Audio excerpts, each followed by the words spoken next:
I have a poem for you today. Happy Saturday.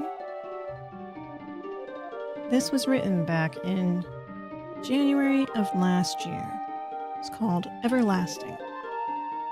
Eye texture, a gobstopper, as grainy and thin. For impressions last in mouth, just win. Though attracted to color and to the might, it's the bite I like to pulverize. Sweetness and shine attract mine eyes, as goof and friendlier airs, but the center so guarded, by exterior so hardened, is the one I want to dig in. So that was a poem that I wrote called Everlasting. Welcome! Happy Saturday. Hope everyone's had a good week so far, and that your weekend is treating you well. I'm still not feeling my best, but I am here. As mallow. So is my giant glass of water. Got some grocery shopping done this morning, even though I was supposed to work this morning. I did not end up working, because I was not feeling well enough to do that this morning. So that was fantastic. I have food with me right now. I don't know what's causing my issues, but I'm hoping some food will rectify that. I ate earlier. I'm just gonna munch, like, tiny bits while we're here. And, it took me a little bit to realize what I wanted to play today. I hemmed and hawed. But I decided I wanted to go into a mystery game. So that's why we're gonna listen to Potato and this is very mood appropriate. The Neverhood. I love the Neverhood. Anyway, we're gonna play The Case of the Golden Idol, which is apparently a game where it's a murder mystery. You have 12 cases. But the fun thing about this is that you can literally put pretty much anything with the mystery words into trying to solve it, because you're the detective. And that'll be fun. Mischief? I'm hearing my cat shout at me. Do you want to come over? Mischief, you want to come plop? You can. Come here. Come solve mysteries with me. Come. Where'd you go? Come? She's not coming. But she'll be shouting. Anywho, great game. Is it? I hope it is. Yeah. We're actually gonna get started right now. Shh. Bye, Secretive Mana. I want to play that on stream someday. Ta-da! I'm ready! I'm prepared. Huzzah! Give it a second. It likes to slow down when I'm going between the screens. Does everything look normal for everyone? Hopefully it's fine. Yeah. Maybe. You know, I think I'm gonna switch it just a little bit so it's not full screen. That might help a little bit. At least make it not seem freaky for me.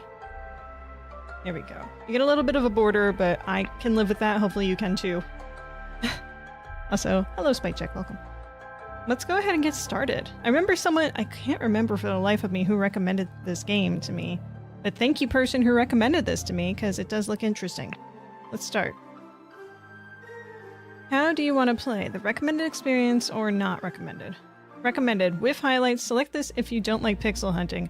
Yeah, so I rather not pixel hunt if I don't need to. I don't care if that makes me a wuss. I don't want to pixel hunt. Prologue. An abrupt termination of contract. Press anywhere. Oh. Well, I think this guy pushed this dude. Something tells me that. Oh, whoa. Ah! There's a scalpel. January 5th, 1742. Both parties agree to these terms for the expedition to Monkey Paw Island. Albert Cloudsley has rights to 2/3 of all valuables for funding the expedition. Oberon Geller has rights to 1/3 of all valuables and any golden statues found for providing the map to the expedition site. Dr. Esquire. Oberon Albert Geller Cloudsley. Alright. There's map. There's not much of an introduction, is there? This clue has been added to the thinking panel. Horn of Finger.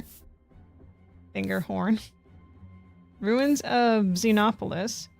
Horn of Thumb, Bay of Shadows. Okie dokie. There's no, like, word for that, right? Okay, a medicine bottle. An ah. I knew what you were plotting, you snake. Oh, so this guy, I think, has to have the 2/3 in that contract then. A pipe. A dagger. Not a knife, a dagger. January 5th, 1742. Both parties agreed to these terms. Albert Cloudsley has the right to 2/3. Uh-huh, that's the same order. 1/3 of all valuables, any golden statues found for providing map to the expedition site. It's the exact same contract. Huh. Tobacco. A tobacco pouch and a pipe cleaner. 2 bags filled with coin gems. A bag of medical instruments and some medicine. A gold statue with red stone and a bag filled with coins and gems. And then there's a statue here. Which is what I just said out loud, isn't it? Yeah. Okay, smoldering fire. Smolder. I think that's everything that I can do here? Thinking. The scroll is not filled in. Blank pushed, blank from the cliff on the Monkey Paw Island. So ruins... Wait. Ruins is Innopolis. Yeah, definitely ruins is Innopolis. Right? Wait, no, that's the middle of it, though. So... Hang on. So this guy definitely seems like the one that had most of the stuff. Hang on. Let me just take a look. This guy is the doctor. Oberon Albert. Oh, excuse me. Dr. Oberon Geller. What? Wait. Oh no, the doctor had the gold statue, which makes sense. Because there is a statue in the doctor pouch. So this dude must be Albert Cloudsley. Got it. Albert Cloudsley. Oberon Geller. Yay. When a scroll is completely filled in, words can be dragged directly from the slots. Hooray. So this dude obviously pushed this dude. I mean, duh. Geller. Now, the cliff. Camp in the camp. I'm not sure where the camp is, because these aren't ruins. This is a camp area. Horn of Finger, Horn of Thumb, Bay of Shadows. Mm-hmm. Okay. So that's not going to be as obvious. You had the map. You had the bottle of medicine.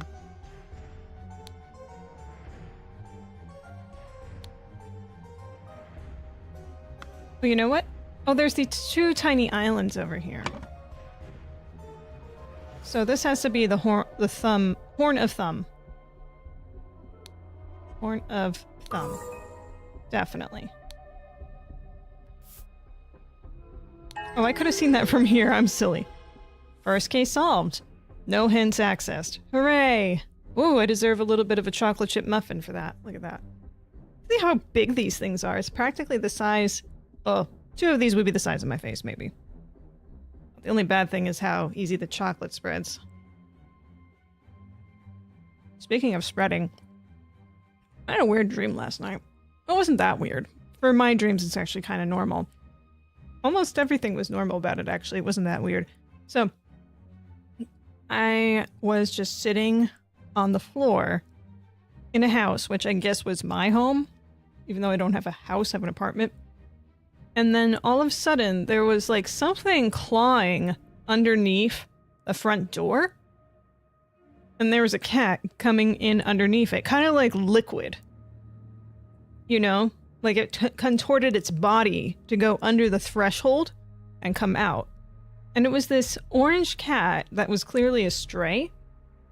Not because it was all decrepit or anything, but just because, you know, how you know in a dream. And the cat came over to me and started petting, like, you know, rubbing and nuzzling. And that cat in mischief started, like, cuddling, and they cuddled on my lap, and yeah, it was just very sweet. But yeah, I mean, like, I get some bugs and stuff that come underneath my front door, and it's just... yeah, it's wonderful. Maybe they all could be my pets. Who knows? Anyway, what does this screen say? While Dr. Oberon Geller was surveying the poor weather with his looking glass... Sorry, my mouth is still being, like, funky. Sorry. His expedition partner, Albert Cloudsley Esquire, suddenly pushed him off the cliff. Return to scenario selection. I mean, what's there to explore? Part 2. Ooh. That doesn't look like fun. Chapter 1. Complications in the Family. The untimely passing of a rural gentleman. Time to explore. Well, that is certainly a golden idol. Horse. Horse is running in the yard just by itself. A yacht is slowly floating in the river. This clue has been added to the thinking panel. It's mostly cut off. There was something that highlighted on here. I thought. Spontaneous combustion. I, Sebastian Cloudsley, will share my humble contribution to the science of anatomy and chemistry. August 22nd, 1786. 12 o'clock. Woke up. A beautiful day. Midnight. No, this has to be noon. Because this is military time. Alright. Wash and dress in my dining attire. Had a beautiful roast duck for lunch at 2 o'clock. Changed to my hunting attire at 4 o'clock. At 5 o'clock, wrote to hunt badgers. Had no luck today and returned home. 6 o'clock, changed to my researching attire. 7 o'clock, changed to my dining attire. At 8 o'clock, I had a tasty beef loin for supper. And then at that is 8 o'clock. 9, 10, 30. Filled in my diary and went to bed to continue reading for my research.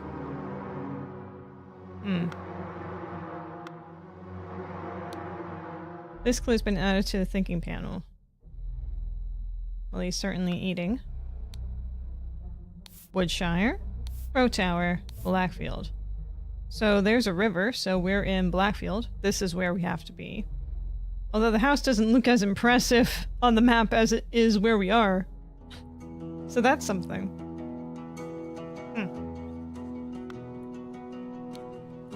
August 23rd. That's today's date. So all this is what the gentleman did before today's date. Interesting. Henry Clover, lead poisoning. Wonder why that one's sticking out. Ladder. A tall, rickety ladder. Alright, might as well look at the body.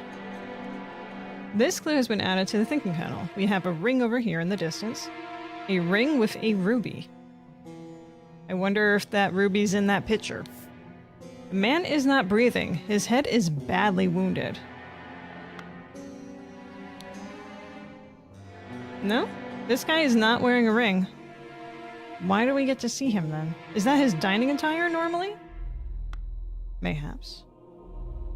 I don't think there's anything else to select here. So I guess we better start thinking.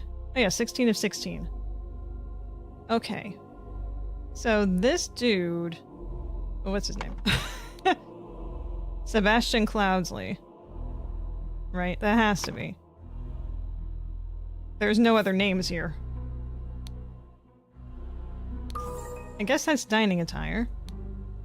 Or, no, that's dining attire.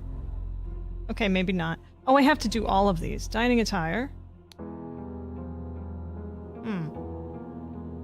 This looks like researching attire, and I guess this is hunting attire. Very interesting. Sebastian Cloudsley, Lord of... Oh, I can't see the map from here? Oh, that's bollocks. Blackfield. Passed away in his bed. The cause of death, was a blank, which occurred when he fell from a blank while he was... Why is this one blue? Well, he definitely fell from a ladder.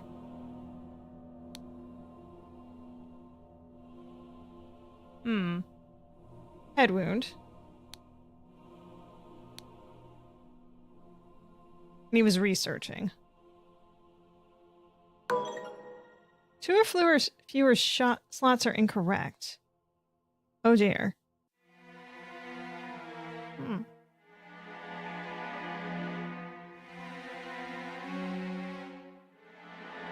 While he was horse.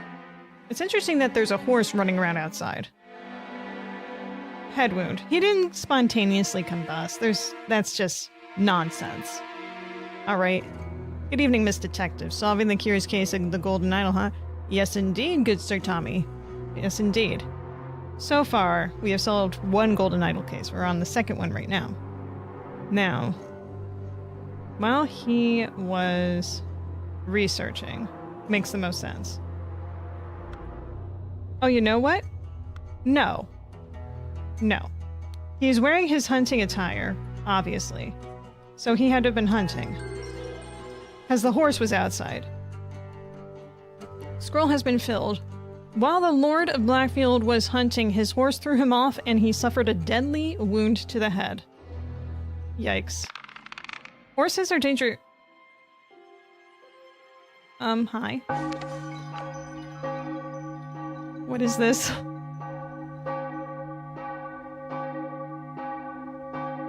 Sebastian Cloudsley, 1733 to 1786. Okay. Good for y'all, I guess. I don't know, what... Do I want to click this? What? Oh, it just shows that. Okay, well then, scenario 3 where this guy is on fire. Chapter 1, Complications in the Family. Dramatic Departure of an Outsider. This one says Chapter 1 also? Huh. Alright, let's explore Screaming Man. Spare me, devil! I was simply following orders. What do you have on you? A knife. A knife! And Astonishing Monkey Man. Properties of Pear Brothers. What does this have to do with anything? The Man on Fire has a comb, a scorched horse brush, and a scorched knife.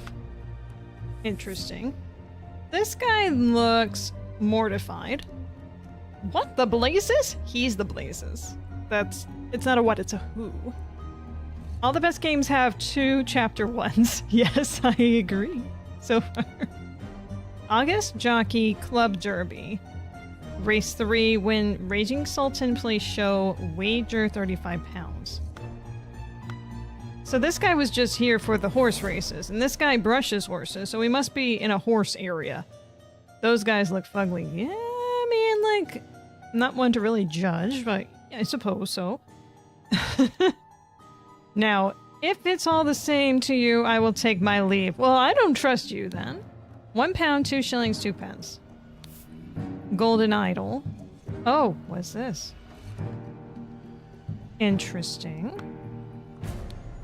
A ring with a ruby. There was one of those before too. Spontaneous combustion. That's being brought up again? To perform the combustion trick, you must first cast a freezing spell. The sacred glyph for combustion on the idol is candy cane, eyeball between spheres of the world, and a deformed triangle. Candy cane, this, and... Oh, you busted. That's the order. If it's all the same to you, we'll arrest you. Interesting. Ash Blair. Finest tobacco. Why is the monkey smoking? Monkey shouldn't be smoking. Prepare the carriage for tomorrow. We are to visit my nephew. Nephew. EC. Coins. 2 shillings and a penny. A saddlebag. And a dagger. Stable rota for Adam and James. Horse grooming. Stable cleaning. The grooming is James, Adam. And do it properly, you lazy oafs. So this guy had the horse brush. So he's either Adam or James. Tobacco's so good, even the monkeys smoke it. Apparently. Apparently. We just need to figure out what day it is, then, it seems. I love it. I don't know what sort of funky dinosaur this is, but I love it. Oh, we can go in there. Cool. What an unexpected turn of events. I'm sure it's very unexpected to you, person who was at the last funeral we saw. EC, an embroidered handkerchief. That person's cousin is right here. £3 and 3 shillings. Dear Edmund, it has reached my attention that you are seeking a capable new servant. I have just the man for you. David Gorin is an experienced coachman with a diverse set of talents that I am sure you will find very useful. If you are displeased with his services, do not hesitate to let me know. Yours, Theo. A stiletto blade. Stiletto? Stiletto. Stiletto. It's a blade. London Gazette, Monday, September 7, 1786. Lord Edmund Cloudsley. Edmund. Oh, there's another Edmund in here. Speech stirs Parliament. Alright, so if it's Monday... No, not that one. You had it. Right? No, you had it. Monday is James. James is on fire. This we know. For the schedule and newspaper tells us so. Oh my. Fat Lord AJ pair twins? I'm clicking you, nothing's happening. Sure. Batley, Cloudsley, Cubert. Cloudsley, where's Cloudsley in here? Huh. Edmund Cloudsley. Edmund Cloudsley. Interesting.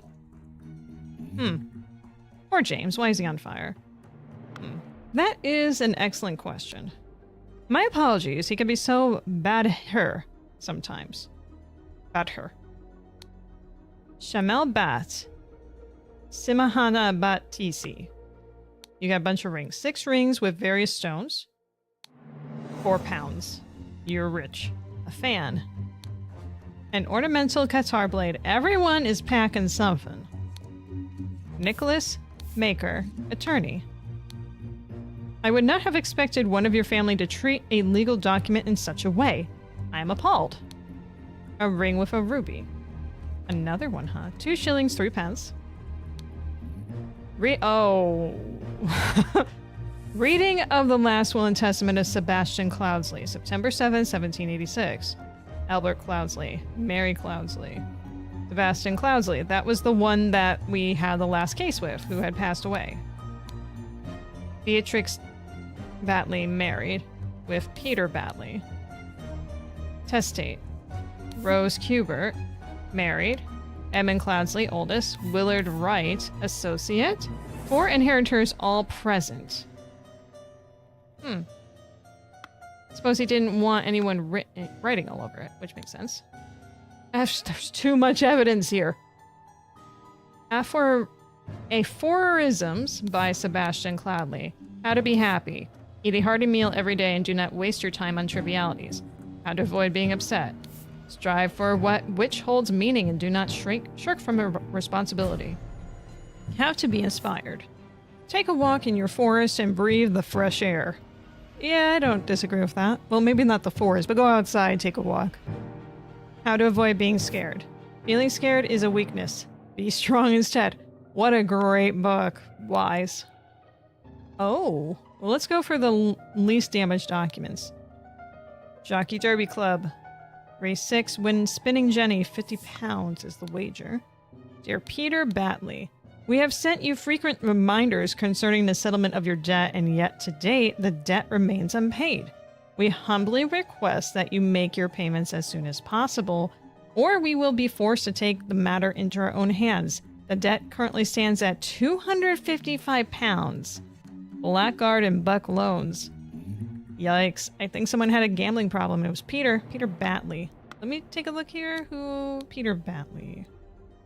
This guy. Married to Beatrix Batley. I'm assuming she's Beatrix then. Oh no, he had only signed Okay. So that was Peter. I'm assuming it's the dude outside somewhere.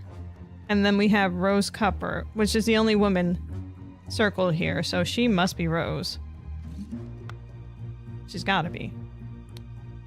Alright, well, so this might be his. Alright, well, what do we have here? I, Sebastian Cloudsley of Blackfield County, being in bodily health and sound and disposing mind and memory, nominate and appoint Nicholas Maker as executor of my last will and testament, dear brother Edmund. Nicholas Maker. So this dude is probably Nicholas? Well, it doesn't say on that document, obviously, but I have a feeling that must be who it is. Alright, now trying to figure out the rest of this. My late sister, hang on. Dear brother Edmund. Okay, which one has Edmund on there?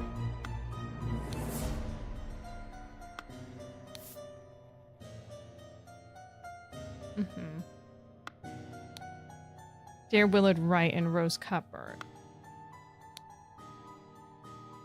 It's cut off, so, but I think it must be... If it's the dude I think it is, it's probably the guy outside with the idol in his pocket.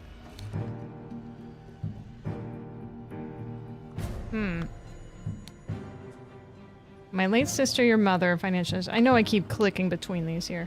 I bequeath to you the golden idol of Xenopolis. You will know what to do with it. Interesting. Very interesting. Just take a bite of this, I'm thinking.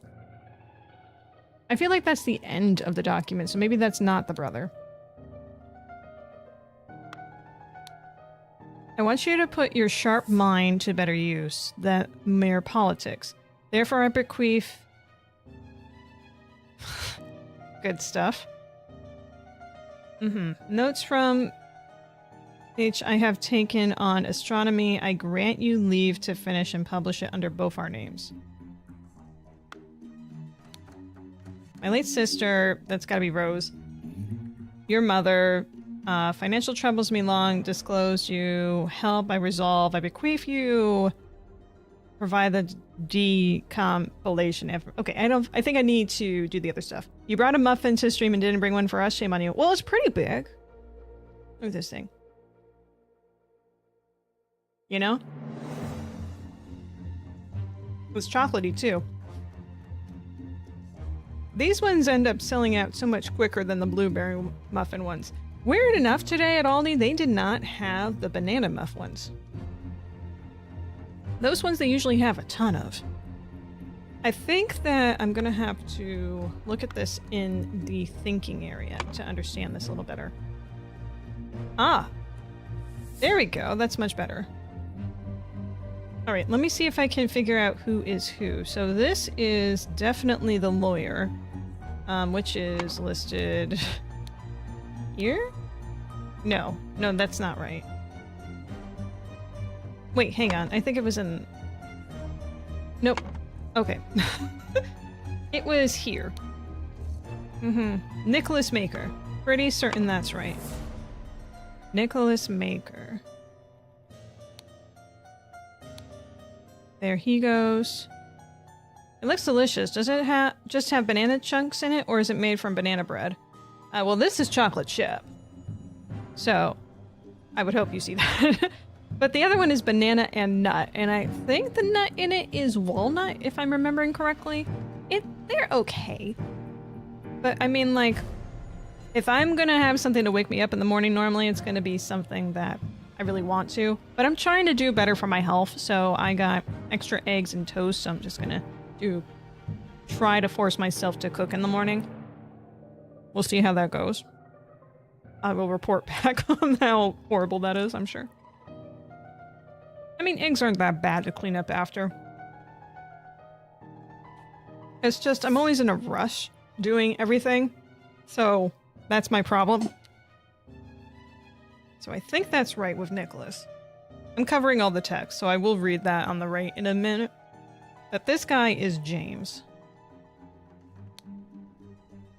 Wait, he was in the will, wasn't he then? Oh my.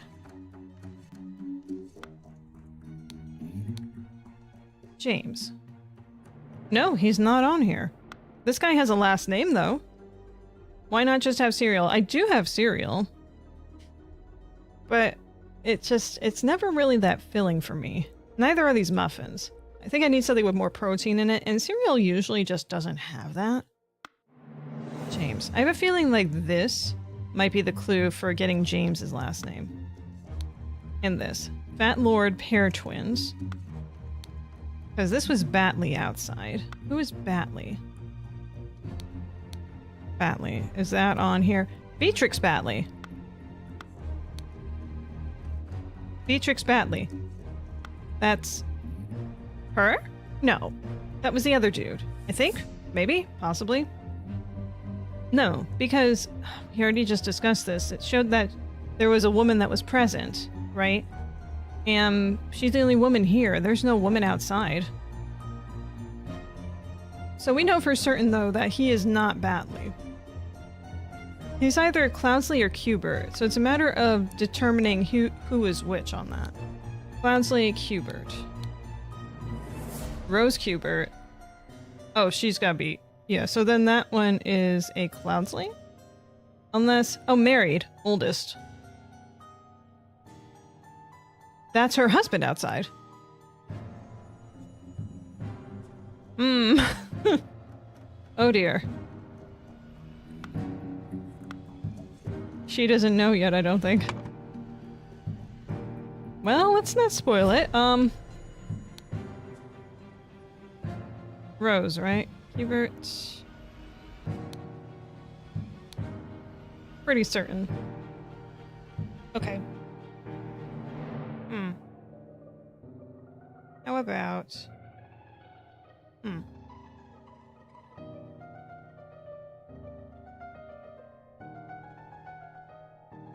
The other ones are a little confusing. This has got to be... I'm assuming it's the other stable hand. Yeah, that's the other stable hand. So that one is called Adam? Adam.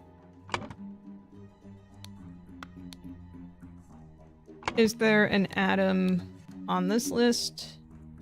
There is not.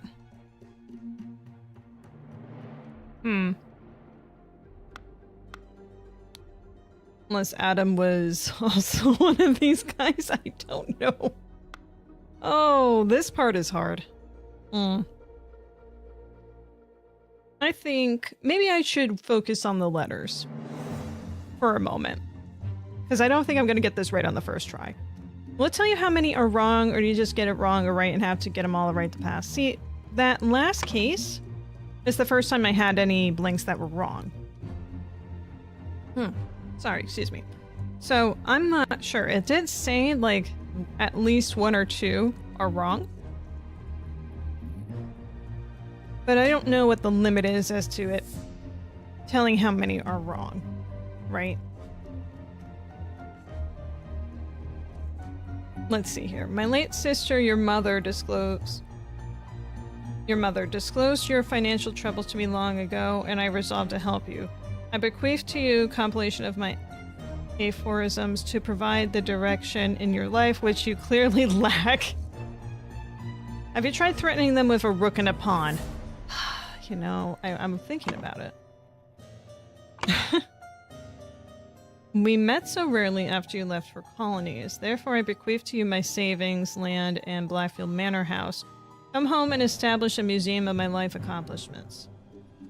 I want you to put your sharp mind to better use than mere politics. Therefore, I bequeath to you the notes from my research. I've undertaken on astronomy. I grant you leave to finish and publish it under both our names. I bequeath to you the golden idol of Xenophalos. You will know what to do with it. So, whoever has that is this dude. Why, though, I'm not sure.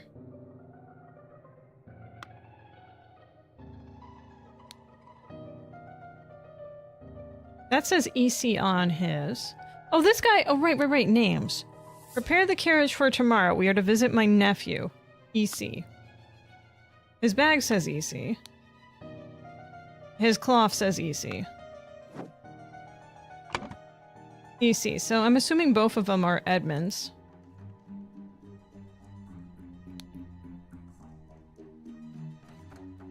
Maybe. Possibly. One of them's gonna be Edmund. One of them. Edmund. Cloudsley. Right. Cloudsley. Yep. Hmm.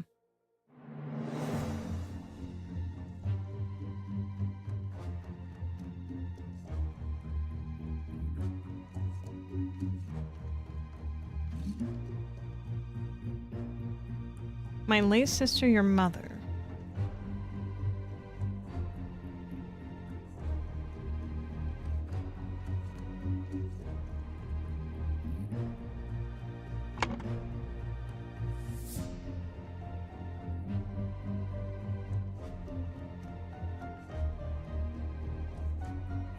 My late sister, your mother.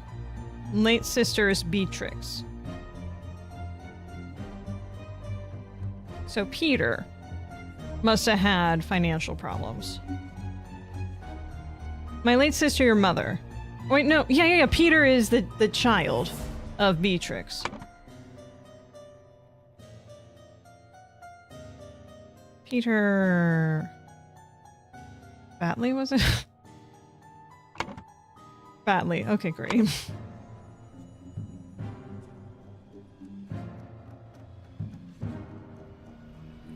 There's so many names.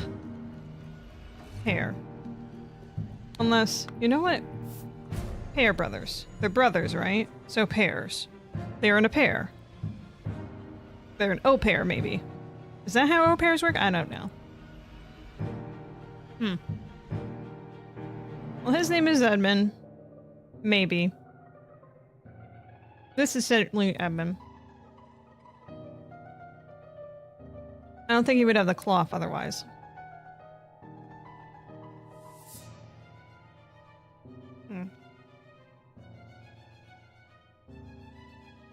Research how scared, inspired, upset, happy.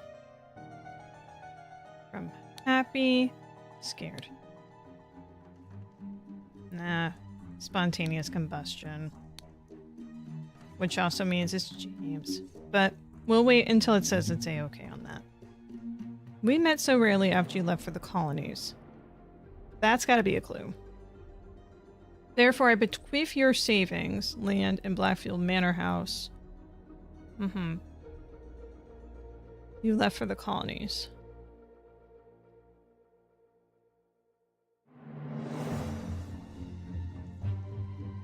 Sharp mind better than politics.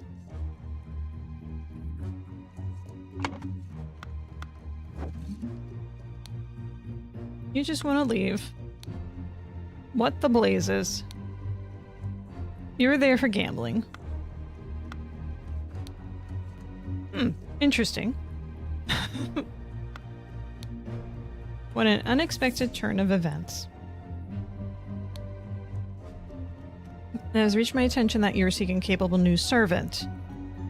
I have just the man for you. David Goran is an experienced coachman with a diverse set of talents that I am sure you will find very useful. If you are displeased with his services, do not hesitate and let me know. Yours, Theo.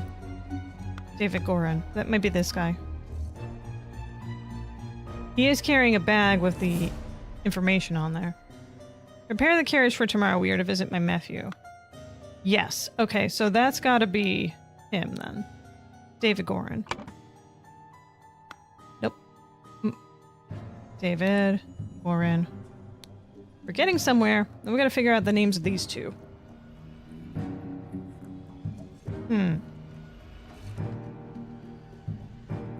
If he was looking for a coachman...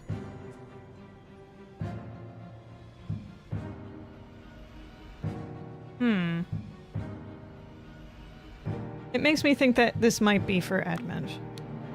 Oh, sorry. Edmund Cloudsley. There we go. We were to visit my cousin, Theo.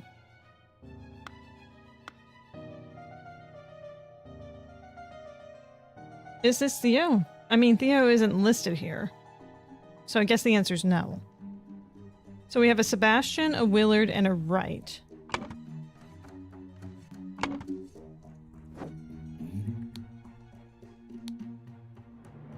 Willard Wright, associate, question mark?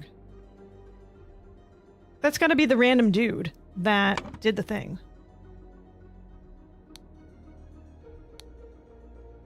That's my assumption. And then Sebastian... Which one's Sebastian? Cloudsley. What? Sure. He wasn't there. 2 or fewer slots are incorrect. So pretty close.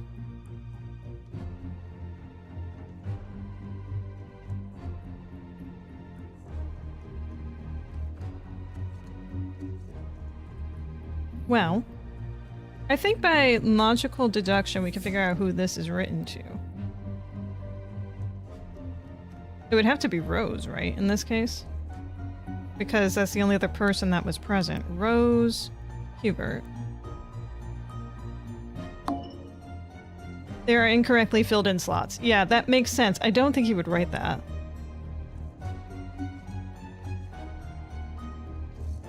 Let's try that. There we go.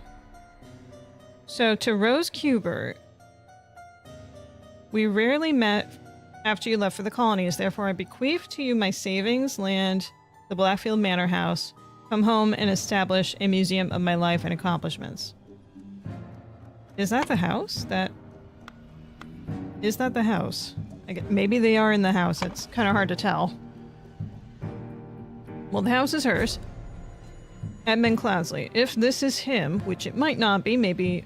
Well, no, it would have to be, right? Yeah. Because he has the EC.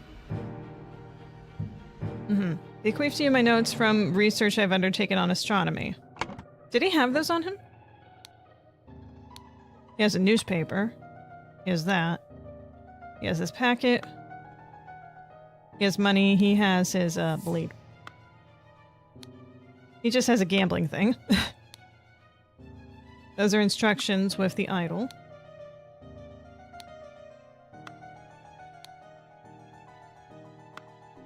Tobacco. Saddlebag. I don't think that's a hint.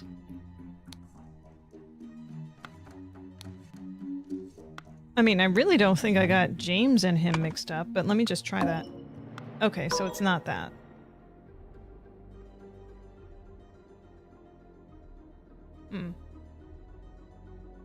Thinking muffin.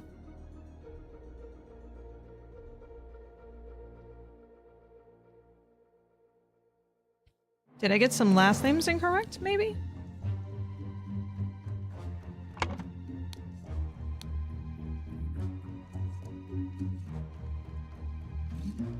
Testate. Sebastian Cloudsley.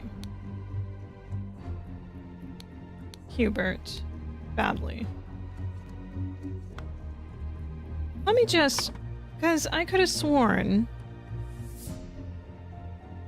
that the deceased wasn't that Cloudsley? Maybe it's Hubert. Or maybe it's not.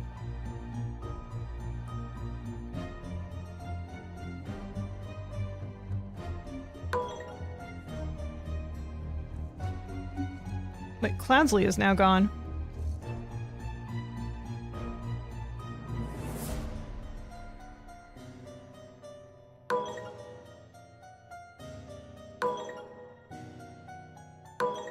Well, still saying the same amount are wrong. Oh, ooh, sorry. Well, we know that's correct. Well, hang on, actually. This is a way to figure that out.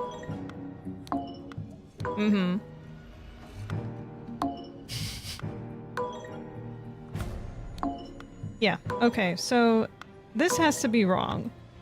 Somehow. Pear Sebastian. Sebastian Pear. So this guy's name is just wrong. Who is this dude?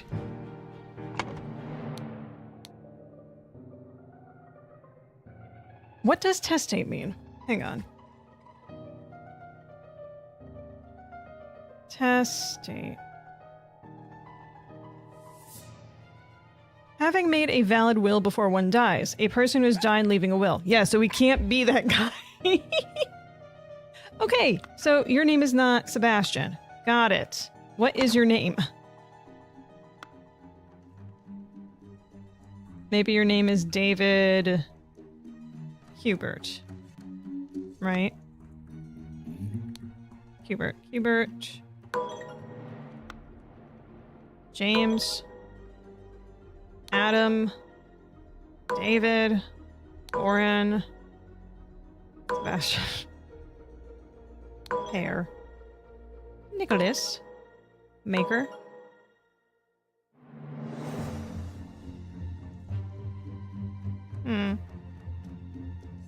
I mean, my guess is that they're husband and wife. I don't know.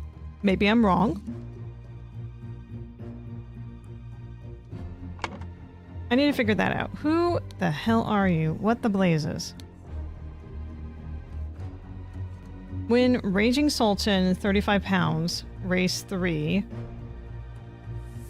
August Jockey Club Derby. Jockey Club Derby. Is there a note? There was another jockey thing over here. Spinning Jenny, 50 pounds. Peter Batley. Peter Batley?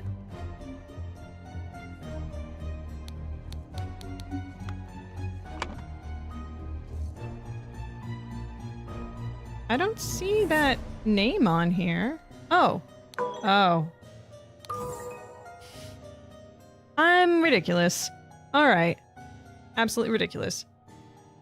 Alright, now that that is sorted out, what the heck happened? Right? So.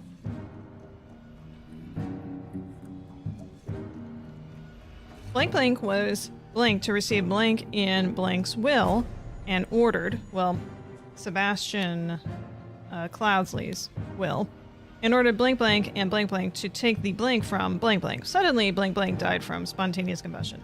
James Pear. So we know that to be certain. So we have to work off of these golden words. Definitely the golden idol has to be mentioned with one of these.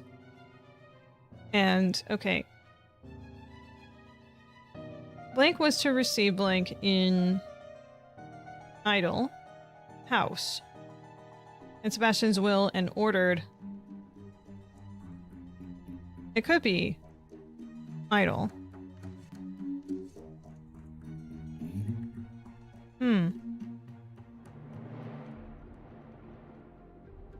What is the golden idol? What does it do? Well, what we have figured out so far from this is that I'm pretty certain it's cursed or can do stuff. There's a note here for spontaneous combustion. To perform the combustion trick, you must first cast a freezing spell. Sacred glyph for the combustion on the idol, which is these things, which this idol is set to do those things. So this dude is guilty as sin for making this guy go for certain. So that much we know for certain, is that it's dangerous and can do things to mess with others. So this is either about the house or the idol. I don't think it's the idol because there was no emotional tie with this. It could be the aphorisms or research also. I don't think that they were very happy about it. It was either Edmund or... I think it was Edmund that tore that up. What did you say about him? He could be so bad here sometimes. I don't know what that means. Oh, this was the clue as for the note for where she had been. She was in the colonies. I'm silly. Attorney Maker. Yep.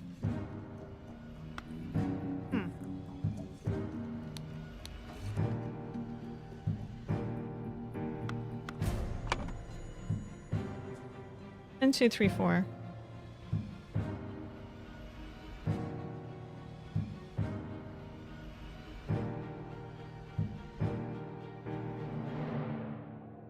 Ordered so-and-so and so-and-so to take the blank from so-and-so.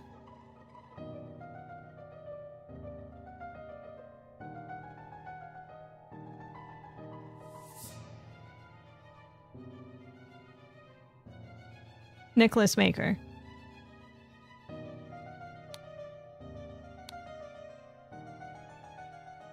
Research.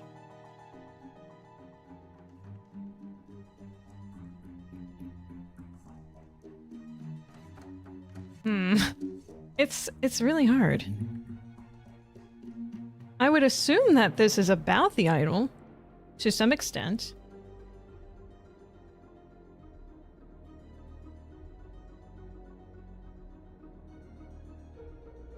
I bequeath to you a compilation of my aphorisms to provide the direction in your life to which you clearly lack.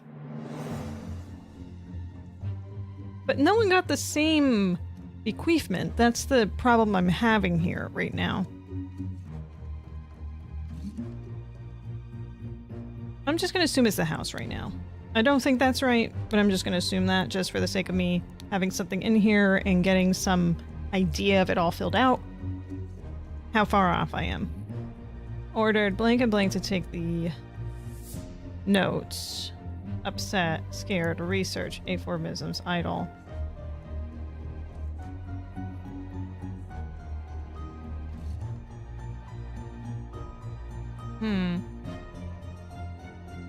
Put your sharp mind to use. Bequeath you the notes from my research on astronomy. Grant you leave to finish and publish it under both our names. That stuff. Bequeath you aphorisms to direction in life. Aphorisms. I know I'm definitely saying that wrong. One of those might be right.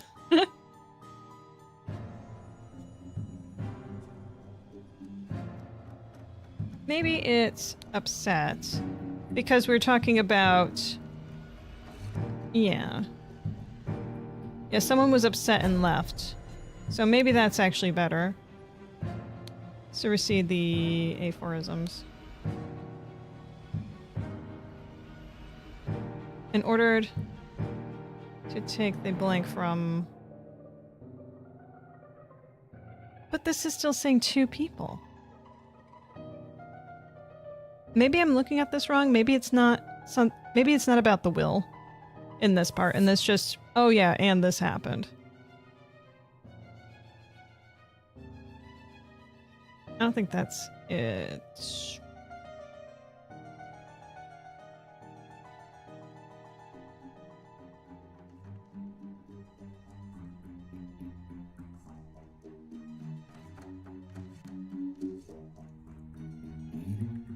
There's no Sebastian in the picture, but I still have the word Sebastian here. That's The Departed. Oh, it's right in here. Wow. I'm smart.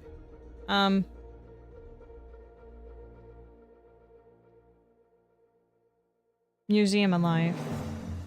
You know what? Maybe that's somewhat related. I don't think so. Sure. We're just gonna put that in here. Because why not? Rose. Edmund. Yeah, I didn't think so. How to play. My phrase has disappeared. I cannot solve the scenario. What's this one? Getting stuck and working through the finest solutions is the heart of the game. Before you resort to hints, we suggest you bear in mind the following advice. Have you made a typo?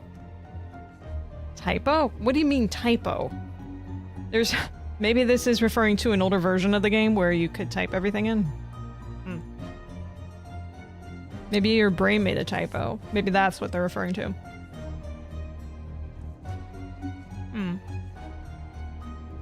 Have you considered all the evidence? Have you re-examined your assumptions?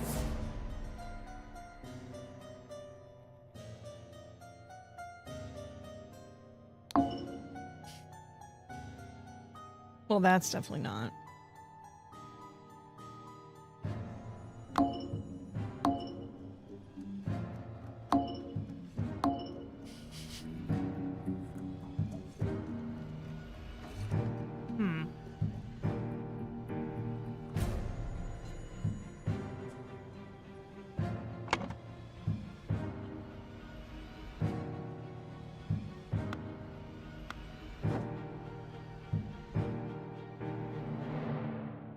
Are we talking about the will for that?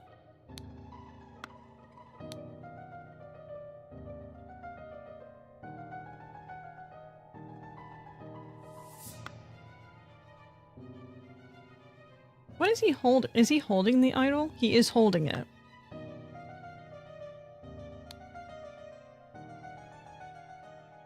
That could have easily been you on fire, man.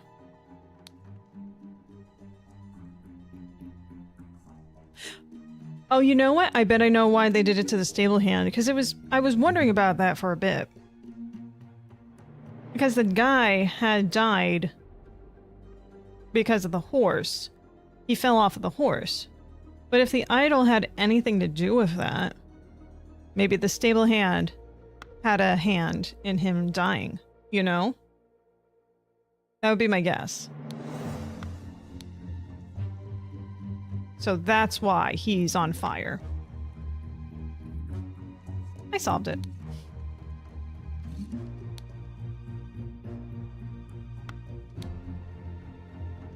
Edmund Clansley's speech stirs Parliament. Oh, that was the hint on saying that this guy does politics. I'm silly. I'm very silly. So this literally had the day of the week, as well as who this guy was. Edmund, speech dude.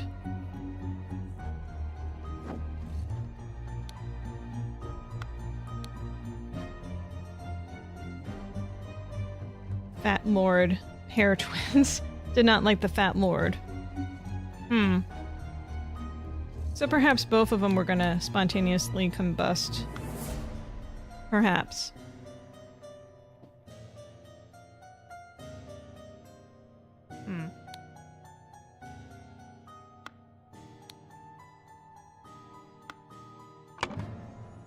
I'm still very confused about this part here. I'm just gonna go ahead and get a hint.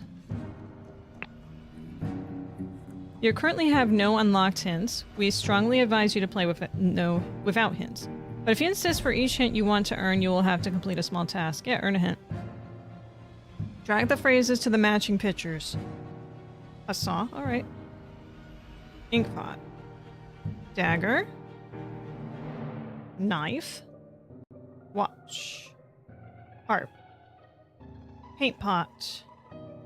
Qatar? I guess that's that. Flask.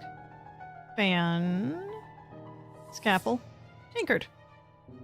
Good job, my friend. Now go and select a hint in your liking. Identities of the inheritors. On the identities of other people. And who inherited what. On the situation in the yard. That's not what I want a hint about. I have an idea of what happened. I need to know, like, what the hell do I need to fill out here? Because this sentence part does not make sense to me. Okay.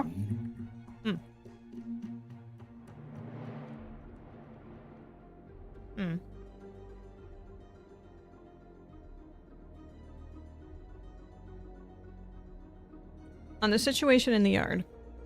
I was wondering, dear friend, what led to the events in the yard. Some must have truly been unhappy with what was written in the will.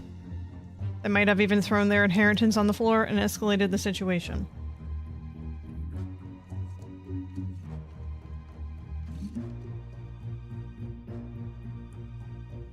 Well, if that's the case, that was Peter. Which was this dude.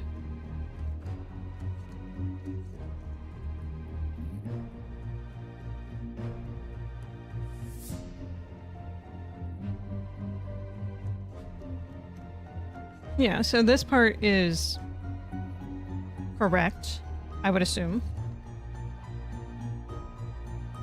And ordered blank and blank to take the idol from Nicholas Maker. No. Oh, I think I understand now. I think I understand.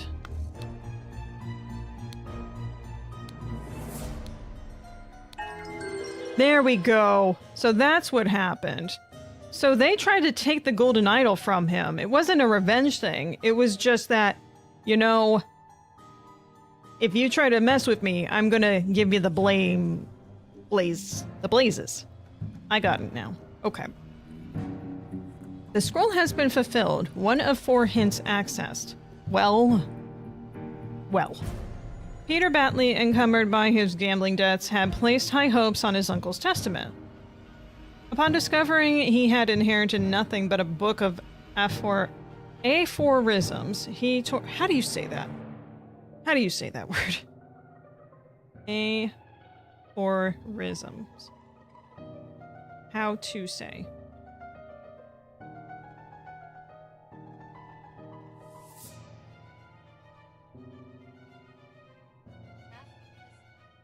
Aphorisms. Alright, aphorisms. We've learned something today. Aphorisms. Peter Batley, encumbered by his gambling debts. Upon discovering he had inherited nothing but a book of aphorisms, he tore up the will and ordered his servants to take the golden statue from the stranger Willard. Suddenly, one of the servants burst into flames. Return... Oh, okay, so... Return to scenario selection. Close.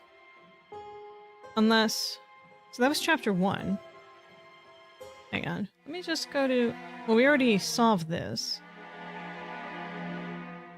Go back to the main screen. Stay and explore. But no, I don't need to do that. Back here. Next chapter. Chapter 4. See, I only clicked it before because I was like, well, wait. If it's chapter 1 on each of those, do these continue? But this is chapter 2. So here we go. Chapter 2, The Cursed Inheritance. You're playing cards. I love cards. The murder at the Little Mermaid? She's not that innocent. Revenge. RR. A trap door in the ceiling. Why did that bugger give me a note when he knows damn well I can't read? Yeah, that seems pretty cruel. An old rusty half of shears. Just a half. A piece of stale bread. You can lie low for a couple of days in the old oarman's place down at the docks. Did he now not know? An empty bed. Not warm. Flower. The door does not open.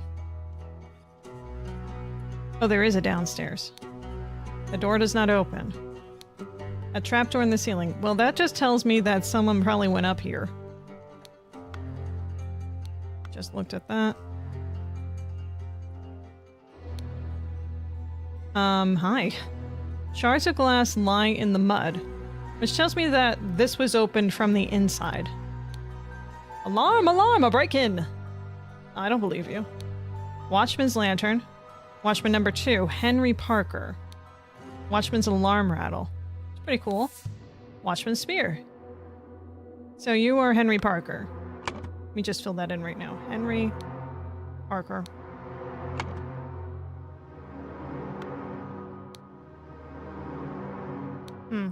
A washing bowl filled with slightly bloody water?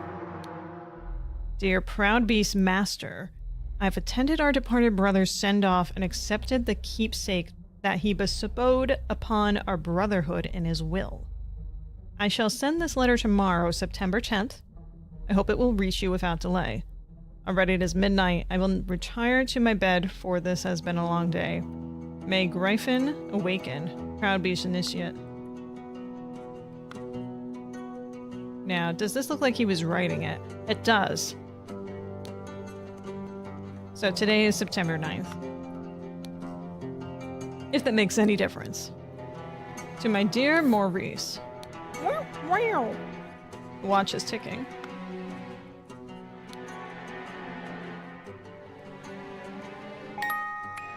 Oh.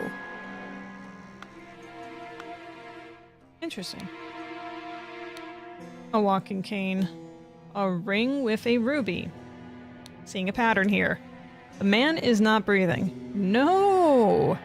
I would not have guessed that. Not at all.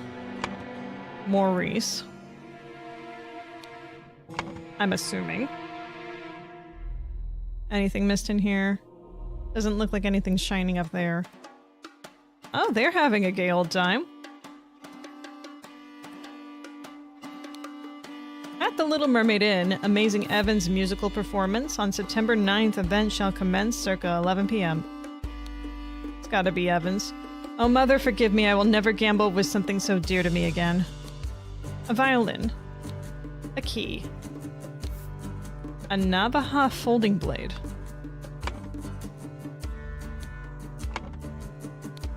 Wanted. Robert Redroof. Escape convict. Award £50.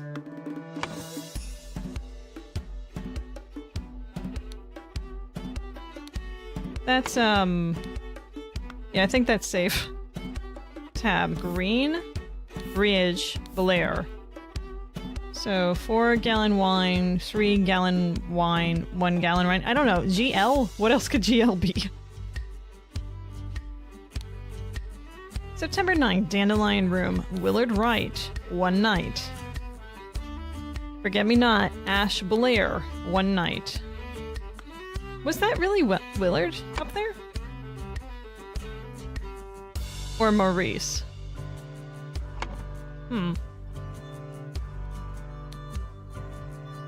That's not Willard. Just deal the next one. It's all luck anyway. Remember, you as an agent of our trading company have to reflect its values to the fullest. Never be late. The client leaves the port on the 10th.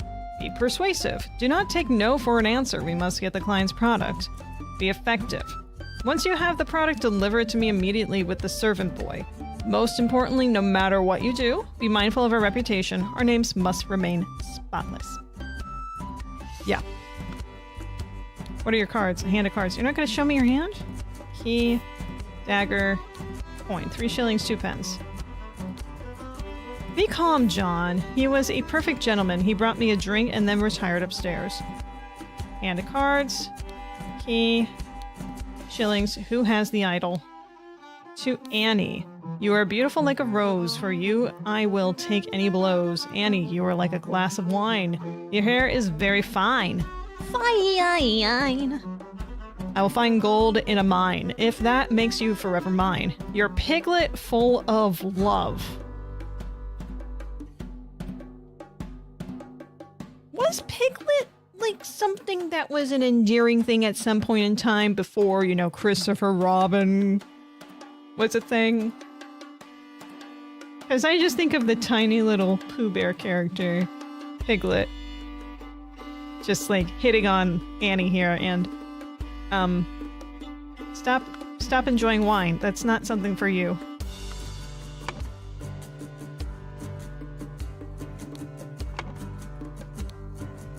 Tell me, what does that man have that I lack? Maybe a good hand? A small sword. Maybe he has a bigger sword. It's gotta be John.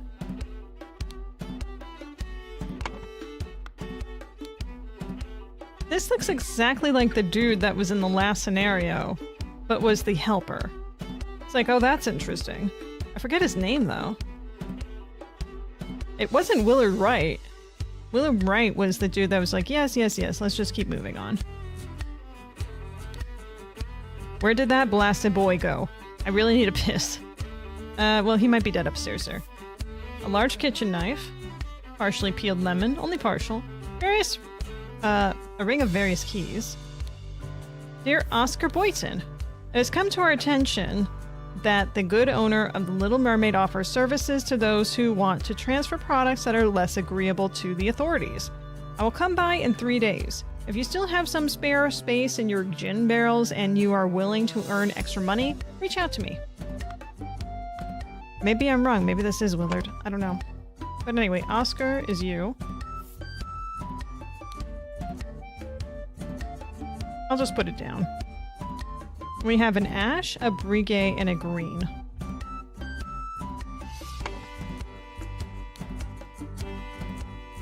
Ash Blair, 1 night. This says Maurice. Why did I put Maurice? The door to this street is shut with a latch. I think I got that from the pocket watch. To my dear Maurice. Which is who I would imagine is this guy's name. But that doesn't make sense. This guy has a cane. And several stabs. Did any of these look bloody?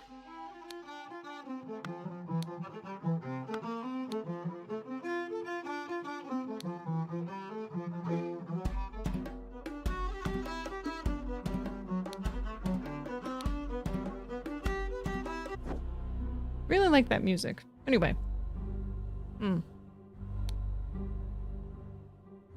Do you have... You do not.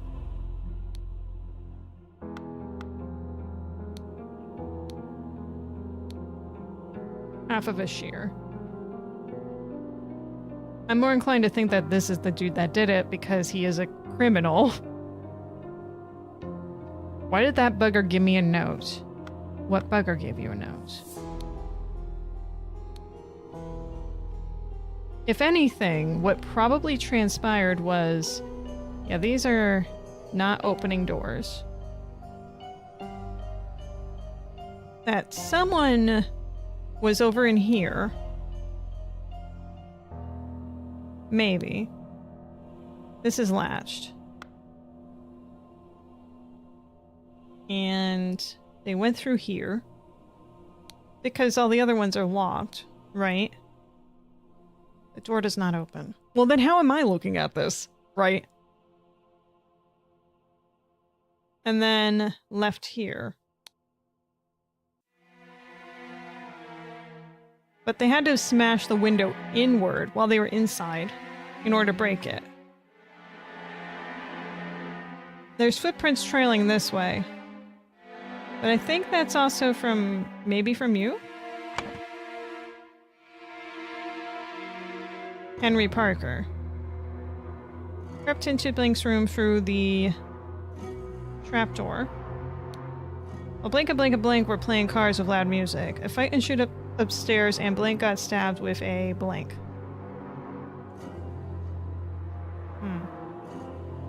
Could be a spear, dagger, navaja, knife, small sword, stiletto. Well, it's none of the card players. I'm pretty confident about that, because they are just down there. There is material to be discovered. There's something I didn't find?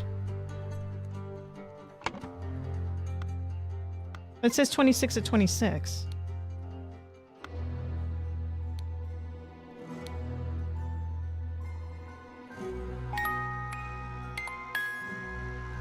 That had to have been where the idol was. The idol's gone. This is Willard, I think. I think.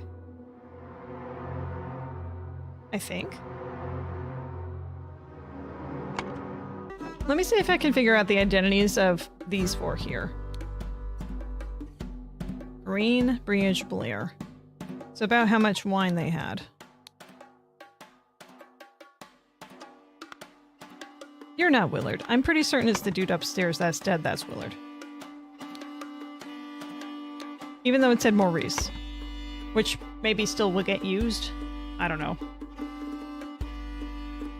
Unless the watchman's name is actually Maurice and he left his pocket watch in there or something, you know. Or...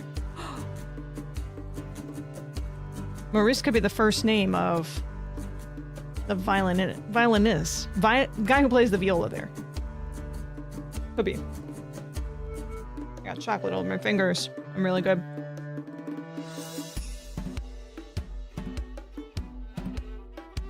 I have a napkin.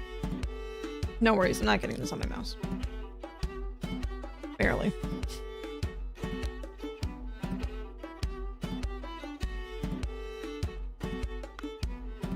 I mean, Evans has to be a last name.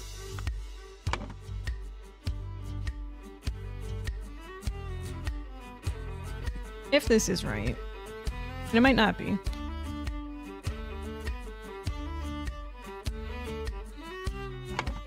If this is the case.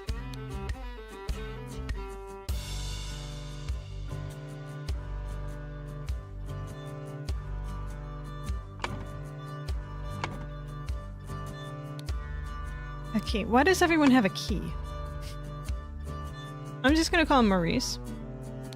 Since he's the only one that doesn't have a first name, right? You're not Willard, right? There's no way. You're either Briege, Green, or Blair.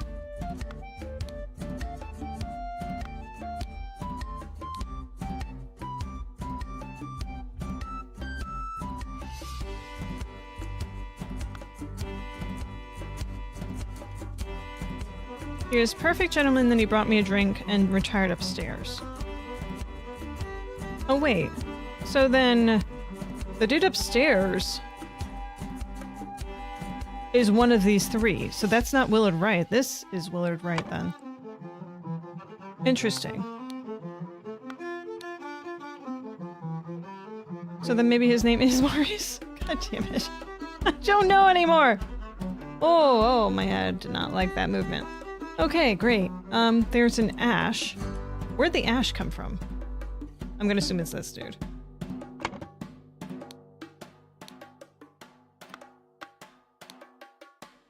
Ash player one night. Forget-me-not room. Dandelion room.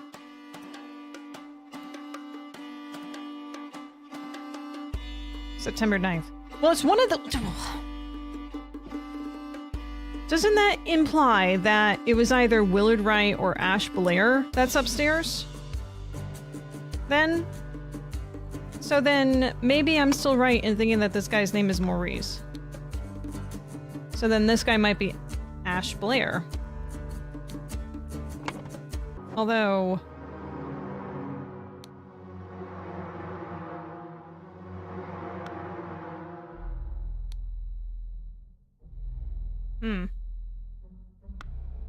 It doesn't fully make sense to me still. But is it meant to make full sense to me immediately, is the question. I don't think that would be fun if it did.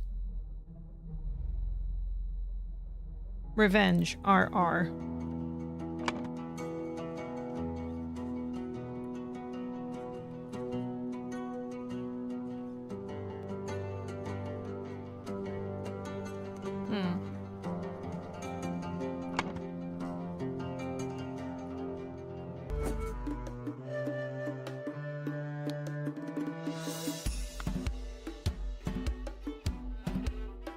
Well, basically, it's either Green or Briege for these two, right?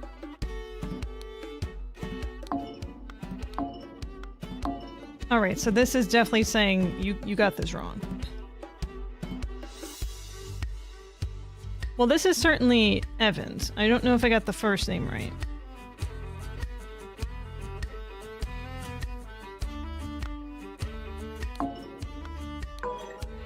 Ah! That was Willard Wright. Okay. So Willard Wright was the one that was murdered. Henry Parker was the dude outside. Robert Redroof is the on the lam. John Briege, Annie Green, Ash Blair, Maurice Evans, Oscar Boyton. So Maurice, there's evidence of you being in Willard's room. Unless Willard pickpocketed you and took your watch. Come on.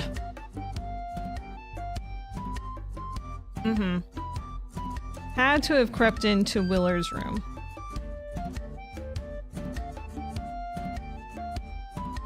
Now, I'm pretty certain... What did the guy... Hang on, I need to know one more thing. What did you say? Why did that bugger give me a note when he knows damn well I can't read? So there's a third party involved. Alright. The shears.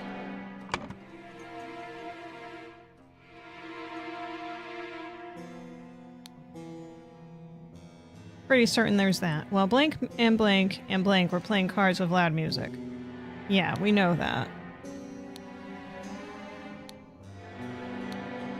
I don't know if it makes a difference what order they're in.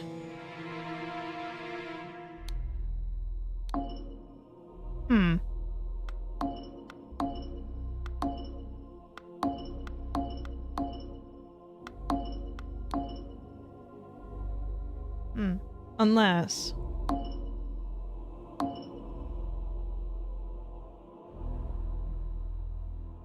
Window? Maybe that... Hang on.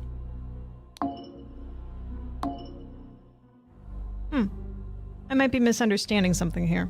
Let me think. I mean, I have to be if this isn't right. Either of those.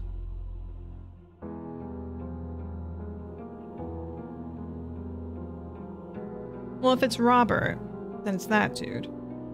Unless it could be this dude. Because he was saying that there was a break-in, right? And there's no way that it was a break-in.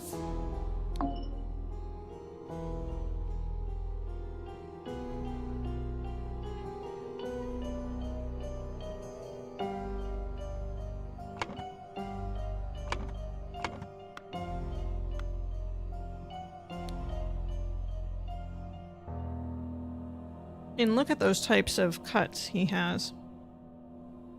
Right.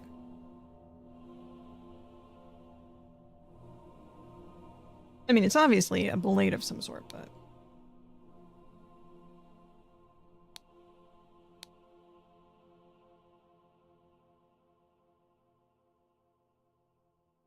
Do we think that it could be a spear?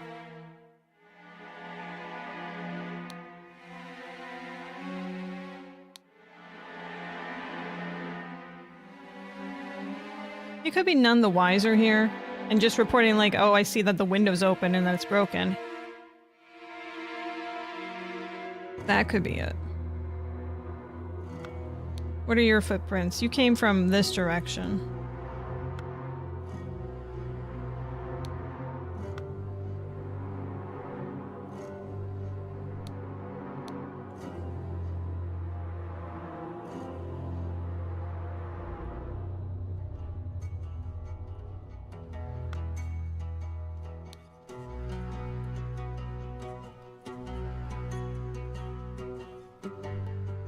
I'm just looking at anything else in this room that might help point more determinedly on things.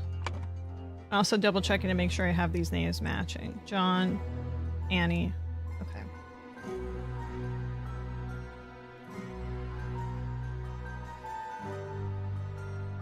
Well, Willard definitely got stabbed. It'd be very difficult to be stabbed in a little scuffle with a spear. I'm just gonna try seeing if this changes anything. Just did that one. No. Okay.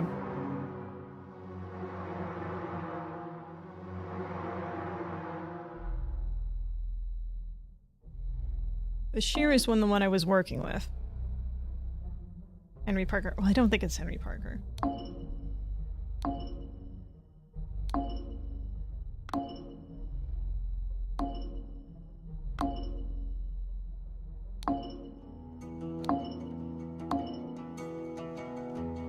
This says to me that there is 3 things that are wrong.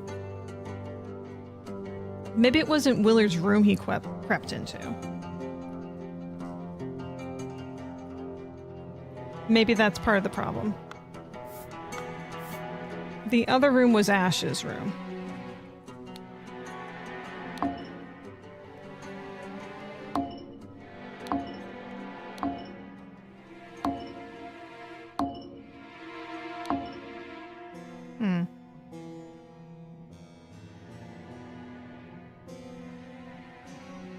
Let me try Henry again. I mean, if it was him. Okay. I don't know. I'm trying things.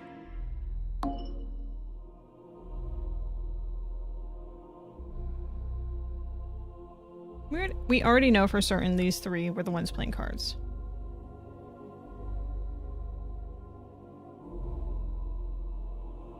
Let me put Maurice back on there.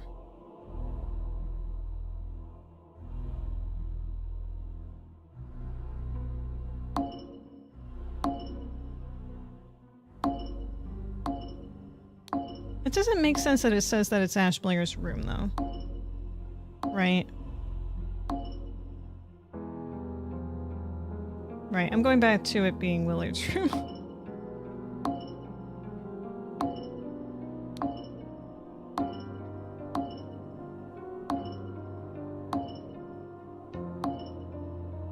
Although...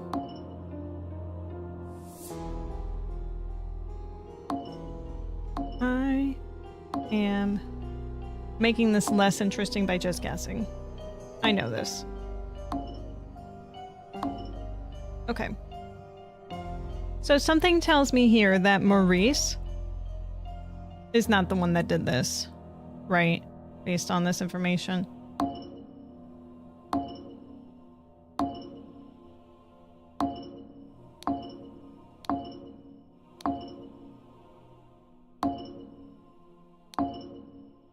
Although it could just be a simple thing of these not being in the right order. If that's the case, I will go crazy.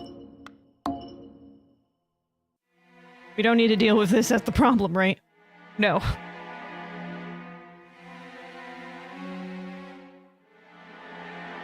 Willard Wright obviously was the one that got stabbed. There's no doubt about that. And then these guys are the ones that were playing cards with loud music.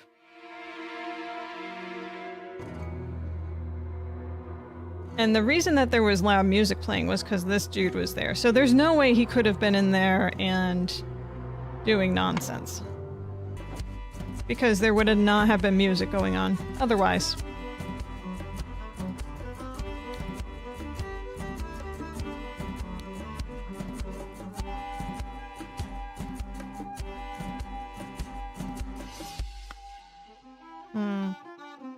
Where did that blasted boy go? I really need to piss. Who is he referring to? He must be referring to Robert.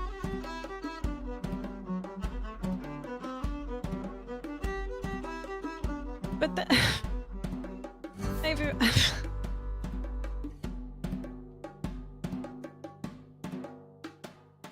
I would assume that he did it through the trapdoor still.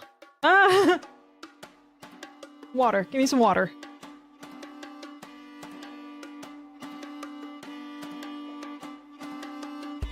I was looking at playtimes for this and I'm like, how are you guys finishing this in like over 6 hours and such? It doesn't... You have 12 cases, they don't seem that long.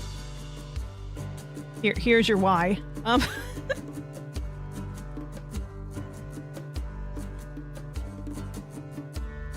The door, the window, the trapdoor. Window. Door. We have not done the door. There was a key in the lock. Alright, I'm taking a hint.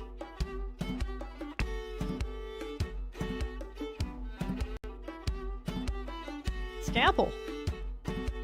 Fan. Saw. A knife. Pipe. A flask. Harp. An ink pot. Tankard. A violin. Paint pot. David. Good job. Select a hint. Card matches. Bloody writing. Means of access.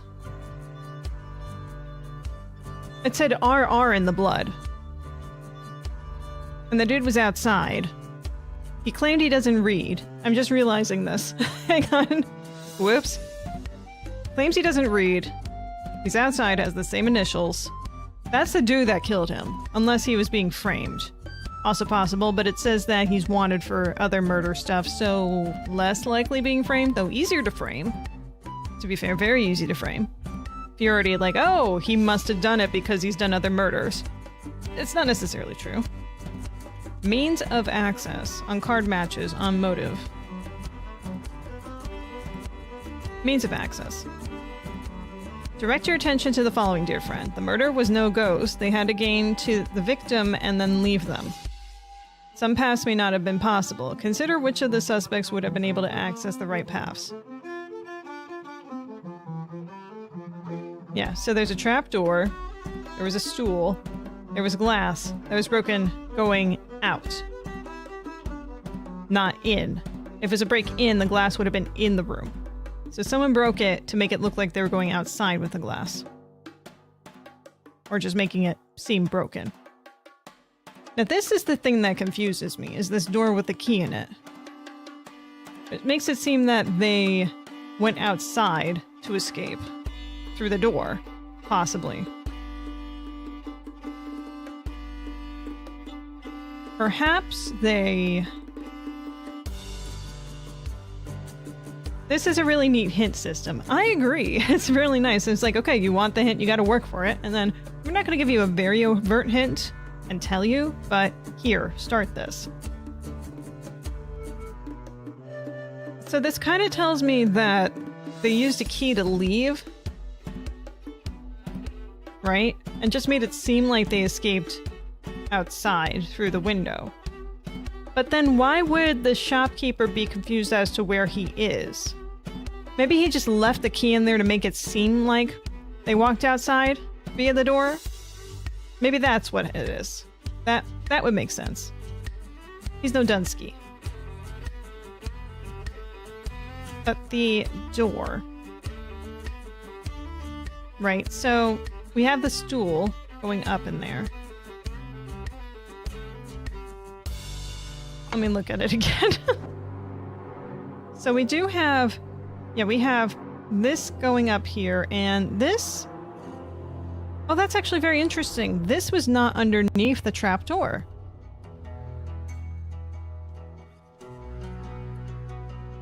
So I think he didn't use the trapdoors after all. Crept into Willard Wright's room through the door. A fight ensued upstairs and Willard Wright got stabbed with a, shear. Which of course isn't right either. Revenge, RR.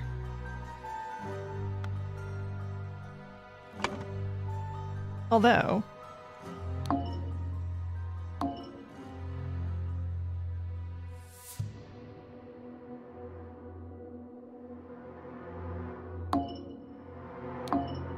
No. That doesn't make sense. But we didn't try this dude yet. Just figured I'd try someone else, see if that makes any difference here. These three were still playing cards. This is assuming a lot of things here, which I guess it would have to, right? Because these three were definitely playing cards together, because they all have cards in their possession. Cards, cards, cards.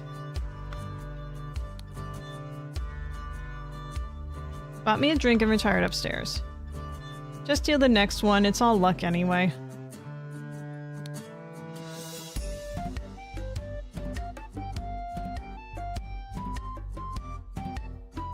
Wait a second. I kinda ignored this. Remember, you as an agent for a trading company have to reflect its values to the fullest. Never be late, the client leaves the port on the 10th. Be persuasive, do not take no for an answer, we must get the client's product. Be effective. Once you have the product, deliver to me immediately with the servant boy. Where'd that blasted boy go? Oh my god, hang on. But then...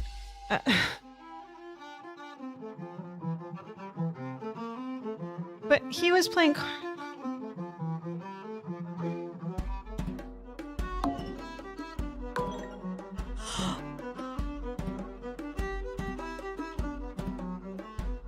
Okay. What does he have on him?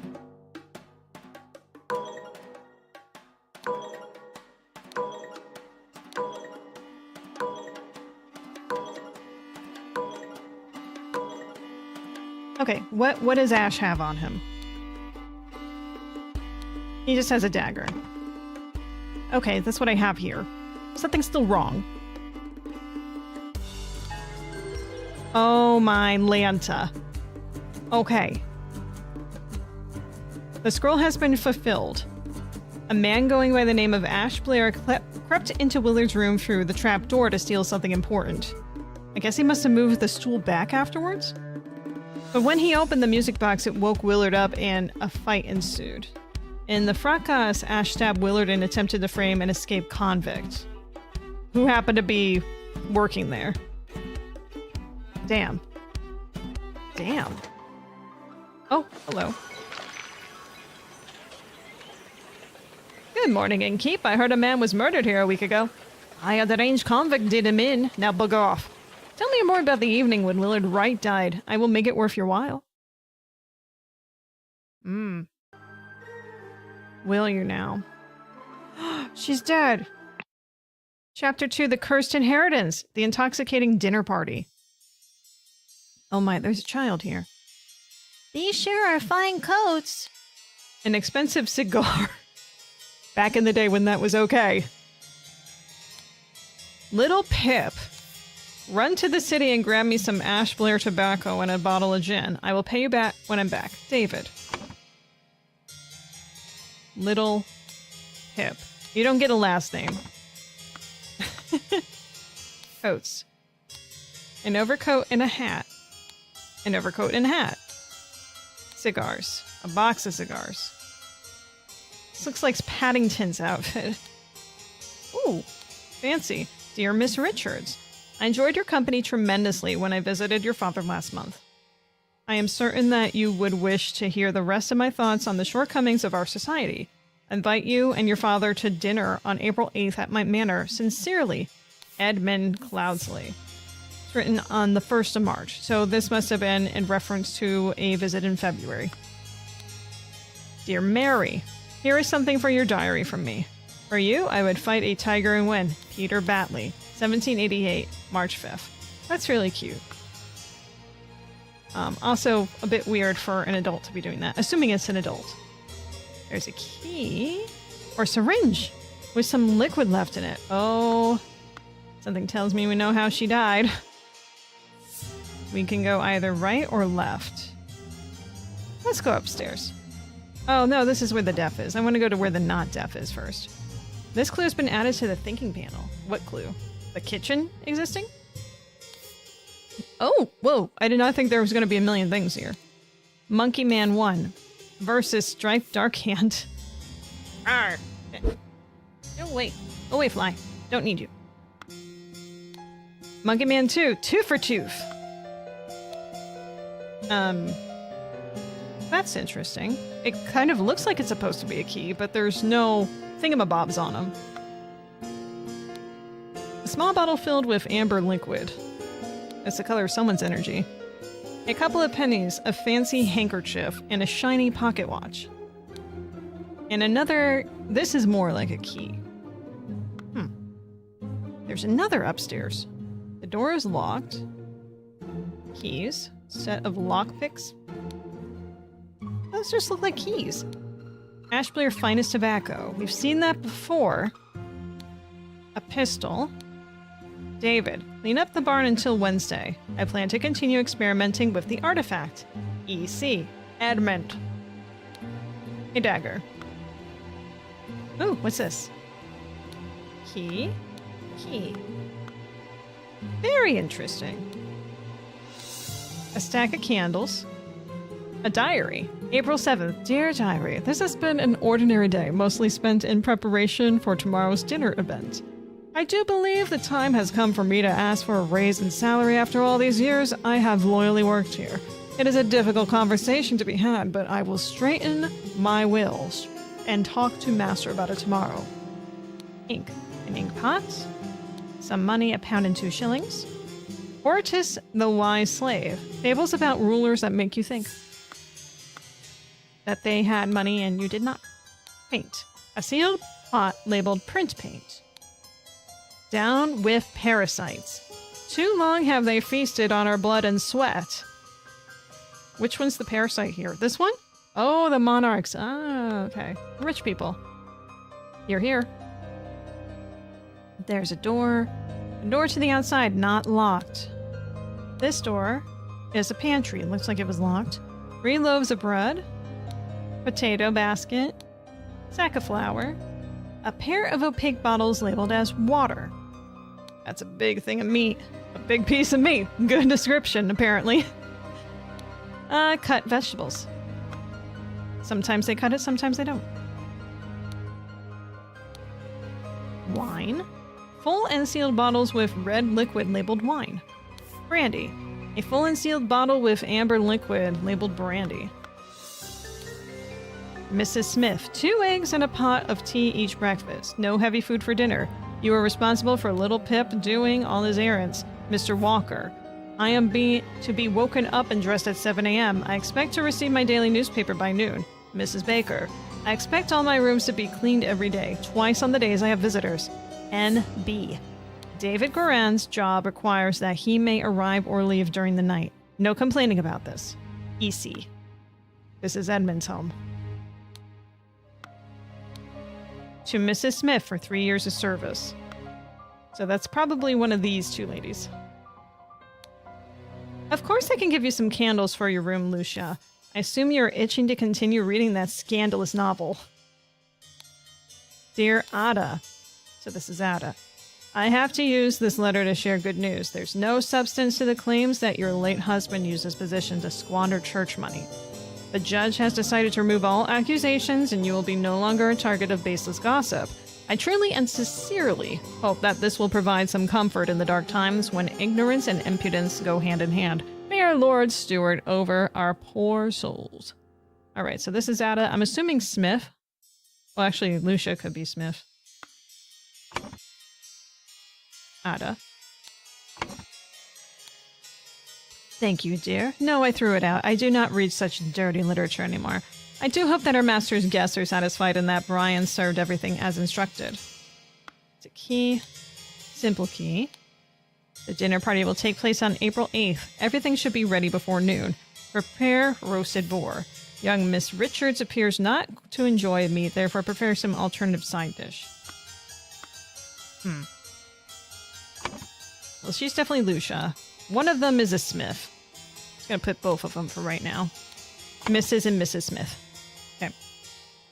Now there's an upstairs. Oh, fancy. Oh, there's 4 quadrants. Oh, for crying out loud. All right. I need a muffin before I continue. Here we go. Let's see. Door. Locked. Door. Also locked. Good. You like to lock doors. So do I. Chocolate on the back of my hand. Not as good. Though probably delicious. Remember to take the 4th one from every room. 4th something. A stack of candles. Raulu Cthulhu. Star Child. Ink. An ink pot. 3 shillings and 2 pence. There was a book that I remember reading in middle school called Star Kid or Star Child. I remember really liking it, but I cannot tell you anything about it. Wonderful story. There you go. Pennies. I will not change the rule that the staff member who has worked here the longest gets the bottom room. Do not bother me with such nonsense again. EC. And Mademoiselle, the laceless count, the besmirched lover of Lusitiana. So she's the Smith.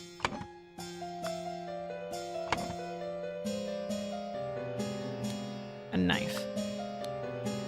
Hello stuff. What do you got in here? A pair of twig dolls and a bottle of pink liquid. Partially empty. Well, that's either a love potion or some sort of poison.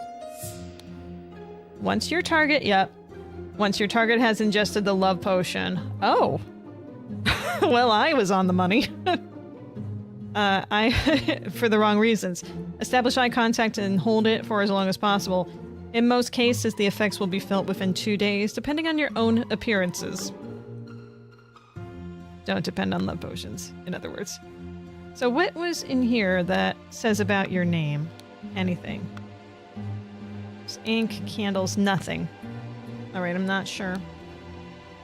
Patonello, Ideal Republic. Visions of a utopia with order and structure.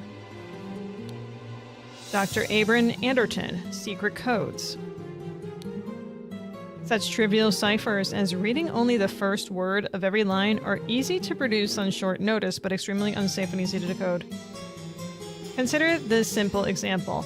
Money as denominator of value has evolved and changed a lot. Still, in savvy hands, it is a powerful tool. Money has changed hands. Yeah. Do we have any notes of such things? I that work the me. Rules have gets bothered again. Hang on. Once ingested potion, contact as in effects with independent appearances. Alright, not that.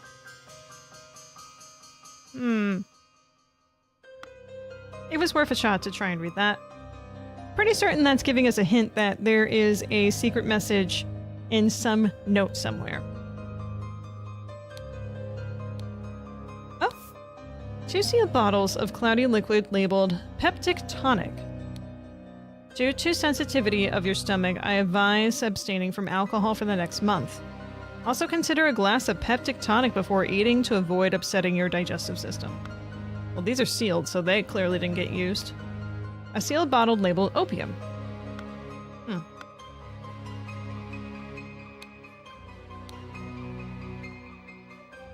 Of course. Trash can. Oh, there's several things in here. Let me check. I figured the desk would have more. It has less.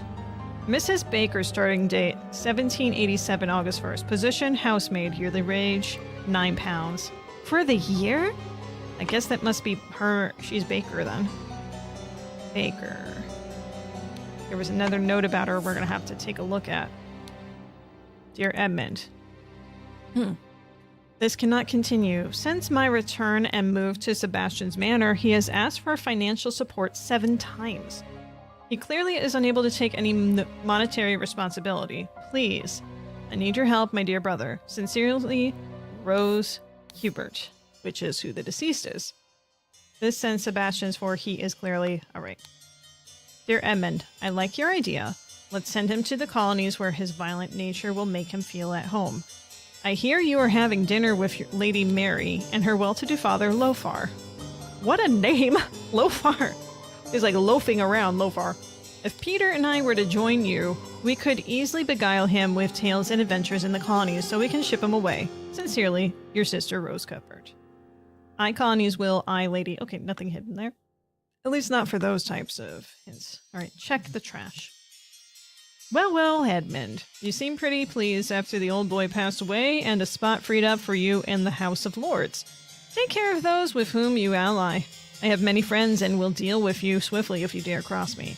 Lord George Bridges. The revolution will come for the likes of you, you crooked bastard. Soon you will pay for your sins against honest common folk with your blood. Final Vanguard. That for you.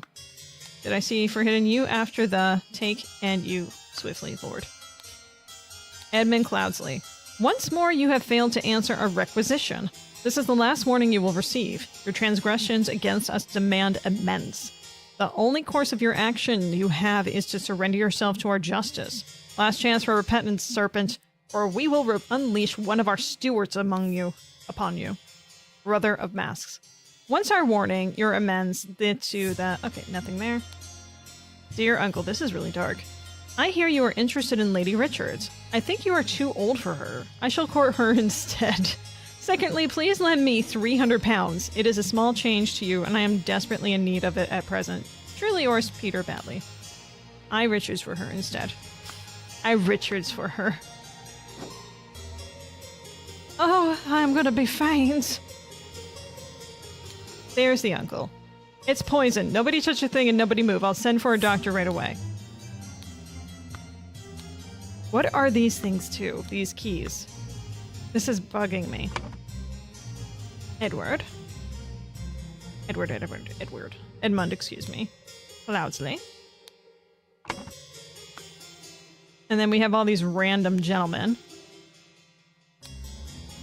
And the gentle lady. Oh no. No, no. Alright. A full glass of cloudy liquid untouched. A partially empty glass of yellow liquid. A partially empty glass of red liquid.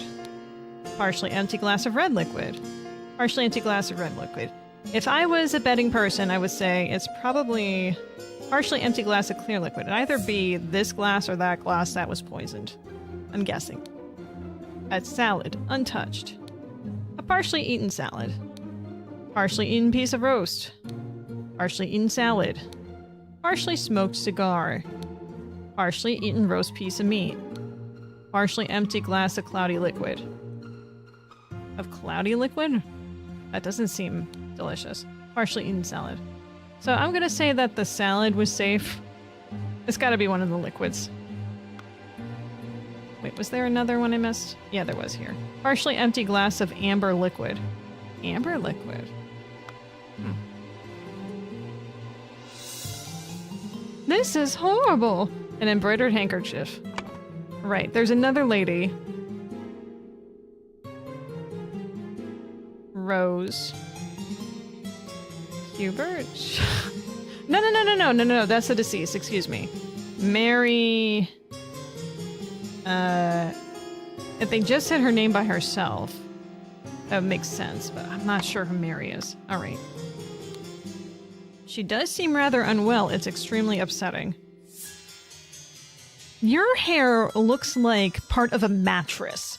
That if you just skinned off the top portion of it and assumed it worked like a snake skin and rolled it up and bowed it up, made it a headpiece. And then the rest of your face is the skinless snake of the mattress. That's what this character is.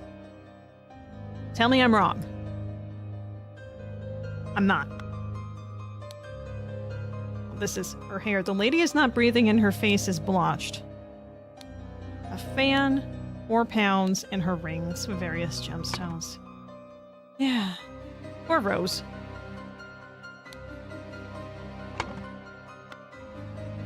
Oh, there's stuff on the side here I missed. An opaque bottled water, labeled water. A roast. A salad bowl. Brandy, a half-full carafe of amber liquid labeled brandy. Wine, a half-full bottle of red liquid labeled wine. An almost full carafe of yellow liquid containing lemons. Half-empty bottle of cloudy liquid labeled peptic tonic.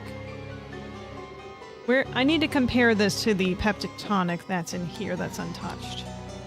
That looks the same. Cloudy liquid peptic tonic. Okay, so I'm less suspicious of that. Yeah, I think that this is probably fine. But let me compare to what we found in you. Some liquid left in it. It looks a little green on the outside, but that could just be rust. It doesn't show what the liquid is here. And of course, it's not showing it to us, what it looks like squirted out. That would make too much sense. Alright. You killed my aunt, you devil. I should execute you on the spot. Pack of cards. You have money. And you have a fork. Oh, this is the dude that had the gambling problem. I don't remember his name. Peter Batley? I think that might be it. Pizza! Oh my lord, this has nothing to do with me.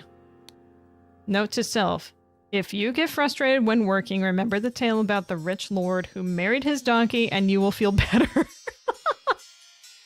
What a fantastic note to write yourself. Like, just remember, if your life sucks, you could be this weirdo that married a donkey. You know, you could be that person. Ensure that the beautiful lady sits next to me during dinner, and I will slip you a shilling. He was trying to manipulate the seating arrangements. Interesting. That's that weird key again. I'm sure that there's a reason I'm seeing these, right? I'm not quite getting it, though. You have something I didn't look at? Oh, your money. Your 1 shilling. He got a shilling from moving the seating arrangements.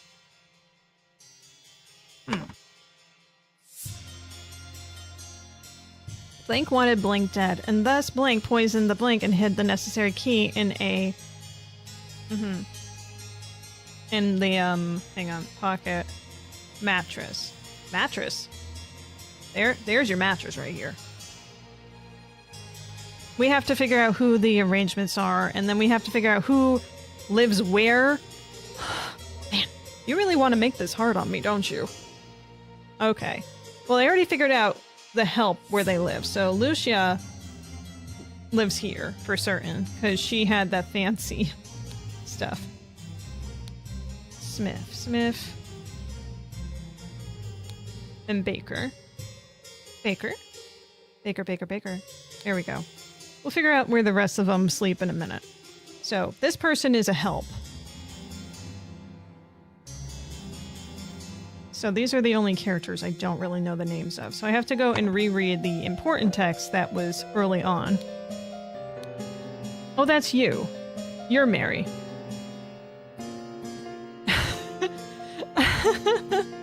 This was... Yeah, that's the Peter upstairs. I would fight a tiger for you. They're Miss Richards, so her last name's Richards. Got it.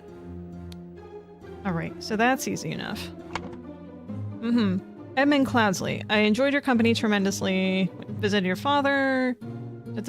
Shark Cummings. Father's Mansion. Edmund Cloudsley. So that's probably this dude then. Edmund. Oh wait, no, that's you. Oh my gosh, I'm so... Blech. You invited her to dinner, that's why. Got it. Alright, so the other notes here. Mrs. Smith, 2 eggs and a pot of tea for breakfast. No heavy foods for dinner. You're responsible for little Pep doing all his errands. Wait, this is Mrs. Smith. Mrs. Baker. Mr. Walker. David Goran's job requires that he may arrive or leave during the night. No complaining about this.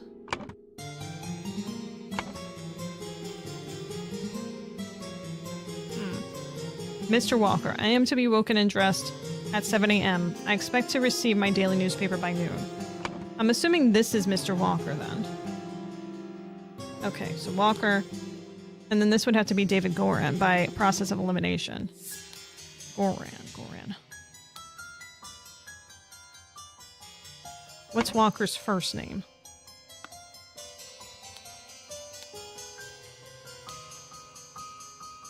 Amber liquid brandy. Red wine. I just want to do a quick comparison to the other liquids that we looked at. Amber. Ethyl Carafate, amber liquid, yeah. Red wine, yep.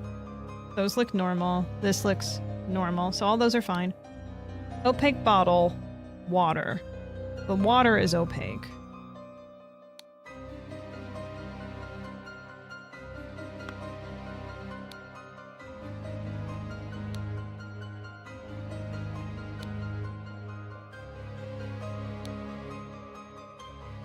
So, it would either be the water or the lemonade. That was, you know.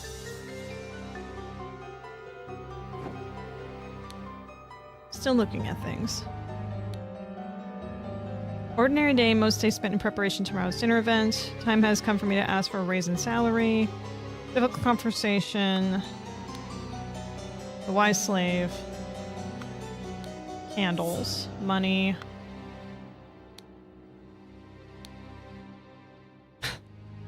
Down with the parasites. Right, I remember that. That's cute. David, clean up the barn until Wednesday. Plan to continue experimenting with the artifact. David. Oh, that's David's room. Got it. Okay, so then... Unless they're both named David. I doubt it. David Goran. This has to be the walker. But what is your first name? We have a George. There's a Brian. There's a Brian and a George. I discovered those pretty late, so...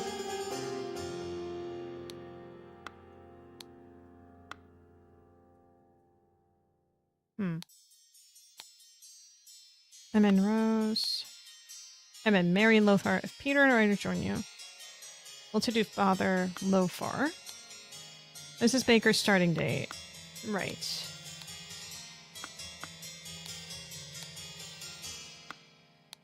Lord George Bridges. No, I don't think his name is George then.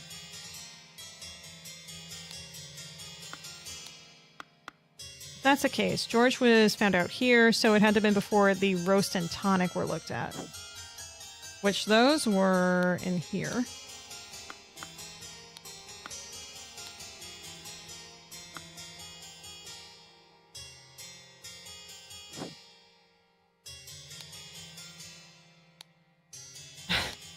Man, this is the one problem I'm having here is just like, okay, well, this is good information, but where did I get it? Why is it useful? Box of cigars. Who asked you to get the cigars, little one? David.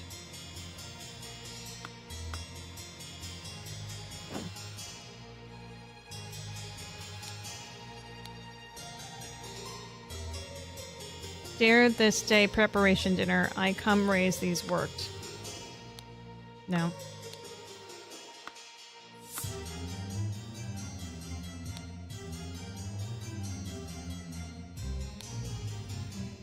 Clean Wednesday. Eye experimenting artifact. Nope, that's not a hidden message. Oh. Here, I forgot about this. Monkey man. Monkey man.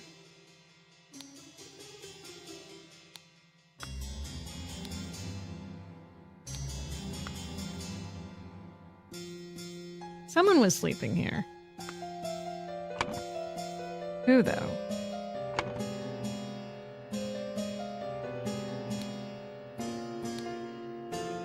Ada. Ada. Oda.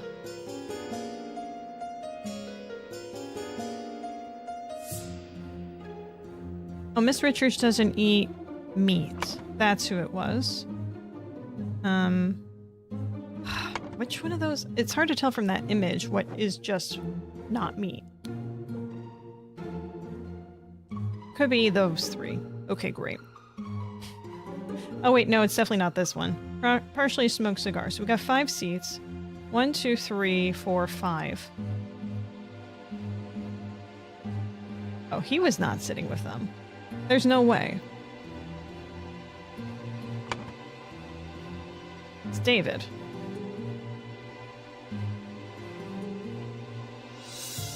David. Around. Big smoker. And we already know that Peter had one of the ladies next to him. What would Peter have eaten?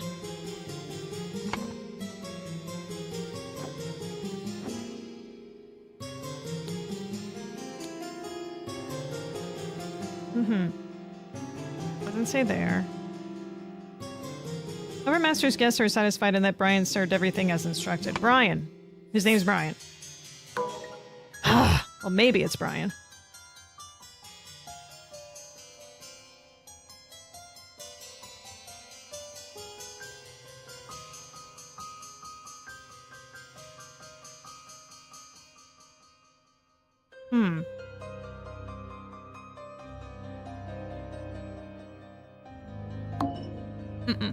Okay.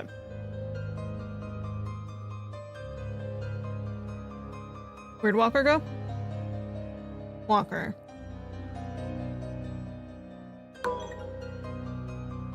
Just gonna do that. Okay, so we know for certain that there are 2 items that are incorrect.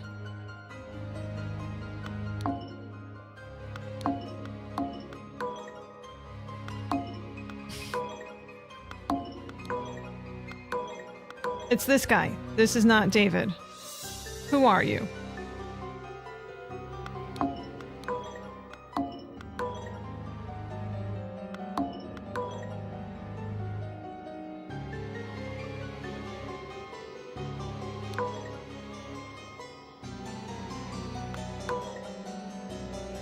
Richards. Where's Richards?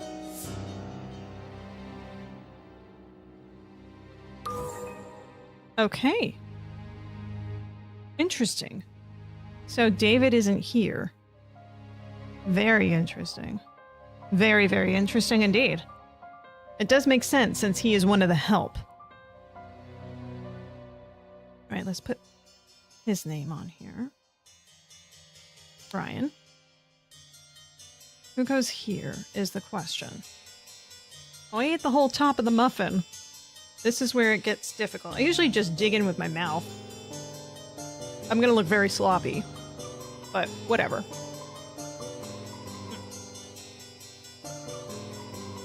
Okay, muffin's helping. So we know this isn't David. Could be Lothar. This guy had cigars on him, so it would make sense. Which is weird that he doesn't sit next to his daughter, but I digress.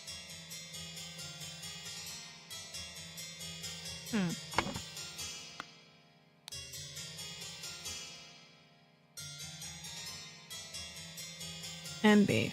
David Goran's job requires that he may arrive or leave during the night. No complaining about this. NB. NB.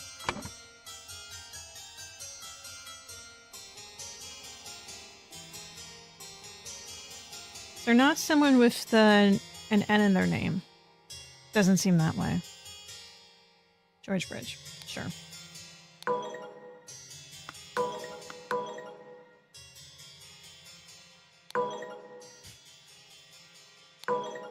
I'm just guessing right here. So, yeah, this has got to be what's wrong here. For certain.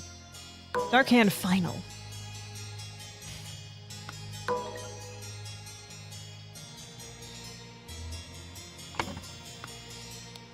What do we have in here? We have the Monkey Man books. Monkey Man versus Dark Hand.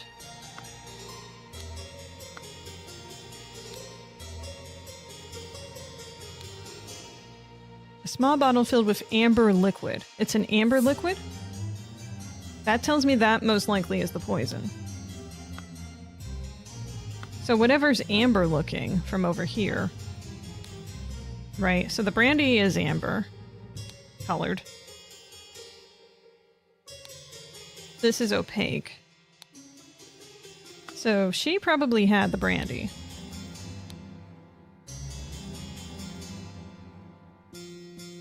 I'm gonna guess she was sitting here then. Okay. Alright, so Rose was over here with her brandy. Although, didn't they have... I'm guessing so much here. I'm going back and forth from like, wait, there were some orders here. Sensitivity of stomach, abstain from alcohol. Oh, this wasn't about her. This is about the master of the house. Consider a glass of peptic tonic before eating. Right, okay.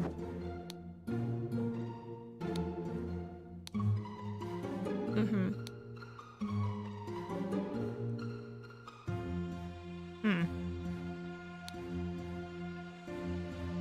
If that's the case...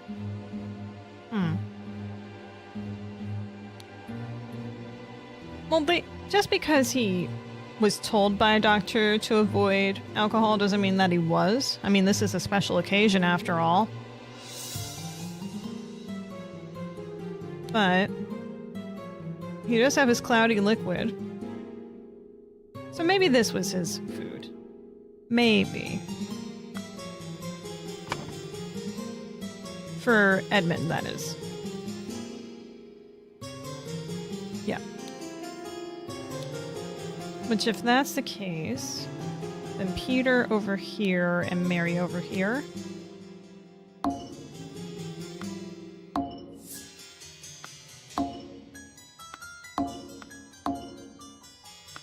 Oh, Mary definitely wouldn't be sitting there, excuse me.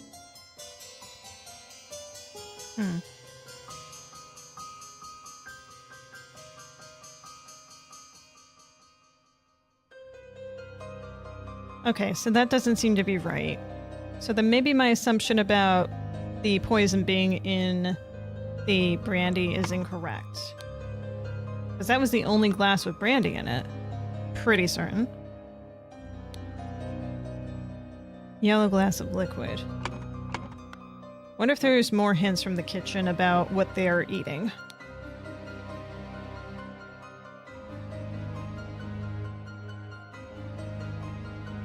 Two eggs. No heavy food for dinner. No heavy food for dinner. So he is eating like a rabbit.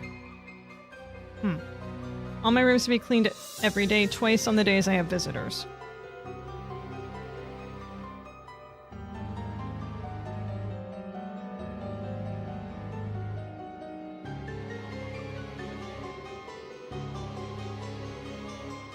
NB. What does NB mean?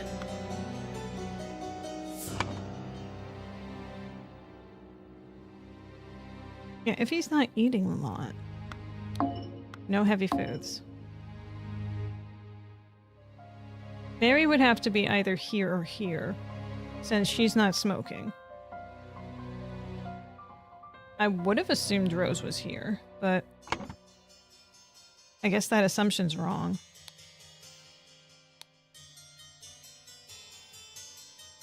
Their use has no eye comfort, and may our Lord Stewart, blah blah blah. News, husband, judge, be gossip, some ignorance, blah blah blah. After this letter, share some good news, no substance, and claims that your late husband used his position to squander church money. The judge has decided to remove all accusations, and you will be no longer a target of baseless gossip. I truly and sincerely hope this will provide some comfort in these dark times when ignorance and impudence go hand in hand. May our Lord steward over our poor souls. So far, all the writing has had some meaning in some way, shape, or form, in some sort of hint. I'm not getting anything from this. But there was also that code book. Have is his, decide longer. It's going third words. To know, position. To no. News, husband, judge. Be gossip. Good, late, the you. Or maybe it's backwards. May and comfort, I know. Soul's hand, ignorance, some. No. Our impudence in truly longer decided his is have Ada. Maybe not. I'll get something from that. Someday. Wait, did I forget something here? Some lemons. I guess I did. Pair of opaque bottles labeled water. Yeah, that's water for you.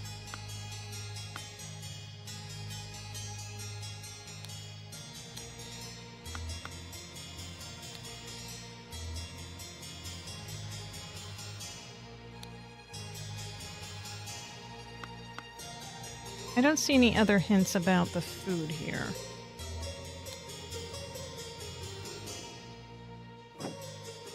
Did anyone else make a mention of their diets?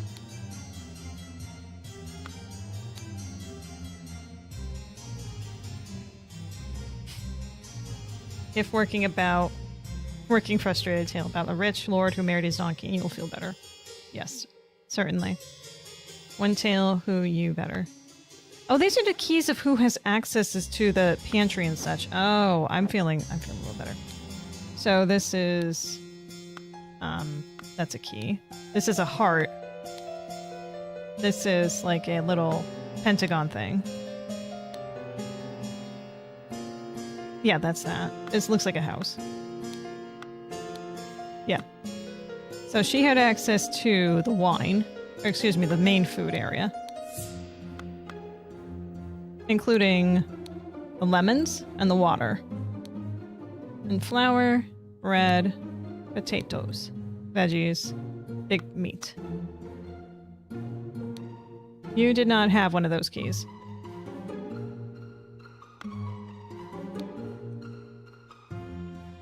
To Mrs. Smith for 3 years of service.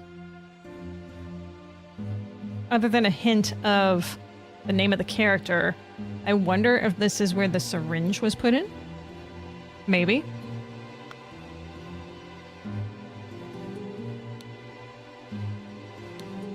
That's just a rectangle. Also a rectangle. Interesting. Rectangle, rectangle. Very, very interesting. No random keys here. But there's lockpicks, so I mean, you could have been anywhere, man.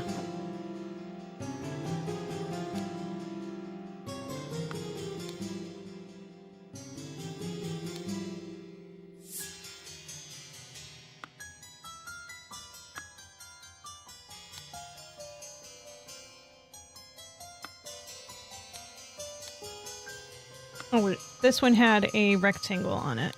So the tonics. And the opium.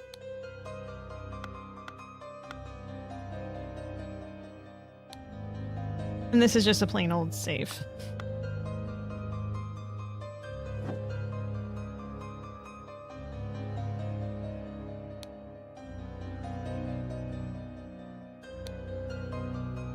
Her face is blushed, and she has some green sticking out of her mouth. Which either that's vomit, or maybe she was eating a salad. Right? Partially eaten salad. Untouched salad. Partially eaten roast. Partially eaten salad. Partially eaten salad. So that's 3 spots for her. So not the one with the brandy on it.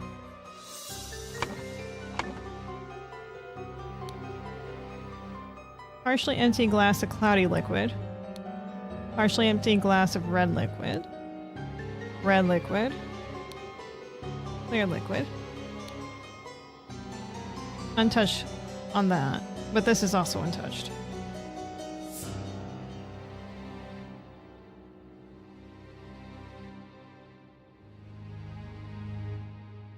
See, I still am kind of convinced about the brandy, though.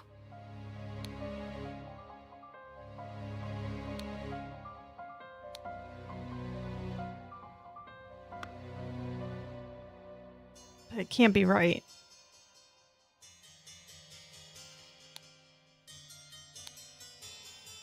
An embroidered handkerchief. I wonder.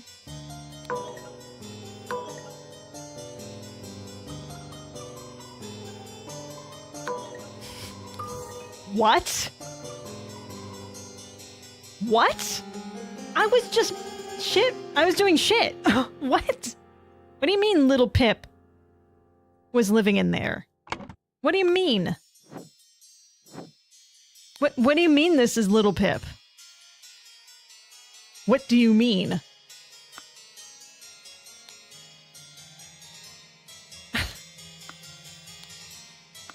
I mean, I guess he's reading kid books.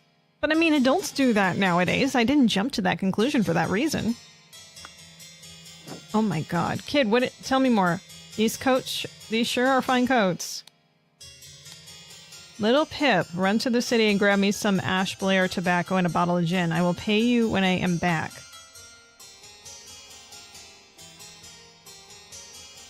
My god.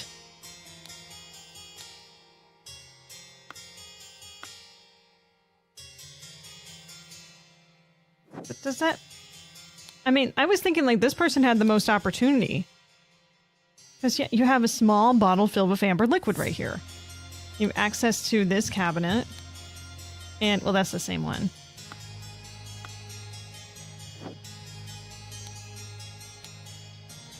Peptic tonic. That's the only thing that he would have access to. And I guess since... Oh my god, but is he able to... There's a chair right here.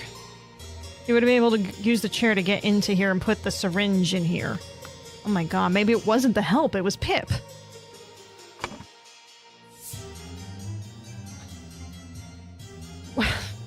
It makes sense that he doesn't have a place at the table. Rose Cuthbert died. Yeah. That's a key in A. Hid the necessary key. Oh! Hid the necessary key.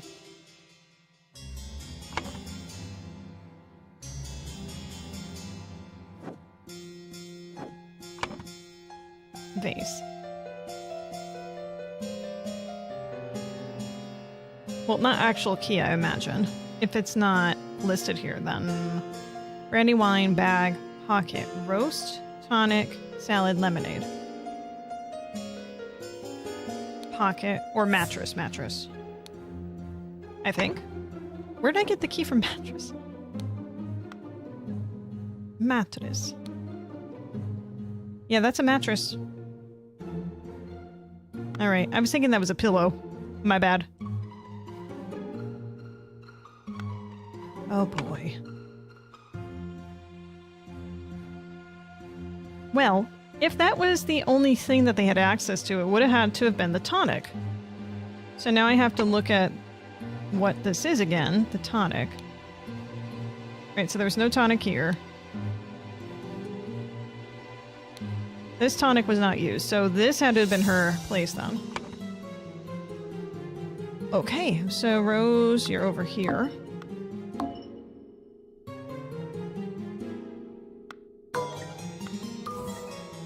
Everything is filled in correctly. So Peter sat here.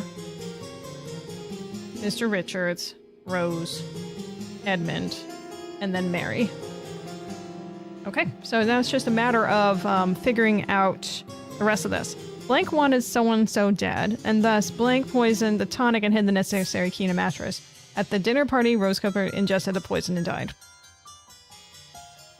I'm gonna guess that Edmund was the one that they wanted dead. Because he also was drinking, was going to be drinking, rather, the tonic.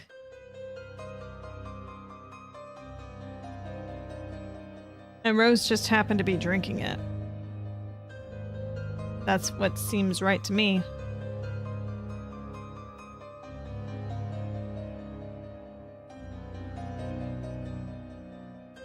Little Pip. Did Little Pip actually want anyone dead, though? That's the question. Unless Little Pip poisoned the tonic. David, maybe. But why would David want him dead?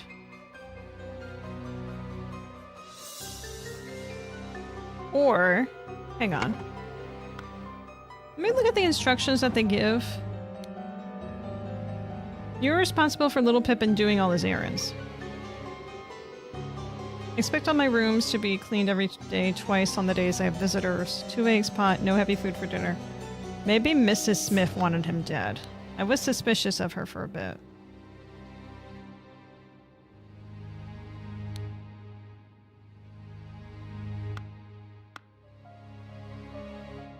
Alright, I'm gonna go with that theory for right now.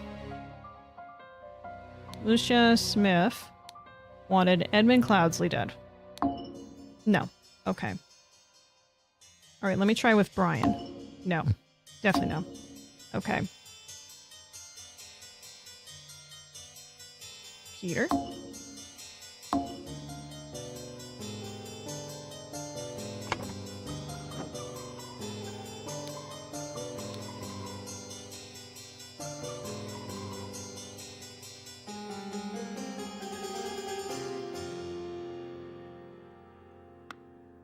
Edmund getting a letter from Rose complaining about Peter.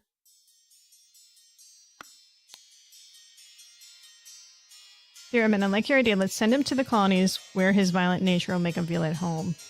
I hear you're having dinner with Lady Mary and all her well-to-do father, Lofar. If Peter and I were to join you, we could beguile him with tales of adventures in the colonies so we can ship him away.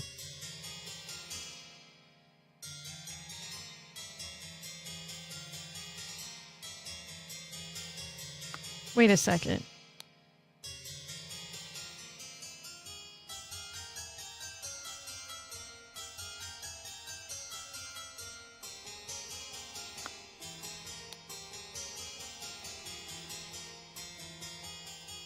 Peter and Rose were going to beguile Lothar about overseas adventures. So they can ship someone else away from the colonies. Were they referring to Little Pip?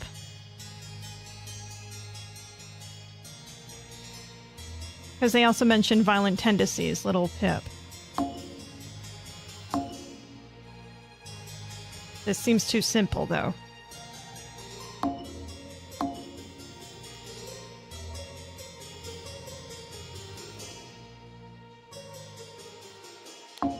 No. Okay.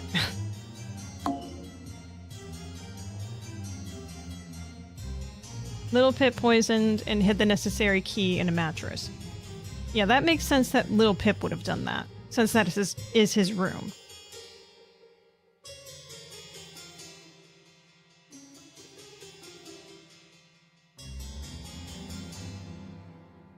Maybe Peter wanted her dead.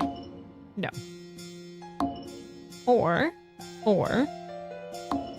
No. Okay.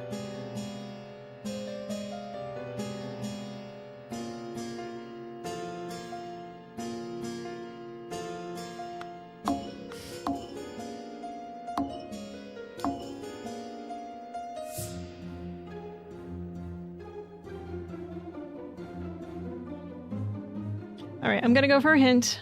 I just don't want to keep this going longer than necessary.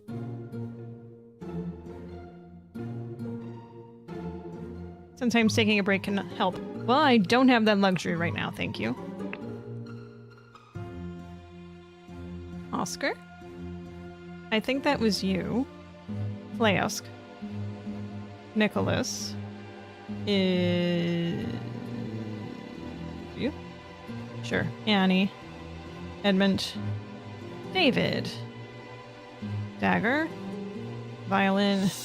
Inkpot. Maurice. You're Maurice. Peter. paint pot. You're Nicholas, you're Peter. Good job. On the dinner table. Don't need help with the dinner table. That's all set. Means of access. Living quarters. On a secret in a letter. Oh, that's what I'm missing. Oh, I should have looked closer at the letters. All right. Imagine this, my friend. Someone might have informed the poisoner in a cryptic manner. If you find someone whose quarters seem suspicious, I invite you to look out for secret codes. The investigator of the murder could have concealed their instructions in an innocent-looking text. So I should look at the quarters.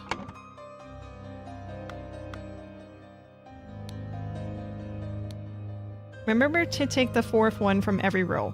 The fourth one from every row. I completely forgot about that message. I'm like, what does that mean? That combined with the information about the crypticness, that's definitely it. 100%. The muffin is skinned. Excuse me while I be barbaric with it. Okay. So, fourth one from every row. So, find an innocent thing. And we already determined whose room that is. This is Ada's. Oh, you're not as innocent as you look, sweetheart.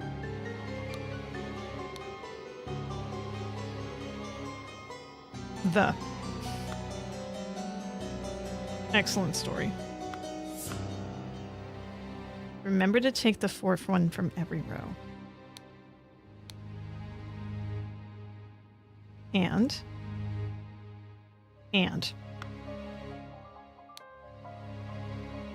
Soon. Unless it means the reverse, that you listen to every single letter. Right, and you just ignore the fourth one.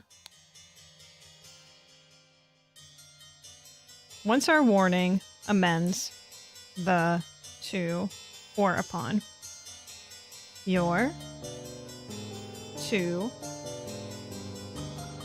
brotherhood. Instead, at. Do you have a letter on you? 1, 2, 3, 4 has 1, 2, 3, 4 and. Okay, maybe not that. I there used. No, I comfort. May. It's got to be that letter. Take the fourth one from every row. From.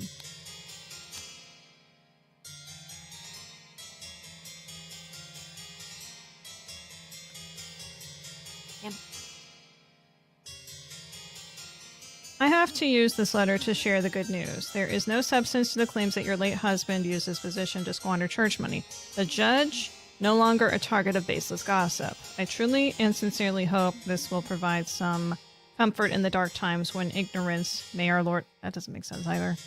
Take the fourth one from every row. Maybe the fourth word. 1, 2, 3, 4, use. Substance. 2, remove, target, sincerely, dark, hand, steward. Okay. Use substance to remove target.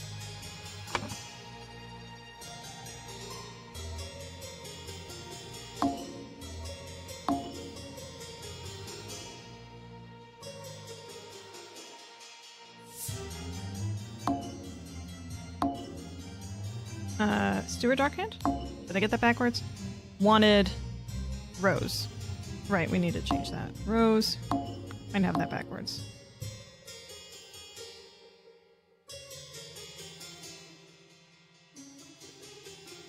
She had tonic. She didn't... Ugh, okay. I'm getting closer.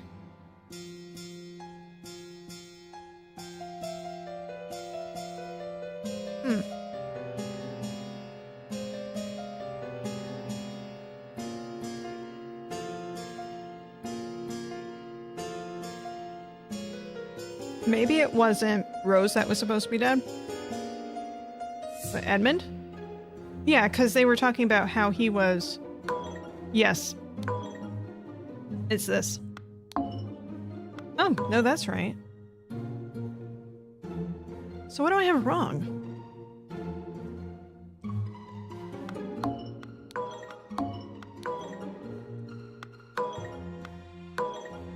Interesting.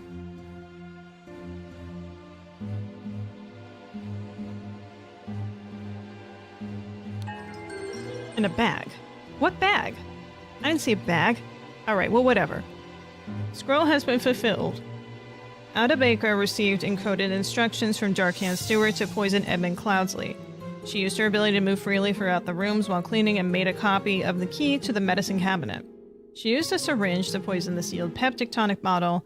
However, during the party, Rose asked for some tonic and drank it first and died from the poison. Yeah, that's the risk there. Oh! Look at that.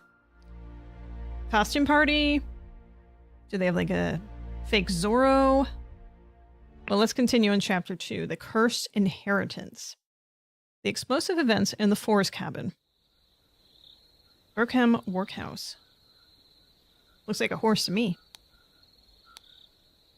Henchman for hire in Timberbrook region. Billy Cracker. Oakwood Gang, Brawler Robber. Party Abe. Burkham Workhouse. Brawler. Has a cart.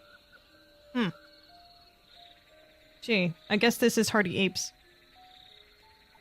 Little Billy. Hobbs Gang burglar enters through chimneys. Jack Nails. Timberbrook Inn burglar pickpocket. Box of confectionery. Oh. Hats. Sketches of hats. Seems like a weird detail, but I'm sure this means something. Let's go on inside. Ada? Oh wait, no, you're Mrs. Smith. Oh, by the gods, what was that? Gentleman robber strikes at Westbrook. The infamous gentleman robber, Walter Keene, with a number of unnamed associates, held up a coach on the southern road leading out Westbrook. The scoundrel robbed the passengers of all their valuables, kissed a young lady, and then left. This is already the 5th robbery by the infamous gentleman who, as in custom, appeared wearing an impeccable suit and a new hat in the latest city style. I wonder what the latest city style is. Is it this? The reward for catching Walter Keene has been increased to 100 pounds. This dude's dead. Oh, or almost dead. This man is breathing but appears to have lost consciousness. I do not care what means you use to acquire what I need, but remember to be discreet as always. Not that I do not want it to decayed. The more recently it has died, the better. One of the old workhorse geezers... Workhouse. House. Broke yesterday. I will arrange for a cart to move the corpse if you send me directions. And be quick before they bury him. I do not want to dig that stiff. Chillings. Gun. It's loaded. Key. Coffin that he's in. Scarecrow in a wooden coffin. He was tricked. Ooh, he was tricked. Everyone, you're not to visit any village or city without my permission. At no point may you disclose the location of the cabin. Mr. David Goran, you're in charge of all security and arms. Mrs. Lucia Smith, you will taste any food you cook before it is presented to me. Little Pip, you are in charge. Oh, it's up here. You are in charge of Black Bestia and Golden Doubloon. Both must be fed daily. So the dogs, I'm assuming. Edmund Cloudsley. Weird, he's not signing at EC. Go, coin, go! So this has got to be coin. Right, let's label some of these folks, shall we? So this is Little Pip, as we know. Good Pip for hiding. This is Lucia Smith. And this is Go, coin, go, so that's got to be Golden Doubloon. I don't remember his name. I don't know if we have enough information for that as of yet. Ah! a sword, ring with a ruby, wrapped piece of confectionery, and a loaded pistol. Alright. Oh! That's what we call an explosion. Oh, hey, what's this? Interesting. Guy's blown away. A club. Must have clubbed the other guy at the entrance. That door is majorly broken. Possibly with that grub too. I finally have the location of my target. Meet us on November 10th, Friday, in Timberbrook Inn and bring all your tools. You get your share as we agreed. WK. Walter Keane. That's what I thought. Set of lockpicks, a saw, and a loaded pistol. So just looking back on that, hang on. Not you. Pistol or club? Or saw. No, that's a saw. Shard of a vase. That's a tattoo. Of knitting needles? Maybe. That's the idol. Ooh. Wonder what that means. Small weight is tied to a pulled down lever at the back of the idol. Smart. Very smart. Because that ends up doing magical stuff, like maybe imploding. A rotten apple and a green apple. Gross.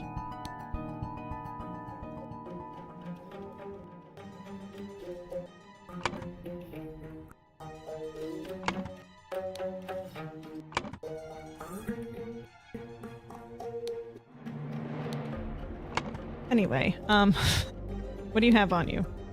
Vacuum. This clue's been added to the thinking panel. Thank you. This simply did not work. After I aimed at the sealed vessel and activated the idol, both air and vessel disappeared. Upon further consideration, it was an obvious mistake. Vacuum. Attempted with this input, and it was a definitive improvement. It decreased the amount of air, but curiously, it did not create a complete vacuum in the sealed vessel. Gold filtering. The target must contain some gold for this to work. Seawater is a suitable target, for example. However, a great deal of seawater... Oh, hang on. Getting words. Would be required for this to yield any significant amount. Perhaps I should try it on a ship in an open area. First step, get gold by aiming at the target. Second step, aim at empty vessel to retrieve it. Unknown effect. If this implication of this are what I surmise, this could be a tremendous discovery. The next step is to progress from fruit to some more advanced organic matter. I must ask David to fetch me a dead body for further experiments. This is vitally urgent. Spontaneous combustion. You cannot combust the target if you have not performed the freezing beforehand. Interesting, the speed at which heat is increased appears to be influenced by how strongly I press the trigger and how long I have performed the thing before the cane before it. Freezing. Observation. Freezing the target rapidly can create curious side effects. For instance, I should be careful when freezing water in a sealed bottle. It exploded and the glass shards flew everywhere. Safety notice. Upon pulling the trigger, if the glyph input is meaningful, the item will perform the intended action on the target it can see. If its eye is red, it is ready for the cane input, and it will turn blue afterwards. If the eye is blue, you can only perform the cane dot input and will return red afterwards. So, this is blue.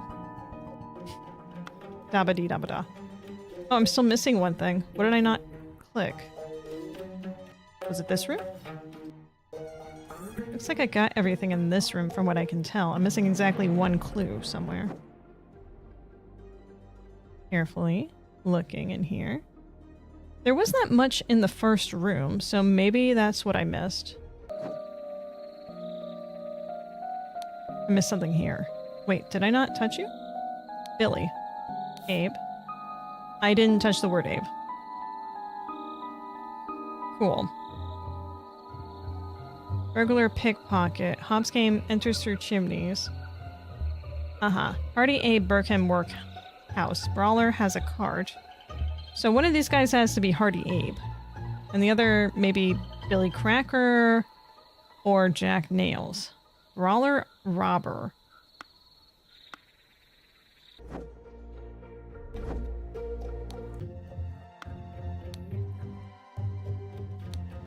Lockpicks.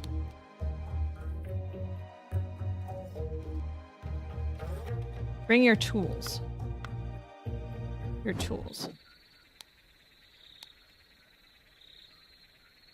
So that's Jack Nails. Jack Nails. Okay. And this is pretty much just 50-50. Hardy Billy? Oh, right, I forgot about this guy. Shoot, the guy that's almost dead. Is that David Garand? Could be.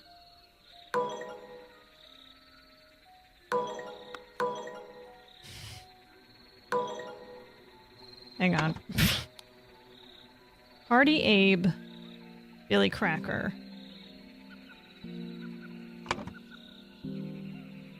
Cracker.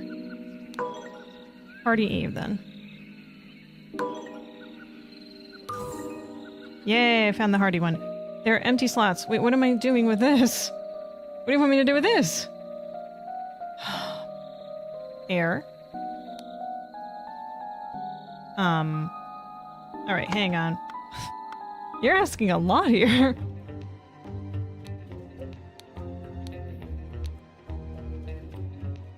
Oh no, the other one is the vacuum.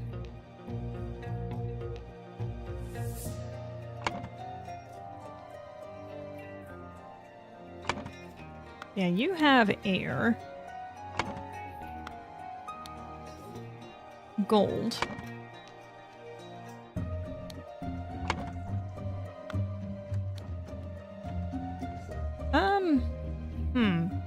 Matter.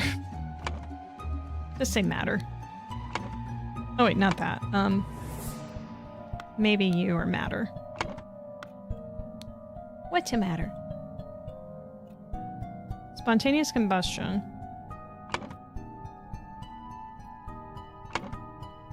Heat. Unless... that could be you. One of these two.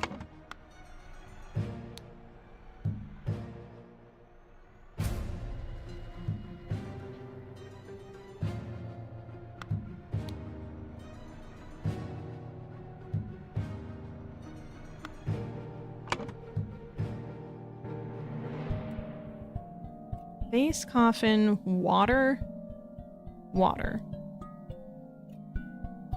Corpse? Water? Oh no. Vase. Why? Where'd the word vase come from? Wasn't in this one. I was talking about decrease the amount of air. Or, oh, maybe I'm supposed to do one of these blue ones. Oh, it's blue or, oh. Wow. Okay.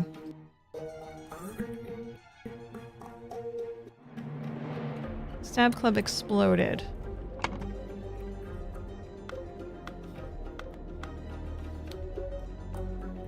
This is an explosion.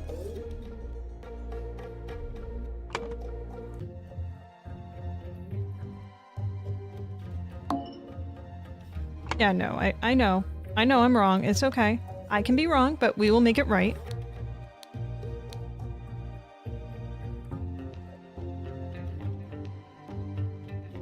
Attempted this input. Okay, so there's a difference here, clearly. Did not work. After I aimed the sealed vessel and activated the idol, both air and vessel disappeared. Upon further consideration, it was an obvious mistake.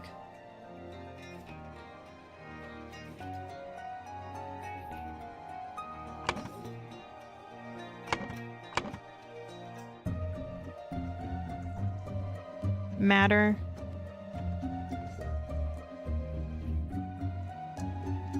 Decrease. Okay. Actually, wait a second.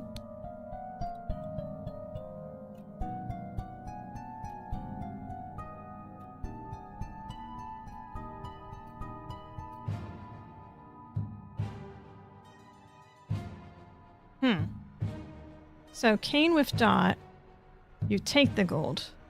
Cane without dot, you retrieve it. Basically to put it out of it.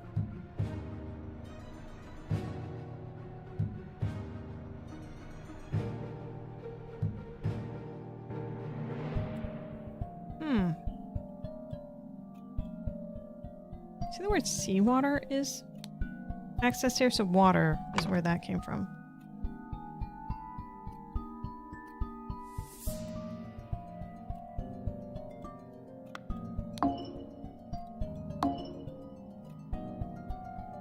Decrease matter, increase matter.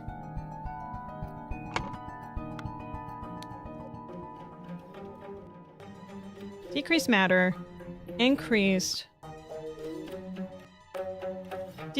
Decrease matter. Right. And then this just... What did it do? Input is definitive improvement and decrease the amount of air. Curiously did not create a vacuum, so this one is air. Ah, see, I'm getting there. Almost.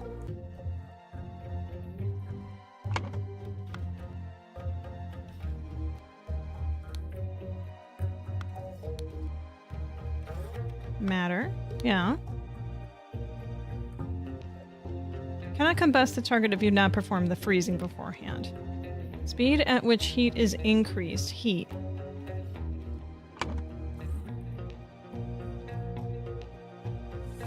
So this is decreasing heat.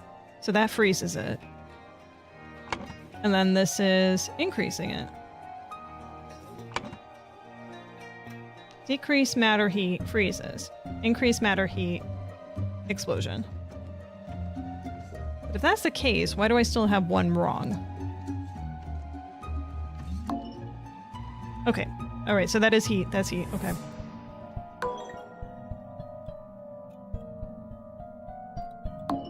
Alright, that's definitely air. Water? No. Okay, so it's matter. Maybe it's not gold. Maybe it's water for this one then. Okay, no, that's gold. So then, did I get these backwards? Okay, I got them backwards. Whatever. Alright, so then, now that I perfectly understand everything that I'm doing, right? Let's figure out this part. Okay. There's a lot to fill here. Blank needed a blank. Blank, along with accomplishes, delivered a blank. Coffin. David Goran needed a corpse. Blank, along with accomplishes, delivered a coffin. Walter Keane. Upon entering, Blank suddenly clubbed David Moran. The one who had the club was Hardy. Meanwhile, Blank blanked the amount of Blank and ACL'd Blank. When Blank and Blank entered the room, the Blank idol exploded. And killed them both. So both of these dudes are dead, it looks like. Okay, cool. Hardy, Abe, and Jack Nails entered the room.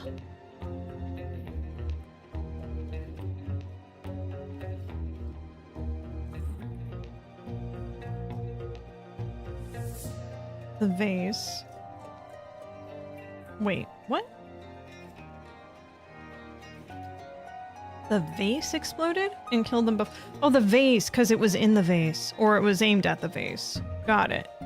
Yeah, because there was just shards of vase everywhere. That makes sense. Okay, meanwhile, Blink stabbed the amount, clubbed the amount of Blank. in a sealed...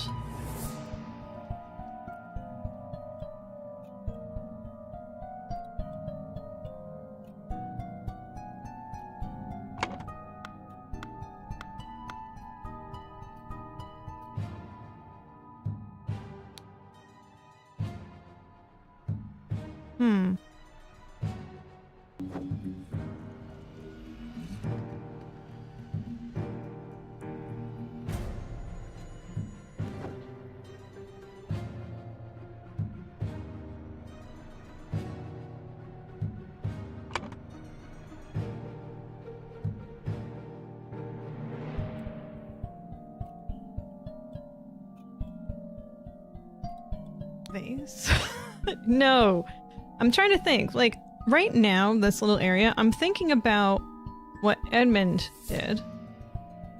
Edmund...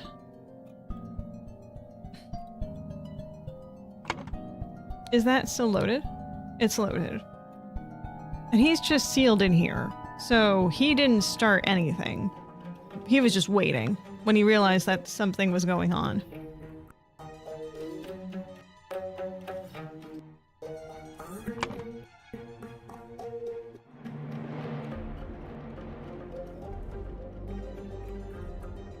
So he didn't shoot anything. Decreased the amount of water? Heat in a sealed vase. Oh, wait, hang on. Who needed the corpse?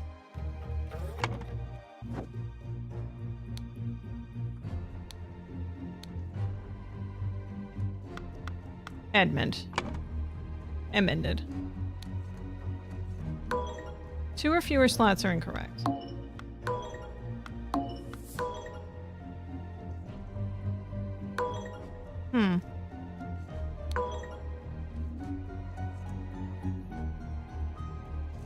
Okay, so this is possibly wrong. Which makes sense.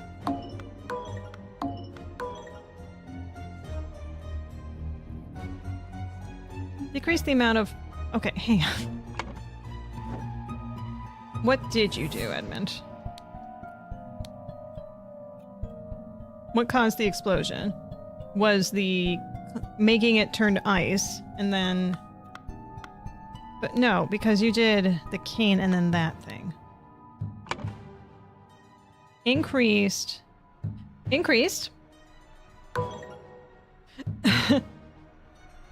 the air. There we go. Who needs hints? Not Jacki. No, sir. The scroll has been fulfilled. To gain entrance to Edmund Cloudsley's secret forest cabin, gentleman robber Walter Keene pretended to deliver a corpse to Edmund for his experiments. On entering the cabin, the robbers ambushed the servants and Edmund locked himself in his study. While the robbers were sawing through the lock, Edmund prepared a trap with the idol that killed 2 of the intruders. Smart, Edmund. This is why you're living as long as you are.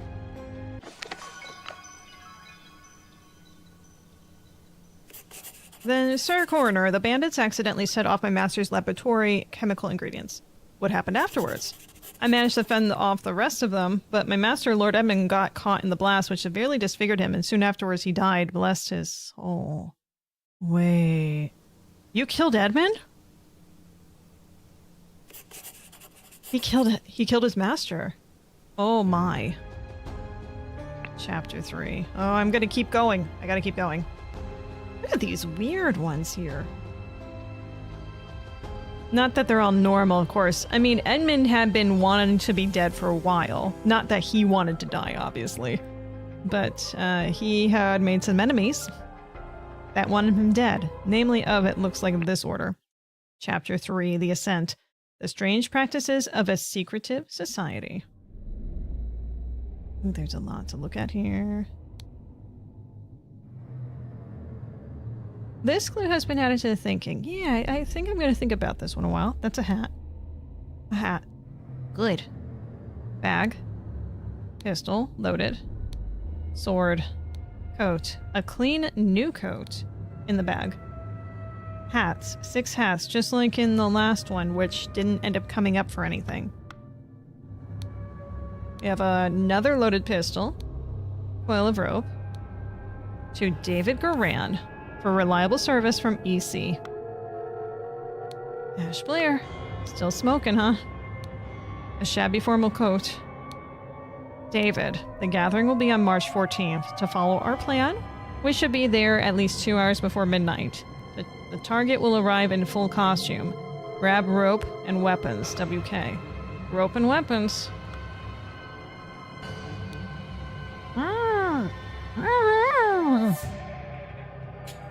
It's good. Very good. Is that him? I'm not convinced that it's him. Oh, there's a tattoo on your back. The tattoo depicts a hand and an eye. Hand, excuse me, this hand and that eye.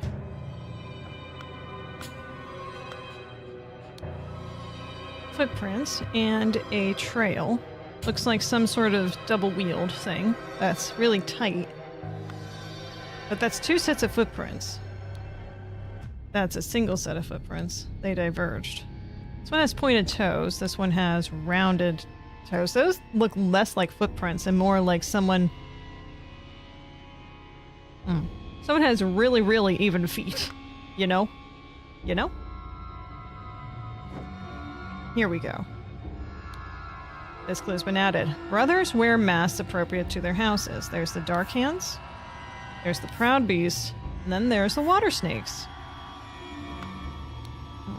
Brothers wear robes appropriate to their rank. Master, Steward, and Initiate. So that says to me that that dude outside is a Dark Hand Initiate. Oh, we have a lot of text. Okay. January 5th, 1789. Masters. I ventured on the Order's mission to reclaim our fire-breathing relic, and, with great resolve, punish the despicable enemy. I, with a few brave companions, fearlessly entered this hideout in a remote hunting cabin. But the devil had prepared a treacherous trap, and an explosion slaughtered my dearest friends as we entered his study.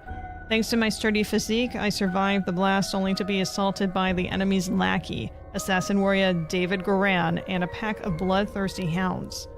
After an hour of fight, I received numerous deadly wounds, in spite of which I prevailed and defeated my assailants with a martial training. I discovered the enemy's dead body, slain by the trap of his own making, but no trace of the relic. I am forced to go into hiding because the government's watchmen are tracking me. Once I have recovered from my deadly wounds, I have shaken off the watchmen. I will send you to the next report. May the Griffin awaken. Walter Keene. So that's the report of Walter Keene after that last scenario. October 20th, 1789. And what was the last one? January 1789. So this is many months later. Masters, I must apologize 1,000 times for my absence, but my road to recovery was full of peril and valor that cannot be sufficiently conveyed in writing.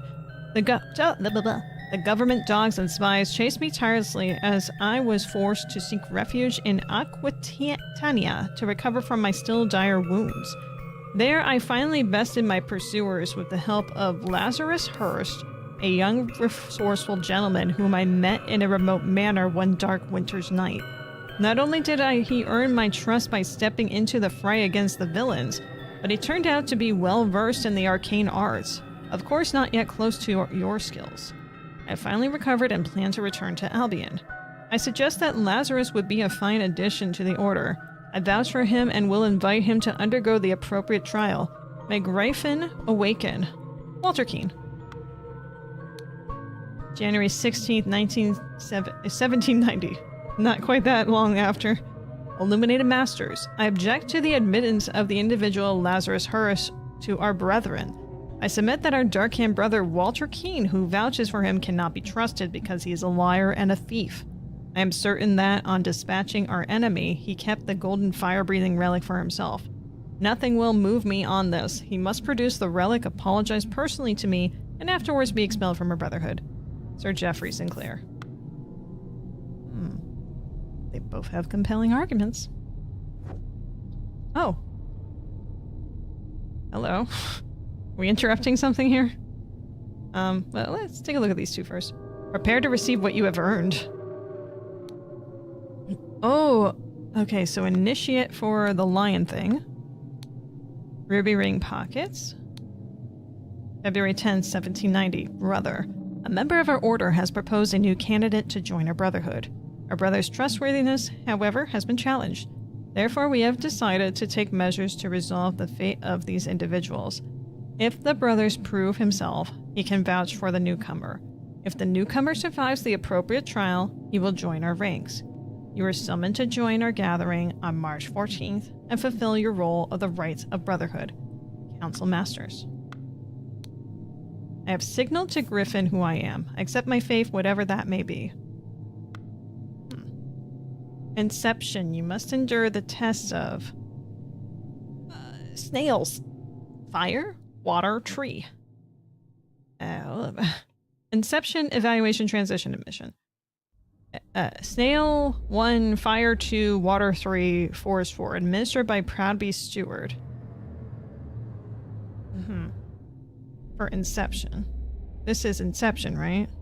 I would assume.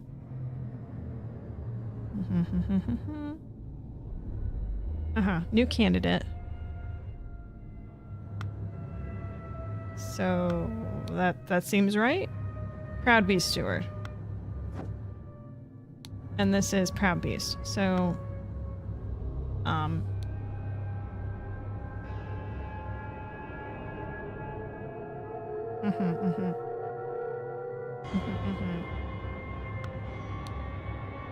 trying to see if it said specifically this dude was going to be a Proud Beast or not.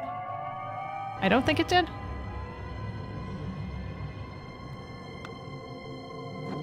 I think that's him.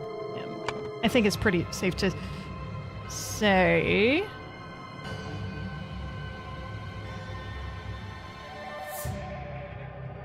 Yeah, Lazarus Hurst. Don't know. I'm just gonna assume this is Walter for right now. Who knows? 2 or fewer are incorrect, so this is not Walter. What if it's David? It is not. What if it's Lazarus? It is not. Alright, so we know who this is not.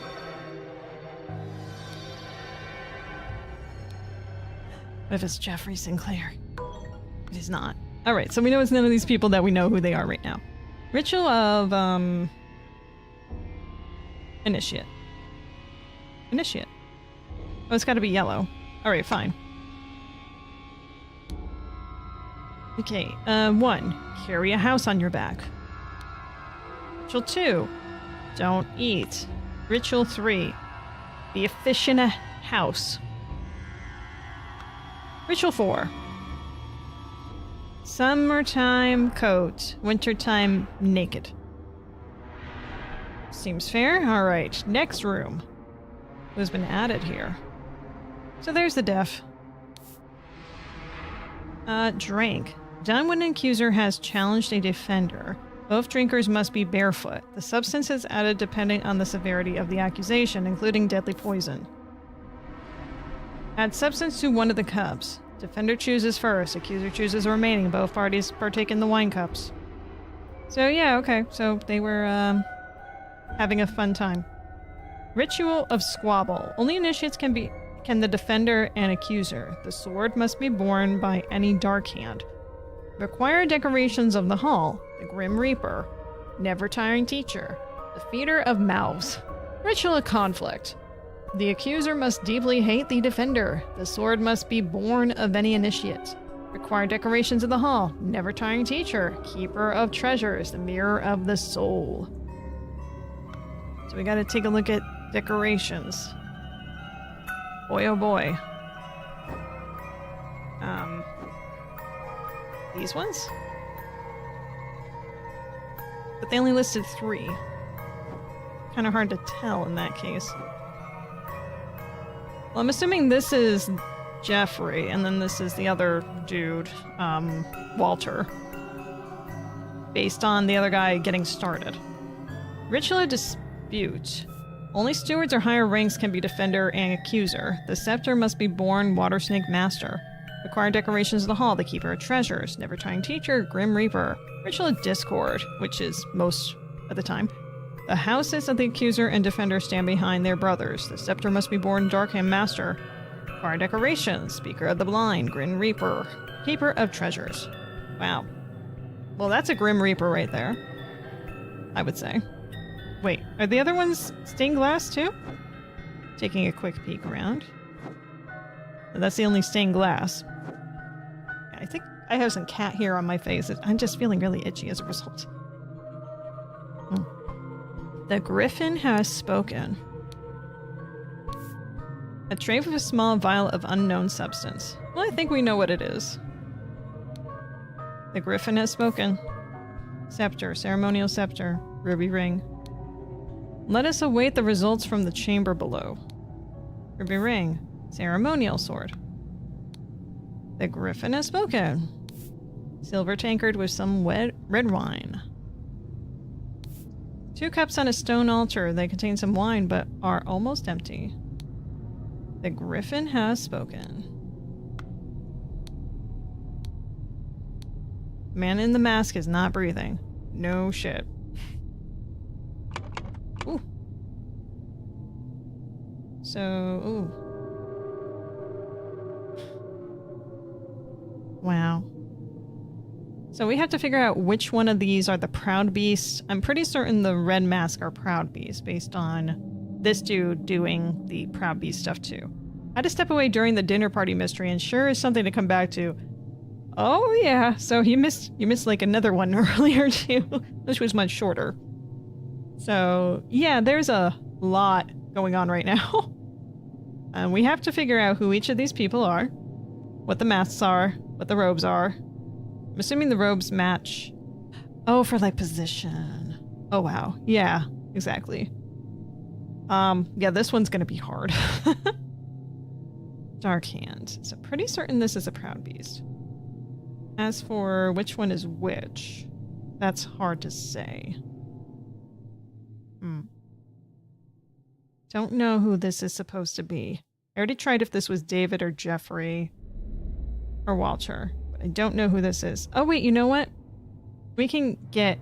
I already know. Okay, Steward. Dark Hand. Or Initiate, maybe. There we go. An Initiate Dark Hand. There we go. So we got one. Now, it's a matter of knowing which one of these robes is Initiate or not. It's not going to be that hard to figure it out, I imagine. So let's just take a educated guess. Okay, so we know those are right. So then, not that. There we go. See, I don't want to have to try and really think about those too much. So there we go. Now it's a matter of figuring out the rest of these folks, right? Ritual of Initiate of Poison, Squabble, Conflict, Dispute, Discord, Tray, Scepter, Sword, Tankard, Cup. Ritual of Cup. Wait, no, that's not right.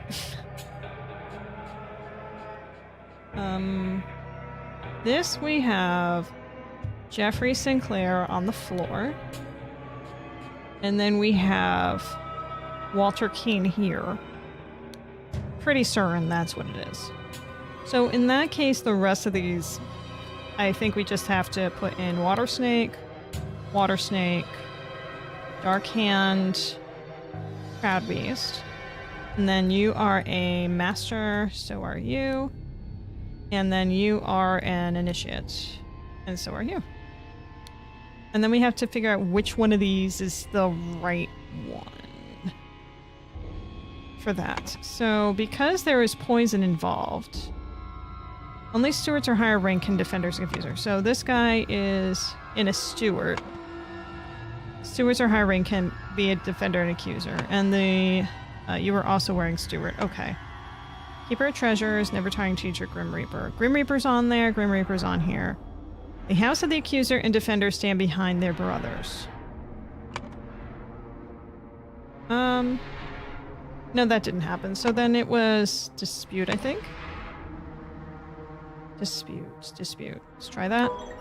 2 or fewer are incorrect, so let me just try. Alright, so it is Dispute. I did get that right. Then maybe it's these ones? No.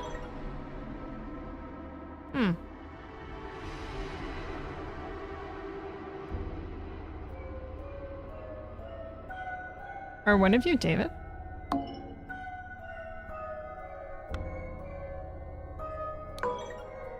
David? No. Huh. Unless Lazarus is somehow one of these two? I don't think so, though. Why would that make sense? Alright, no, Jeffrey is there. It's definitely Jeffrey. Lazarus, stay there. No. Okay, Walter. What did I get wrong? Proud Beast. Yeah. Water Snake. Dark Hand. Initiate. Right. And another Initiate in red. Okay. And then we have 2 Masters. Unless... Am I supposed to put... No. What did I do wrong then? What's wrong with this photo? I don't know.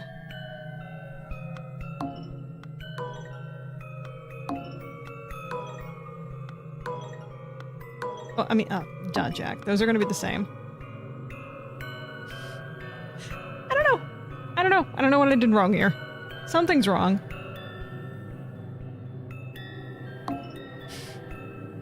Discord. Dispute. It's dispute.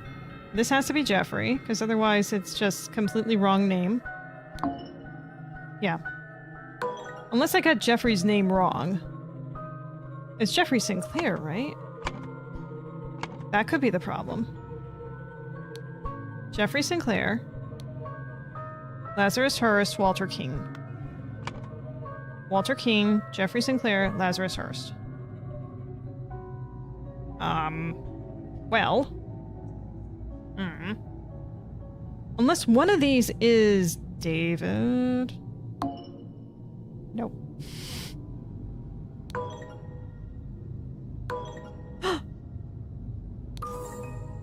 How was I supposed to figure that out? David Garan is an initiate for the Dark Hand? David Garan. David Garan and Pack of Blessed Thirsty Hounds. That was just a guess of things. Was it one of your things, dude? David the Gathering Bee on the 14th. Follow our plan. Targets will alive. Grab a rope and weapons.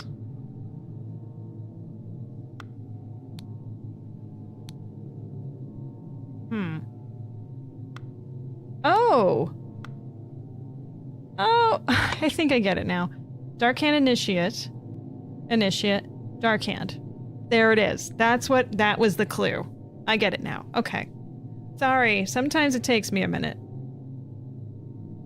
It literally knocked the guy out and said, yeah, I'm gonna settle things for you. My way. Because I'm David Garam. That's what. So my bad. Okay. Sorry, muffin. Still working on it. It's almost gone. Alright, so this should be easy enough to figure out. So we got a Proud Beast Master. Proud Beast Steward. We just have to figure out which one of these is the ritual. For this. I guess I'll try to not guess it. It would be easier to guess it at this point, but I'll figure it out. So this is Proud Beast Steward, so Inception. I would assume. Where's the word Inception?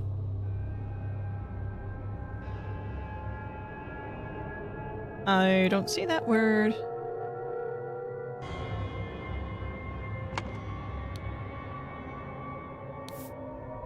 Wait, I didn't actually click these. That would do it. Everything is filled correctly. Hooray, I did it. Alright, Blank was blanked to a blank ritual. He, along with Blank Blank, ambushed a Dark Hand Initiate. Blank Blank, posing as Blank Blank.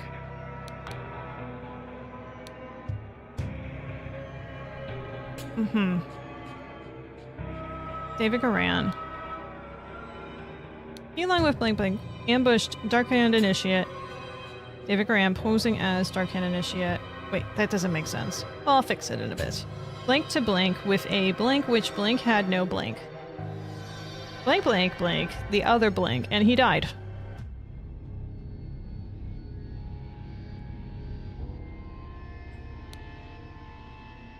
Meanwhile, Lazarus Hearst passed a ritual to become a Proud Beast initiate.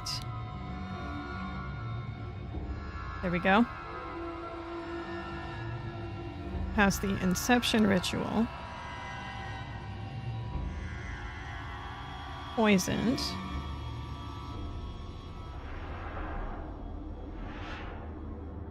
Oh, drank the other cup. Jeffrey Sinclair drank the other cup and died. Alright, I'm very confident about this ending part. That makes sense. Walter Keane was challenged to a dispute ritual. He, along with David Goran, ambushed Darkan Initiate. I don't know what his name is. We don't have a name for him. David Goran, posing as Darkan Initiate. Blank to blank with a blank which blank had no blank. No poison. Poison.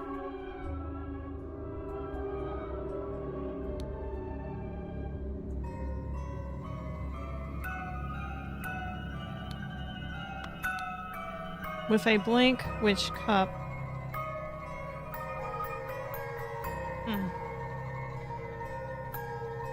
Yeah, this part I know is wrong. With a blank which cup had no poison. Discord, tray, scepter, sword, tankard, squabble, conflict. Admission, evaluation, signal, drink,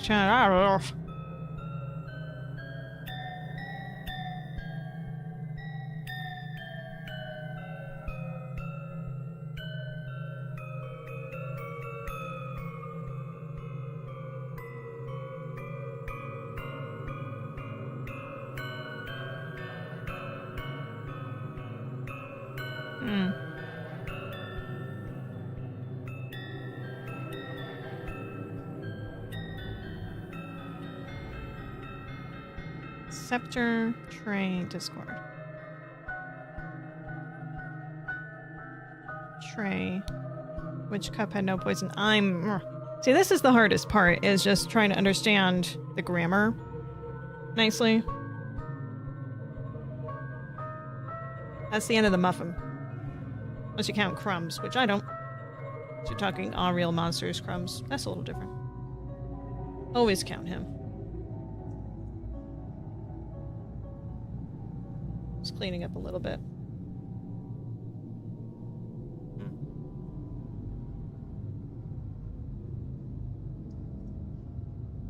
I know I said this like 5 times, but this part's hard.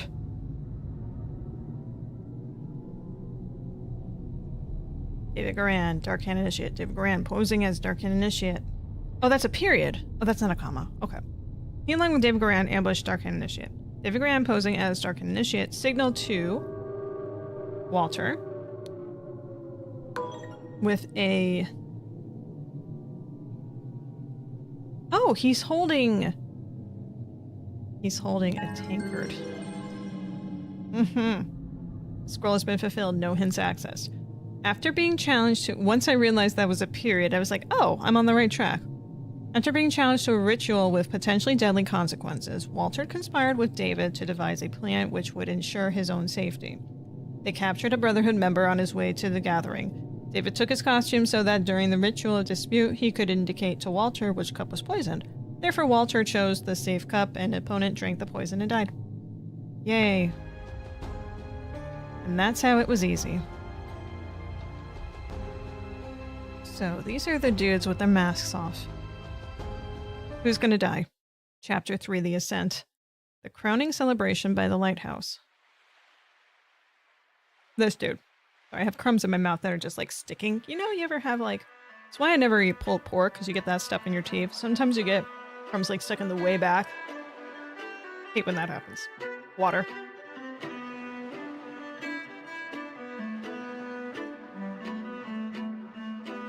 I love she shanty.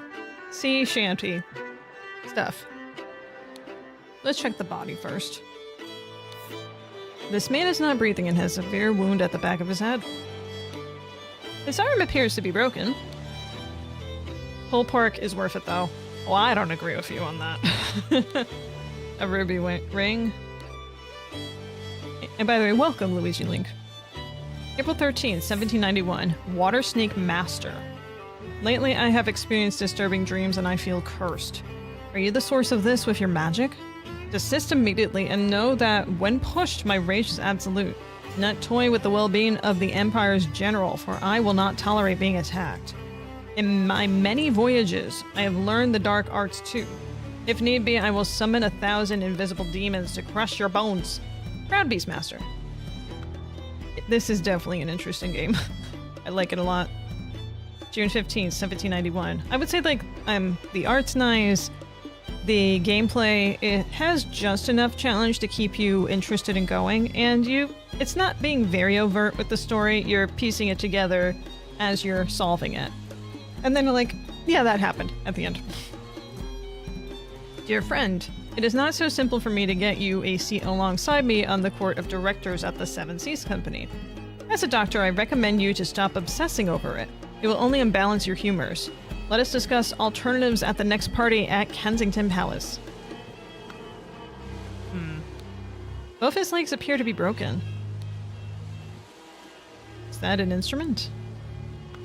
Interesting.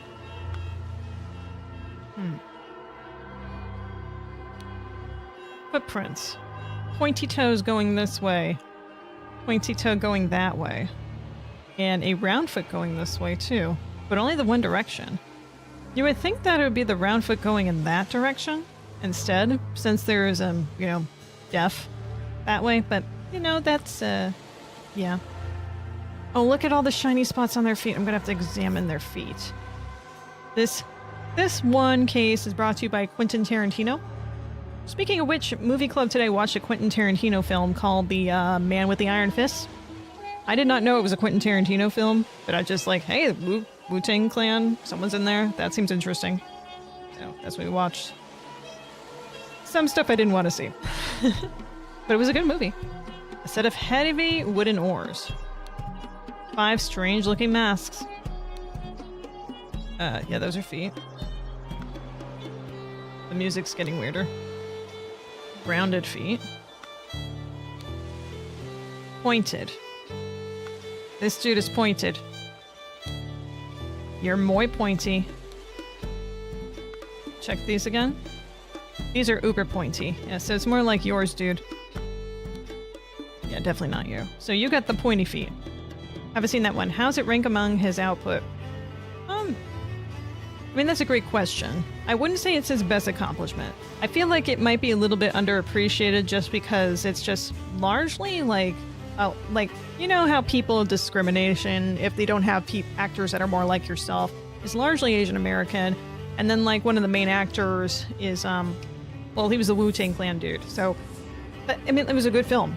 I think that it should be seen by more people. Good acting, a lot of great action. That was the biggest draw in the film. The one thing that made me the most uncomfortable, there were 2 things. There was this one scene of violence, which is very obvious what it is. Well, the title of the film is The Man with the Iron Fist. Let's just say he didn't start with Iron Fist, so you see him become, with the Iron Fist. All right, so there's a scene that's like before he had Iron Fist and then after. So just keep that in mind. And I don't like sharp objects or body parts being cut off. So that's one thing. But the one thing that made me more uncomfortable were the Russell Crowe scenes. Where he was being like, not a ladies' man, because that's not the right word for what happened. He was being incredibly sexually dominant. Like, in a way that made me so uncomfortable. I was just like, Russell Crowe... You can act in many different ways. I do not want to see Russell Crowe, especially the age that he is in this film, doing what he's doing to the women that are in the film. And the women are consenting in the film. I mean, they're actresses, but, everyone in our group also consented to saying, like, no, we don't want to see that either. No. No, no, no. The rest of the stuff he does in the film, fantastic, sure. That stuff, which is mostly what you see in the beginning with his entrance, yeah, just brace yourself when you see that. That's all I gotta say. That was more uncomfortable than the body parts being cut off. Anywho, let's take a look at these characters. What an honor to experience such an historical event. A watch. Ruby ring. Protocol of an attempt to demonstrate a miracle. June 23rd, 1791. Hey, that's this year. Location, the lighthouse on Gull Islet, near the Horn of Codhead, time noon. Present, Lord Angus MacBain, Alistair Kirch, Lord, Dr. James Turner, Sir Walter Keane, Lazarus Hurst. In charge of notes, Mr. Nicholas Maker. Well then, hang on. I think I know who that is. Nicholas Maker. Hey, you were the one that did the other stuff too. Cool. Like the, what you call it? I can't see him as Javert from Les Mis. Yeah. I always just see him as the dude from Gladiator, really. Every single time I see him in anything. That and Master and Commander. Oh god, after seeing today, I don't want to refer to Master or anything. Oh, not Master and Commanding anything. No, thank you. Dear Waterstake Brother Maker, as the director of the Seven Seas Trading Company, I do not assess work applications. Please go through the official channels so that my staff can evaluate your credentials as an attorney. Darkhand Master JT. Darkhand Master. Okay, Master is the white robe. So, this one, or that one. That too, yeah. Alright, this is the dude that definitely clobbered this dude. What's your name? Here, I brought back your staff, the Griffin Reborn. This clue has been added to the thinking panel. Ooh. If only I remembered what all these meant. So this is either increasing or decreasing, whatever this is. The golden idol has enclosed with the handle of an ornamental cane. And that's the other part of the cane that was missing over here. I see. A golden snuff box filled with opium powder. They have a good time. More of these hats again. May 14th, 1791. Dear Master MacBain. MacBain. Angus. These threats to contact Chief Inspector about my past offend me greatly. Being an honest soul, I have no choice but to comply with your base demands. I may have invited Lazarus into our brotherhood, but he has not shared all of his secrets with me. Luckily, I had an opportunity to see him practicing this miracle. He had a magical artifact hidden in his cane. When performing the miracle, he input the following: cane and net. Then he presses a small lever on the handle of the cane, and it grants him powers to demonstrate the miracle. I have no doubt that the staff will work just as well in your hands as his. Sincerely, Darkhand Stewart. Interesting. A ruby ring. Stewart. Wasn't the Stewart... Well, the white is definitely Master. And then there's Initiate. I think the red is Initiate? No. These are Stewart. Or is this Initiate? Damn it, I don't remember from the last one. Hang on. Can I go back and just see? Hang on. It saves, right? Hang on. Let me just take a look here. Stewart is yellow. Okay. Stewart's yellow. Got it. Glad I can do that. So Stewart is yellow. Let me check back your note here. Darkhand Stewart, yellow. You're the Darkhand Stewart. People who had the magic relic in their hands chronologically. Well, obviously this dude. Master MacBain. I don't think you're MacBain. I think you took his note. Water Snake Master. Crab Master Beast. Water Snake Master. Dear friend.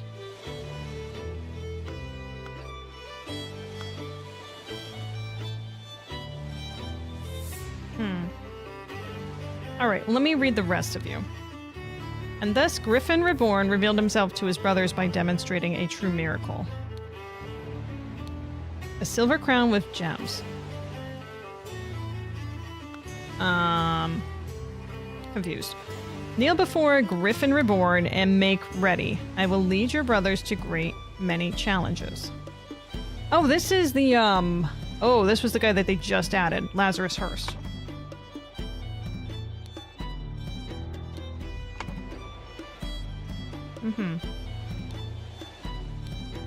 Miracle preparation. After this input, aim at the sky. Press the lever to maximum position and hold for at least 10 seconds.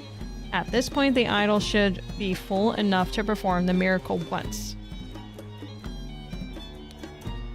Miracle hypothesis. The water works better, but not the effect says it's not as convincing. Therefore, this main challenge is ensuring my balance when holding onto the idol. Practice is paramount. Safety note. Upon pulling the trigger, if the glyph is input, meaning the idol will perform the intended action on the target it can see. Red is when it's ready. Blue, it's already inputted. Yep. Only perform this input after, turn red afterwards. Alright, give me a second here. How are you looking? It's not really saying... Oh, it's blue here.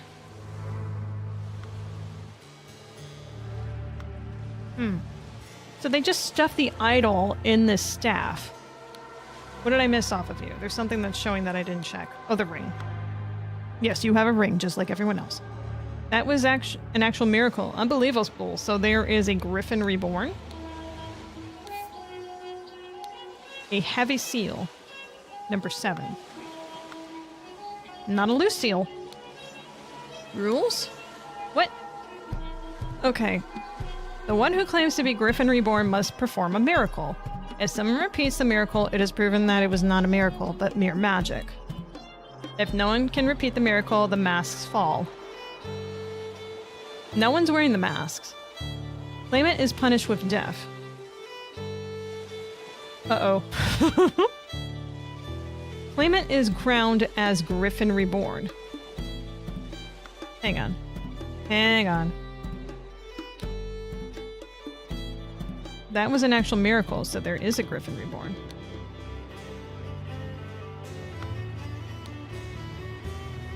Kneel before your Griffin Reborn and make ready. I will lead your brothers to great many challenges.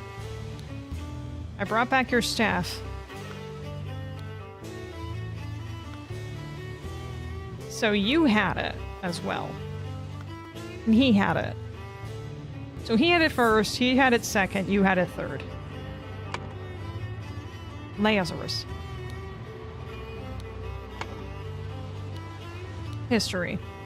Wait, hang on. This one still has... Did I miss anything on this? I thought it looked... Okay, no, I didn't miss it. Alright, Chronicles of Griffin Reborn. Birth. In 1725, the first Dark Hand Lord Harrington demonstrated flying. Jumped off a cliff to his death. Alright. Very, very good. Very good demonstration. In 1756, Proud Beast Master Lord Plensley performed a seance talking to the spirits. Lord Angus MacBain repeated the miracle, proving him unworthy. In 1764, Darkham Master Lord Jones demonstrated the creation of a homunculus.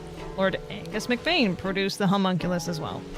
In 1771, Proud Beast Master Lord White carried out the hypnosis of a servant. Lord Angus MacBain, guess what? He hypnotized the same man as well. Well, I think that we can assume, based on that information, that Angus MacBain is actually this dude. Like, this guy is part of the Cheat family, so I have no doubt that he swindled him a bit in order to make him deaf. Why is this still shining? What did I miss on here? Oh, because I didn't click that. Alright, sure. The door is locked from the inside. By guarding the lighthouse, you guard the Empire. General Alistair Koch. Again. You have a candle and a snake. Oh, a trapdoor that connects the staircase to the top of the lighthouse. Not locked.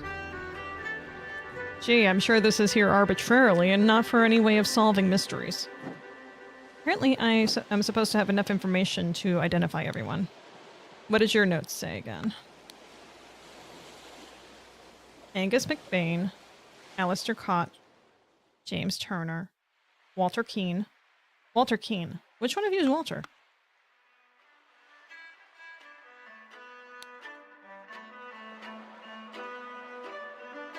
Are you Walter? No. Walter Keane was the ladies' man.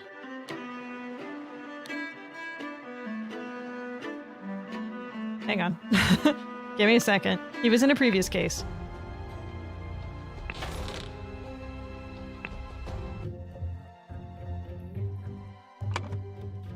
Walter Keane. This dude, he has brown hair, blasted back.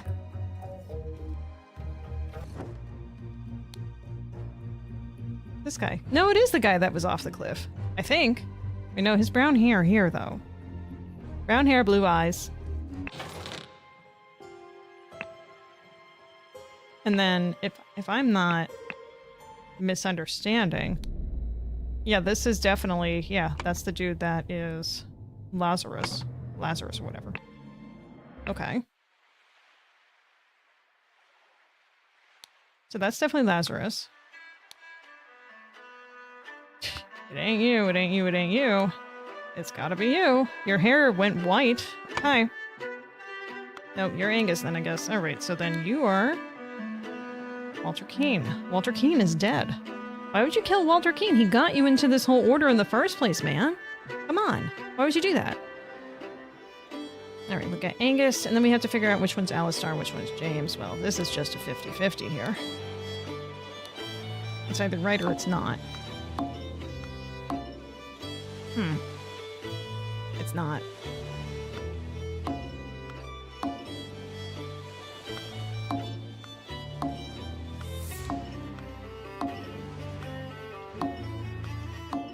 Well, I know for certain this is Nicholas, and this is Lazarus. And then that has to be Walter just by appearances. Oh, they have blue eyes, right? No, that's him. That's him. I know it's like 1 or 2 years after the fact of that robbery, but there's... None of them have that facial structure that that dude had. There's absolutely no way. Alright, let's take a look closer at the nose to try and figure out which one of these dudes is which for the remaining 3 rolls.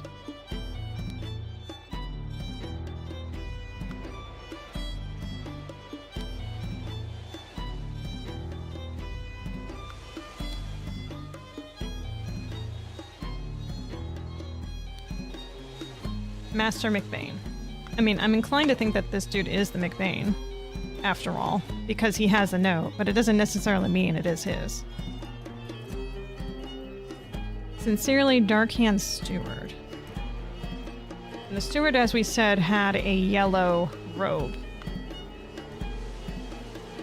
which makes it seem less likely.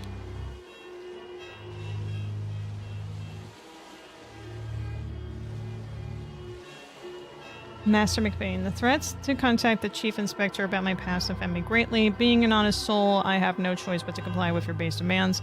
I have invited Lazarus into our brotherhood, but he has not shared all of our secrets with me. Luckily, I had an opportunity to see him practicing this miracle. He has a magical artifact hidden in his cane. When performing the miracle, he input the following, these. Then he pressed a small lever on the handle of the cane and it granted him the powers to demonstrate the miracle. I have no doubt that the staff will work just as well in your hands as his. Sincerely, Darkhand Stewart.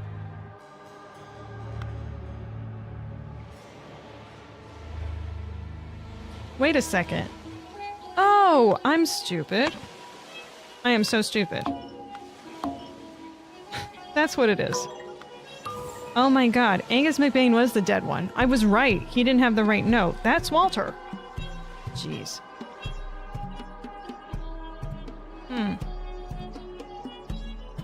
Alright, so then Lazarus had the staff first. Then Angus. And then Walter. There it is. Now, I want to look at this and then this. Blank blackmailed Blank to find out how Blank would perform the miracle of Blank. What did he perform? So he had... in here, he had this cane and then that. So let me go back to the one that had the descriptions of all this. I love these things jumping out. So it's increasing air. So increasing air, according to the notes on this dude. Is this one, right? No, that's the opposite of those.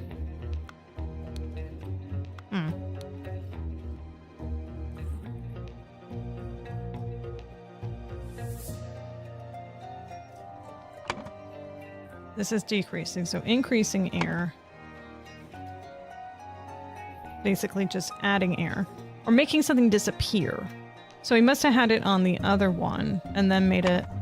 Okay, that makes sense. So, disappearance. I think. Reborn, idle, head wound, or lighthouse. So... Miracle of Idle, Griffin, Reborn, Seal, Flying. Seance Innocuous, Hypnosis. Let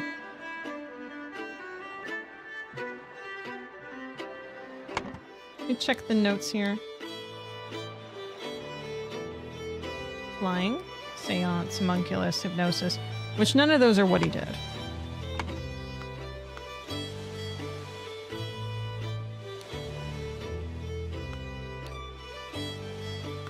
Also, it makes sense that he has all this nonsense if he is also, you know, not who he says. Well, you know. Snuff box filled with opium powder.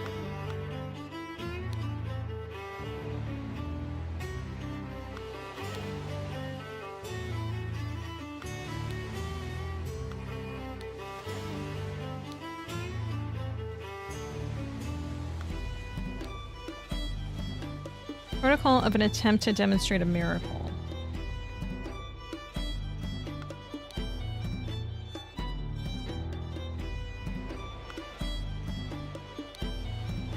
Go through official channels, JT. James Turner, go through official channels.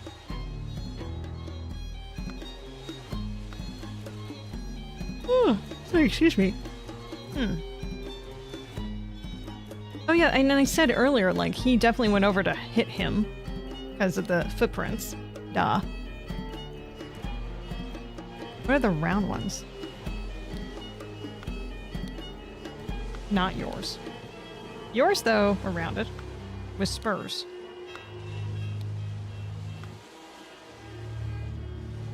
Why does it show that you have a seal? Maybe that's for later.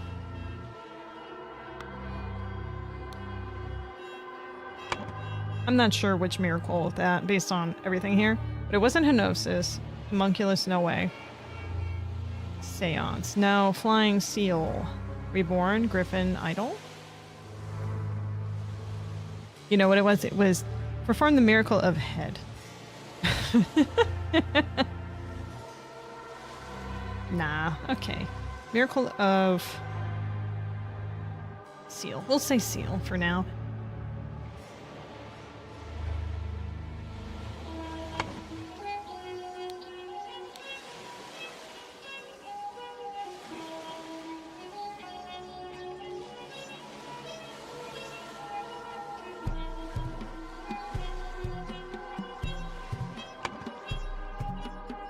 Bet he blackmailed Walter.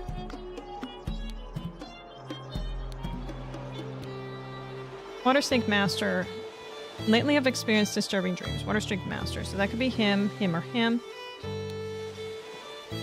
Are you the source of this with your magic? Desist immediately. Know that when pushed, my rage is absolute. Do not toy with the well-being of the Emperor's general, for I do not tolerate being attacked.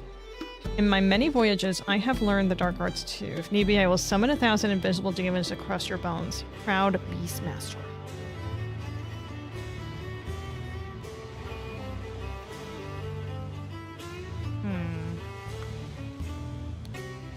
Dear friend, it's not so simple for me to get you a seat alongside me at the court of directors at the Seven Seas Company.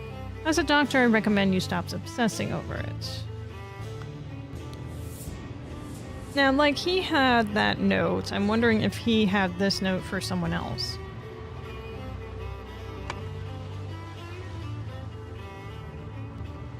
It's either Angus blackmailed someone else, or someone else blackmailed Angus. Angus blackmailed...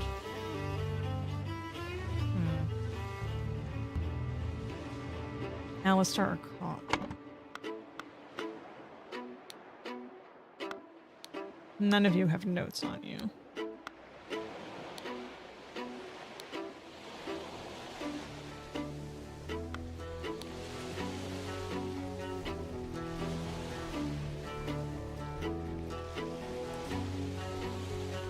Alright, so he's a Dark Hand Master.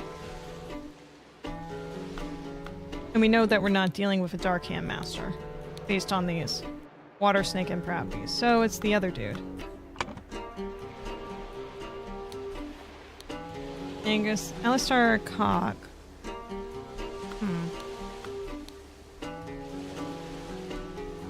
Lazarus Hurst. One of these two orders. Or maybe not. Oh, right, the seal is not right. Most likely not right. Seance? Homunculus. Well, this isn't gonna make it right either way. I don't know. What was the miracle he performed? I don't understand. Because the thing that he had was an air removing and such, which just... Basically, that makes something disappear, but there's nothing here that shows that is what he did.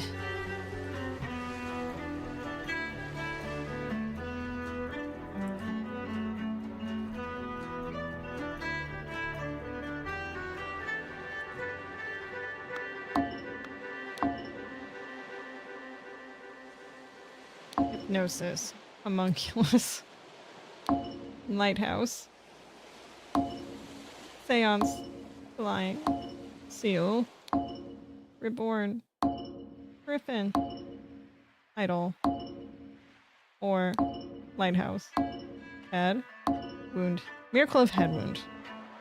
Right, let's just put Griffin. I don't know.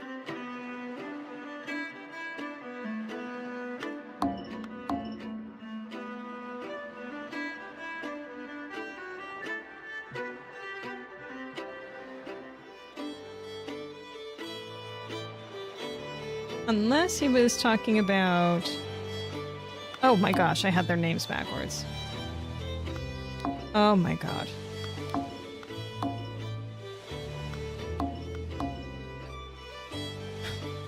Is that part of the problem? Well, it's not both of these. It's not both of these.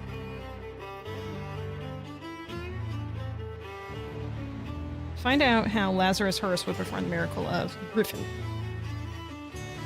Yeah, Griffin. Well, he had to be the water master, which is what's referred to in the note.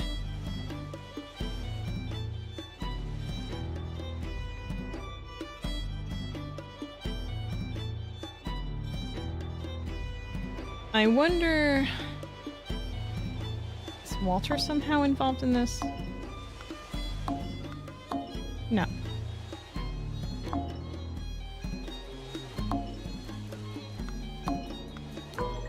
Oh! Okay, that's gotta be right. So then this is wrong. Flying. That's what it was? He flew? He flew. How was I supposed to figure that out? Because the air thing?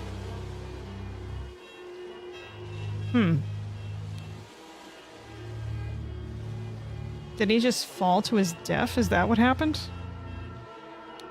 Man is not breathing, a severe wound to the back of his head.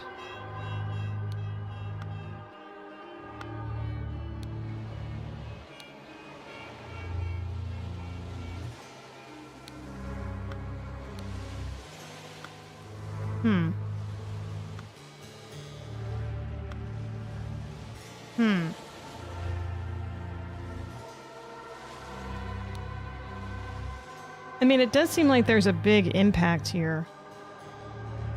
So maybe that's what it was. I don't know. Like he fell to his death when trying to fly from up here.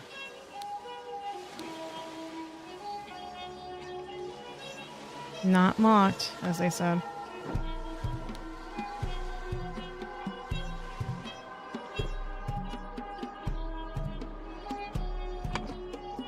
Alright, well I guess it's time to try and figure out the rest of this mystery, isn't it?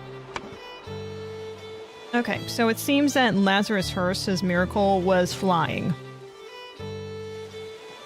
Lazarus had the staff, then Angus, and then Walter brought the staff back. Blank, blank, blank. The blank, using the blank to demonstrate the miracle of blank and become blank, blank. Alright, become the Griffin Reborn. Miracle of flying. Using the idol. Alright, so then we know that Lazarus Hearst jumped from the lighthouse using the idol to demonstrate the miracle of flying to become the Griffin Reborn. Blank, blank, blank, the blank afterwards resulted in blank's death from a head wound. Angus McBain's death. Angus McBain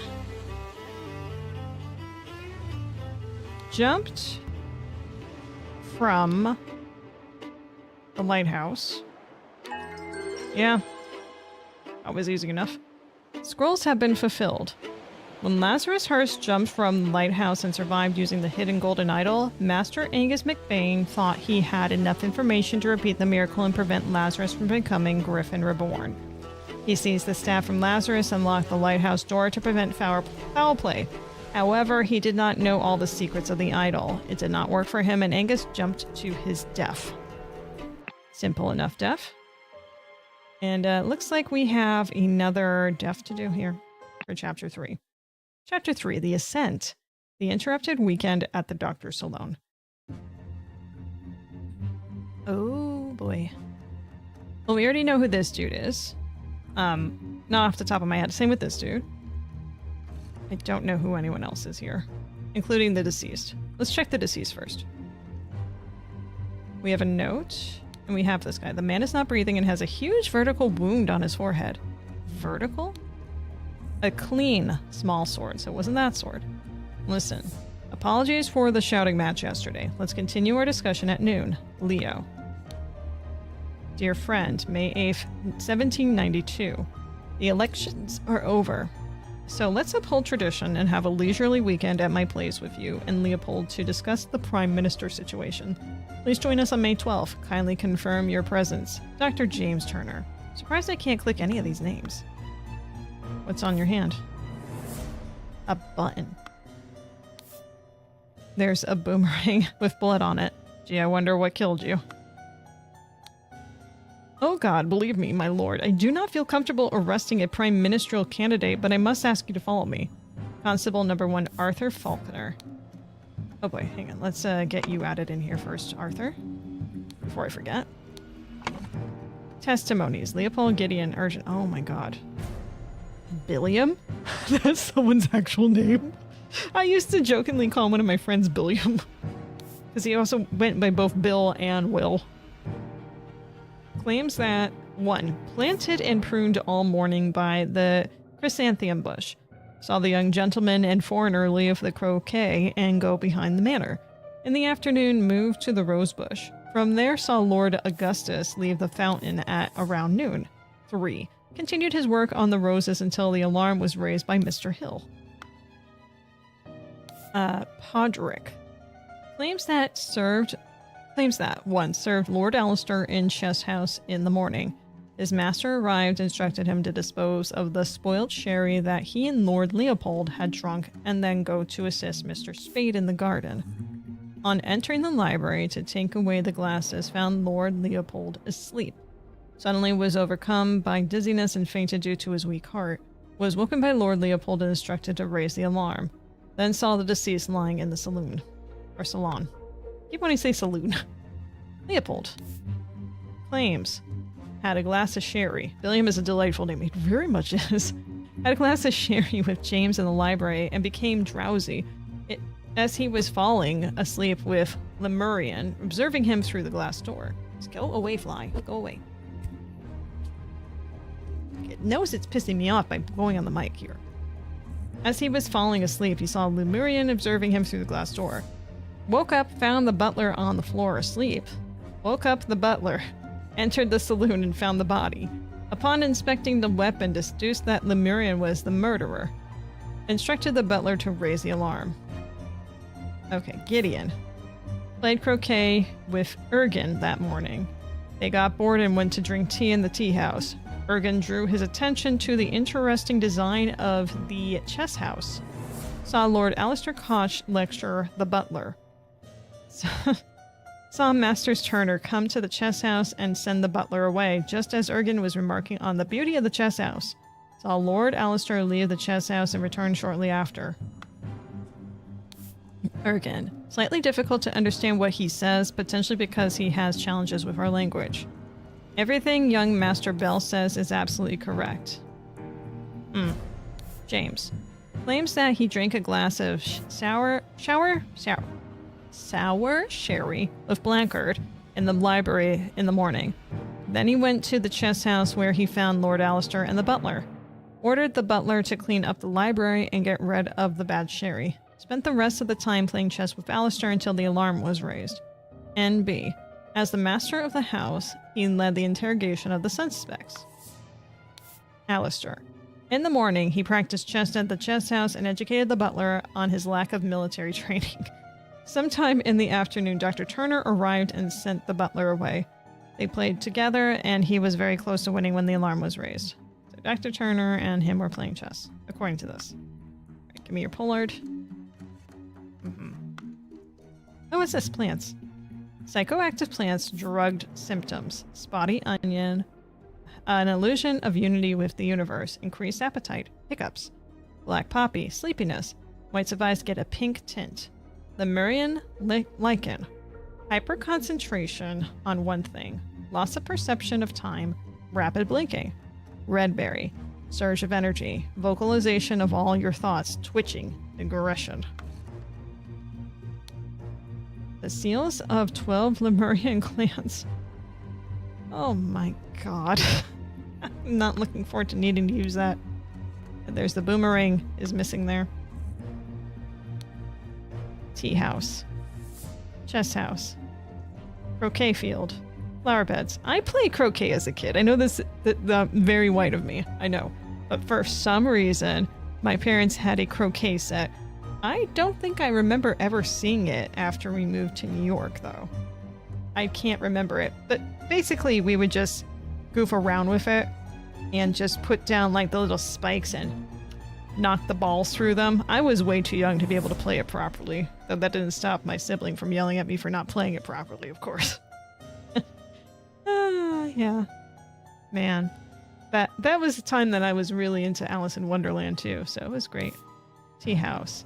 Chess house. Croquet field. Flower beds. Fountain. Flower beds. Saloon. Salon. Library. And then we have all these people to talk to. Oh lord, I did not expect something like this in our household. Slightly grassy garden shears. So the gardener... Hang on. Before we go too crazy, I gotta figure out which one's the gardener. Glass of sherry, not you. Croquet. Got bored. I don't think you would play croquet. Wait. Billiam. Planted and pruned all morning. So that's you. So you're Billiam. Oh, that's Billiam. Okay, I don't know what your last name is, but you're Billiam. Okay. So there's that. Love backyard croquet. I have a set. It's fun to hit the other player's balls away from the wickets when they collide. It is. They make like a little fun sound. It's such a delight. A full glass of sherry. An almost empty glass of sherry. What's this on the floor? Sherry. A fallen bottle of sherry. Shouting. Looks like there's a lot of shouting and pointing fingers here. This is such a mess. However, we will clean the blood out of the ruck. Your eyes are very pink. Interesting. So you are a butler for certain. Which one of you is the butler? Served. Chess. Arrive, spotlit, sherry, go. This is Mr. Spaneygarden. Entering library. Take away the glasses, found Lord Leopold asleep. Suddenly was overcome by dizziness and faint due to his weak heart. So I'll just cease lying in the salon. So I think that's Podrick. I think. Which one of these said the pink eye? Sleepiness, whites of eyes get pink tint. Black poppy. Podrick. Pretty certain that's Podrick.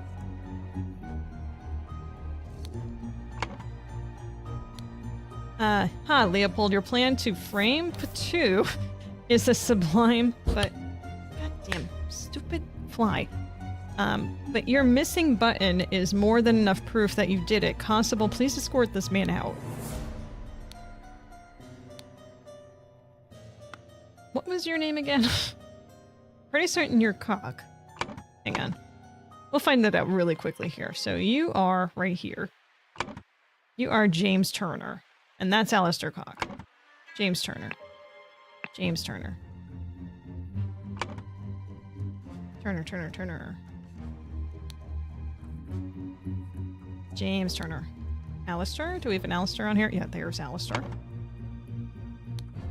This is outrageous. I thought you were an honorable man, Leopold, not some Aquitanian agent trying to sabotage our friendly relations with Lemuria and provoke a conflict. Well, you thought wrong, I guess. There's the Cock.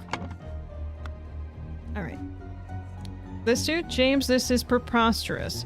You know damn well that he was killed by that Lemurian savage. Ooh, you're using that word, huh? Yeah, he is missing a button, but it also looks like this guy was very sleepy, too.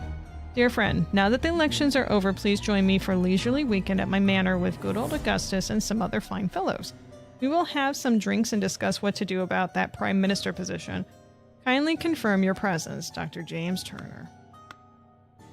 Well, this guy is definitely Leopold, since everyone's claiming that he's doing stuff. And, you're Patu? I hope the host did not notice me when he was leaning over the sleeping eye-patched gentleman. Oh, maybe. Dear Prince, I heard that you got invited to a party by the director of the Seven Seas Company himself. I know you hate associating with these invaders and thieves, but this might be just the opportunity that we seek to reclaim our honor. A clean Lemurian war club. Dear Prince, as you know, I'm a great aficionado of Lemurian culture. It would be my pleasure to invite a member of the Patu clan to spend a leisurely weekend on my estate with some of our own political dignitaries. Kindly confirm your presence. A spicy-smelling ornamental box. A brownstone slate seal. I think this guy's last name is Patu? What is his first name?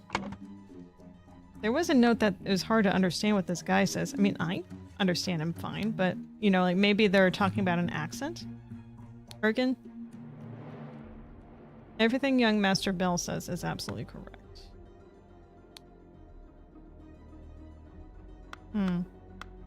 So his first name might be Ergen. He stole his life just like that. The doctor is a smart man since he saw through his lies. Clean sword.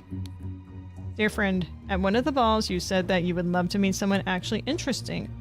I'm having a weekend of drinks at my manor, and a prince from the 11th clan of Lemuria will be joining us. Please do us the honor of your company too. Kindly confirm your presence. Well, I mean, his presence has been confirmed. He's here. What did they say his name is? Dear friend. Thanks for being very explicit with the names here. Love it. Let's go to another room. Oh. This one's going to be longer, isn't it? Let's go to here. An unfinished croquet match on the grass field. Chrysanthemum bushes. Or chrysanthemum, or whatever, you know. Rose bushes. Oh, tea. 2 cups of spicy smelling tea. One almost empty, the other untouched.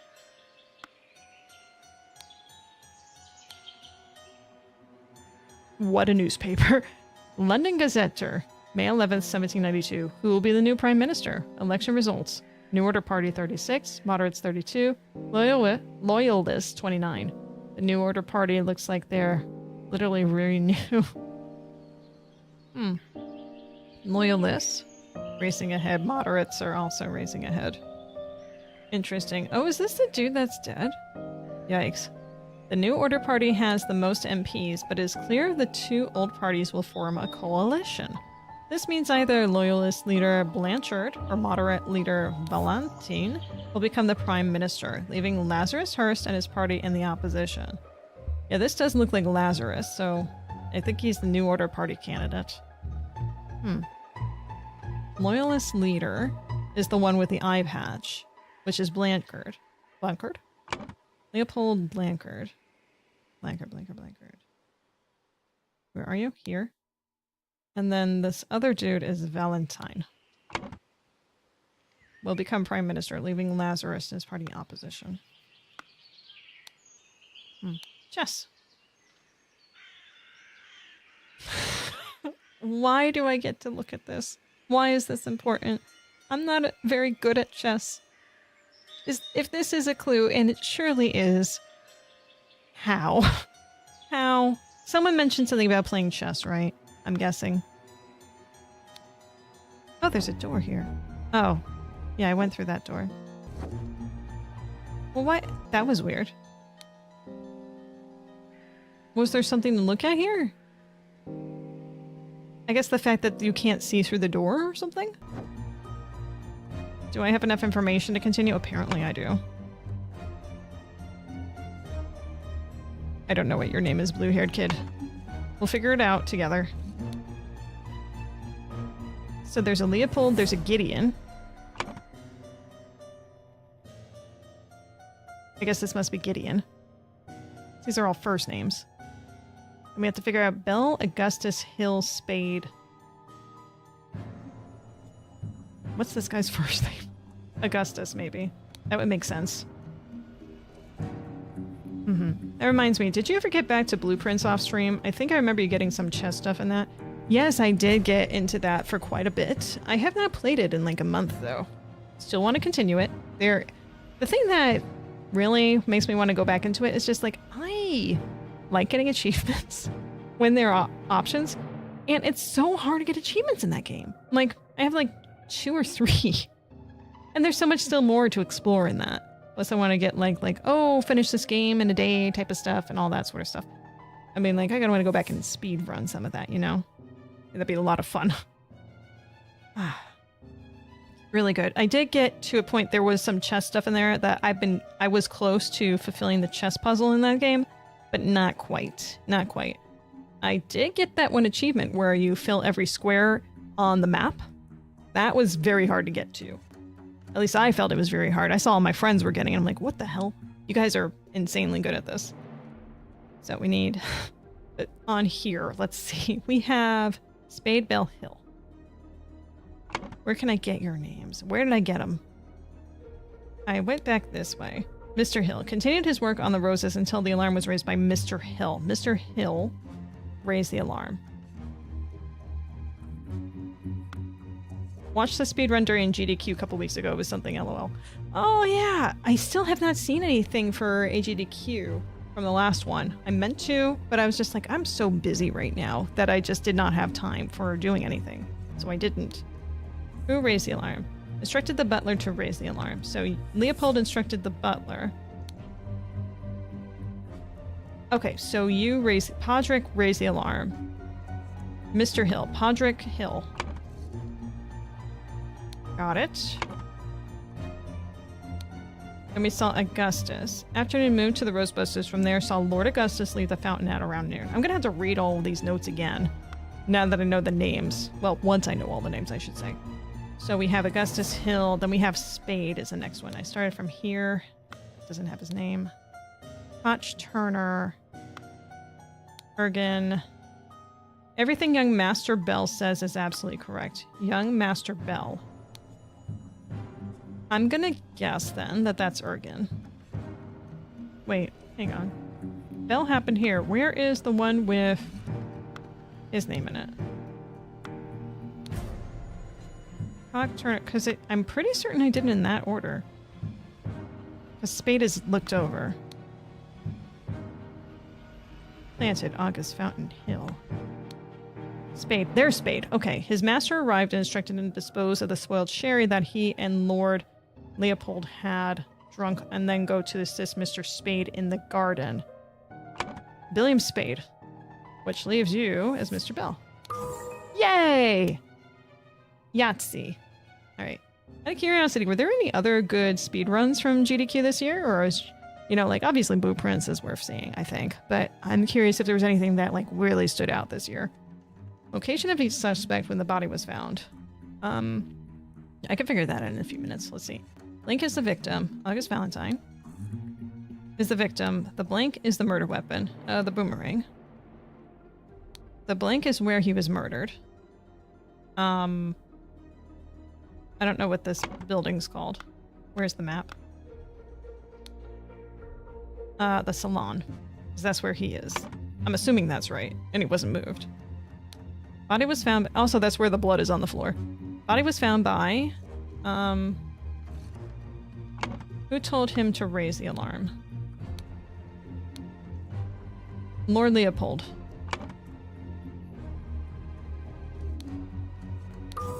There we go.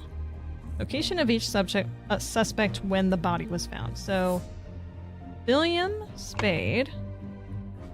Actually, hang on. This dude, let's see, was woken by Leopold, overcome by dizziness.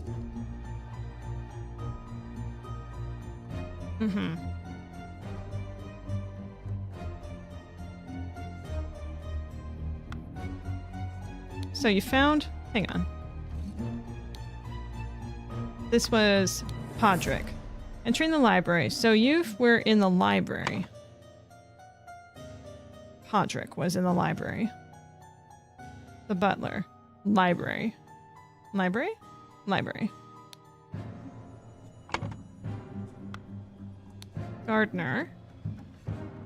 Roses. The roses were... Well, the flower beds, I guess. All right, so flower beds.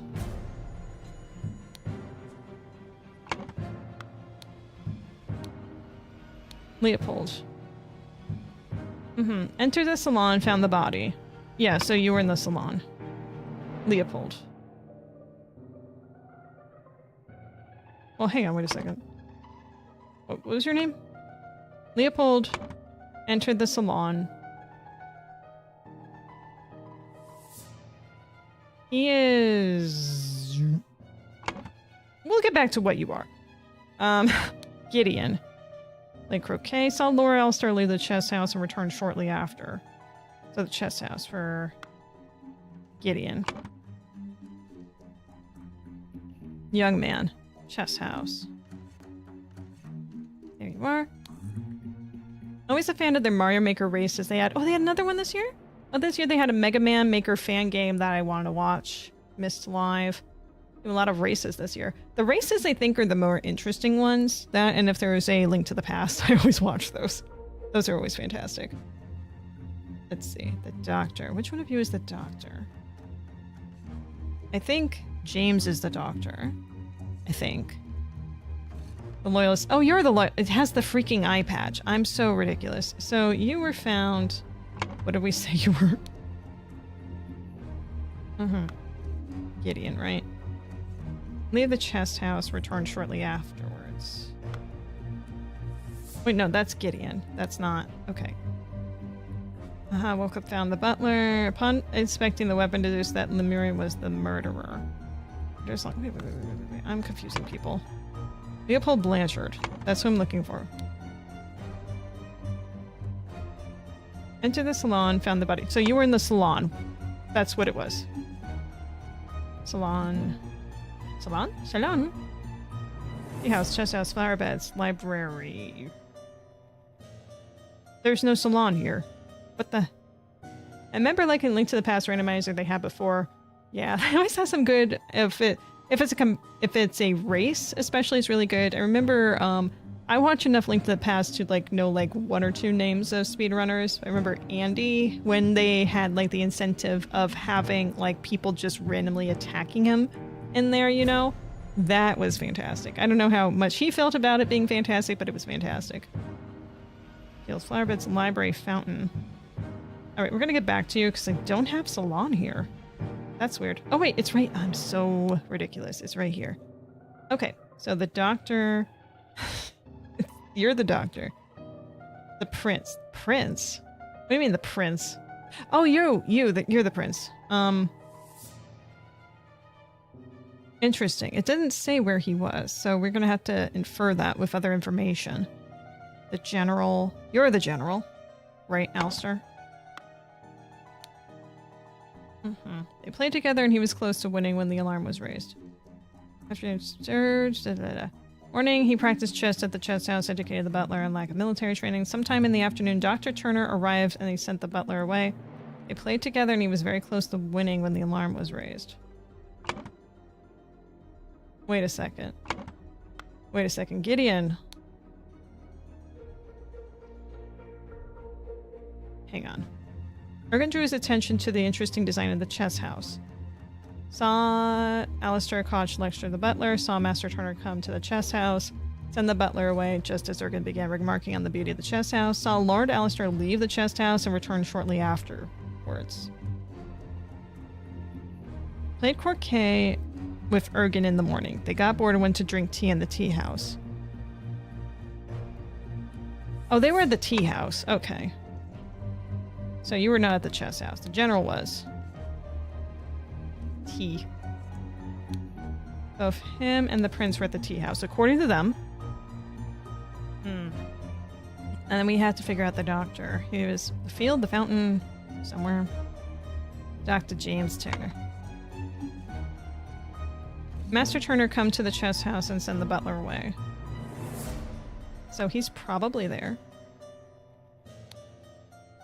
Spent the rest of the time playing chess with Alistair.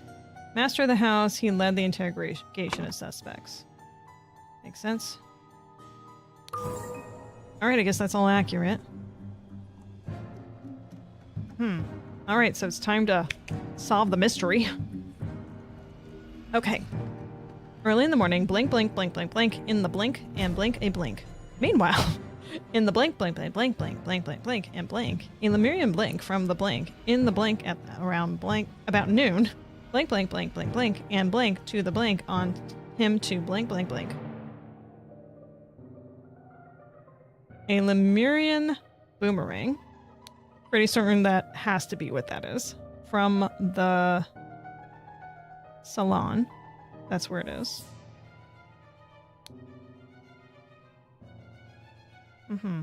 In the blank at around noon, blank, blank, blank, blank, blank, and blank on the blank on him to blank, blank, blank.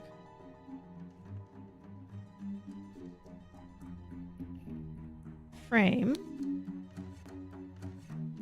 Hang on, Leopold.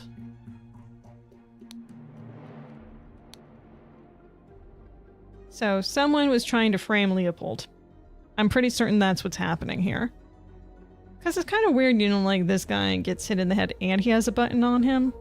No, I don't think so. I mean, that probably would have killed him instantly. It's not like he was just... I mean, like, you throw a boomerang, right? Like, at that point-blank range with where you're, like, enough to be able to pull a button off of someone? I don't think so.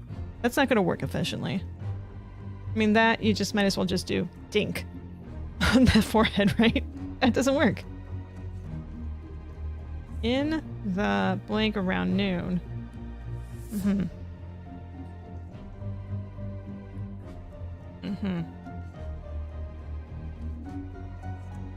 So I think that probably, since there was talk about Ergen getting revenge on someone, this makes sense that Gideon and Ergen worked together to do something. Possibly. So. But what exactly transpired is the question. Button. Yeah. Stole the button. Planted the button on him to frame Leopold.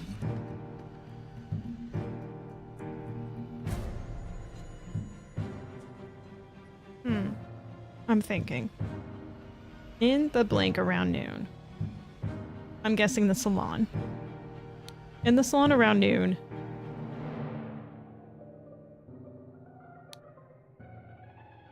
No.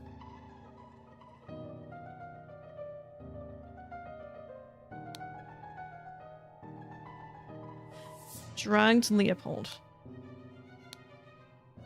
Yeah.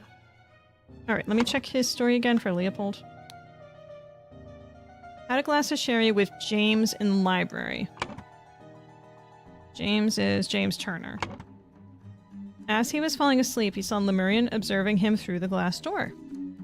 Woke up, found the butler on the floor asleep. Woke up the butler. Entered the salon and found the body. Upon inspecting the weapon, deduced the Lemurian was the murderer. Instructed the butler to raise the alarm. Very possible. Although, I mean, how hard is it to throw a boomerang, to be real? With James.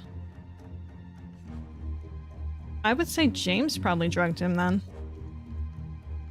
James Turner drugged Leopold Blancard and planted the button on him to frame Leopold Blancard.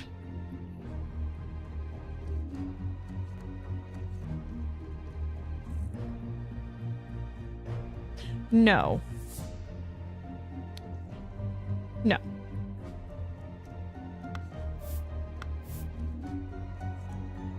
It might not be James that killed him.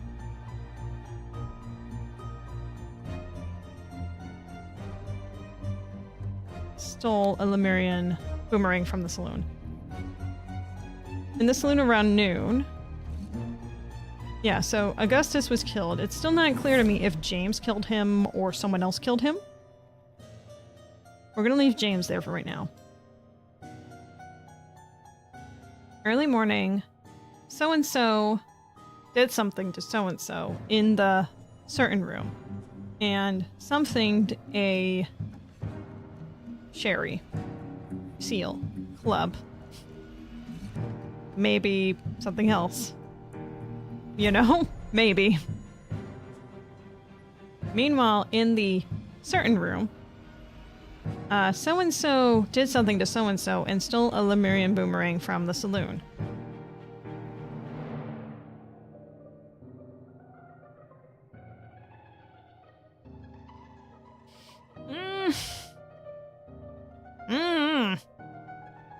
Some water.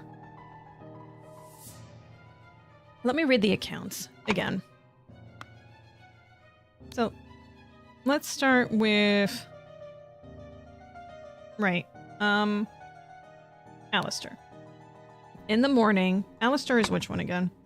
This guy. Okay. He's from the Order. In the morning, he practiced chess at the chess house and educated the butler on his lack of military training. Sometime in the afternoon, Dr. Turner, which is James, arrived and sent the butler away.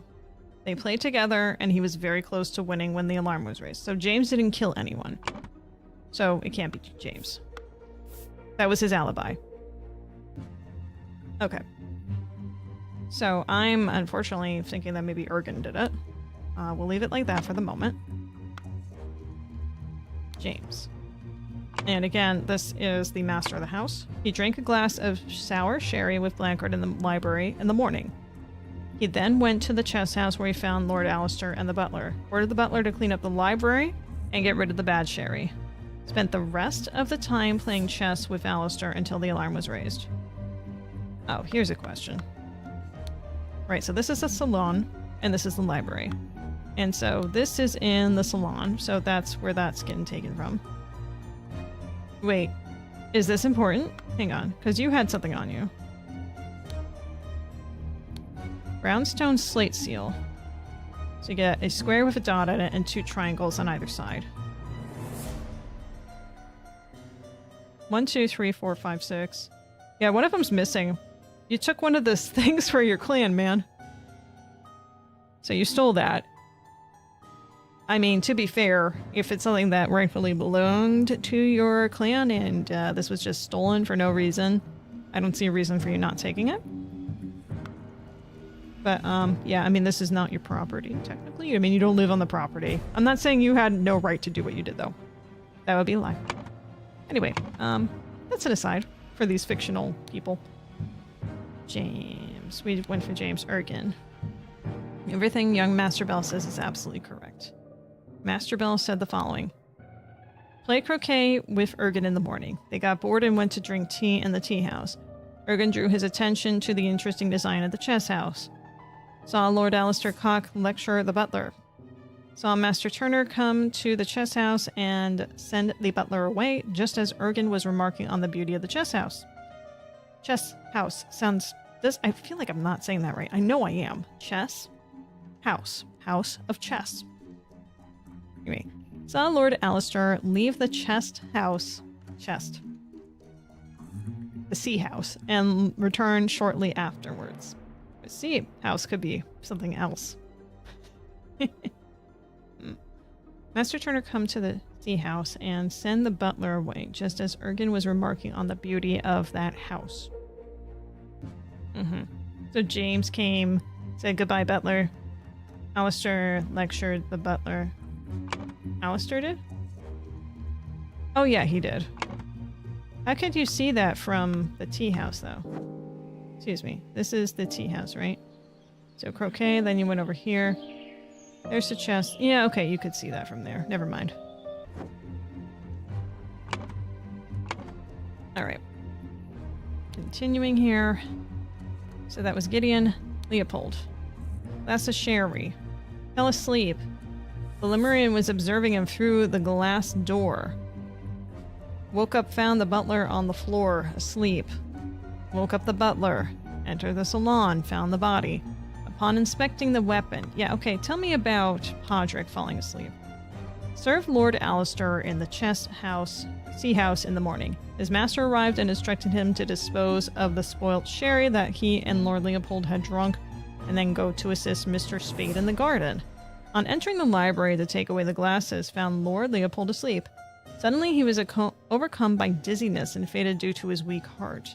Was woken by Lord Leopold and instructed to raise the alarm. Then he saw the deceased lying in the salon. And then we have our gardener, planted and pruned all morning by the chrysanthemum bush. Saw the young gentleman and foreigner leave the croquet and go behind the manor. So he didn't say where they went to, just saw that they did leave, like they indicated. In the afternoon moved to the rose bush.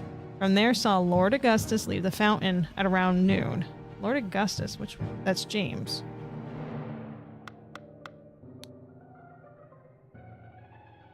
He left the fountain around noon. From the flower beds, you saw him leave at about noon. So that was leaving the salon, and then he went to the fountain and then the chess house? Well, why wasn't that in your testimony? Continued his work on the roses until the alarm was raised by Mr. Hill. And Hill is the butler. Right, as indicated. Okay. Interesting. Interesting.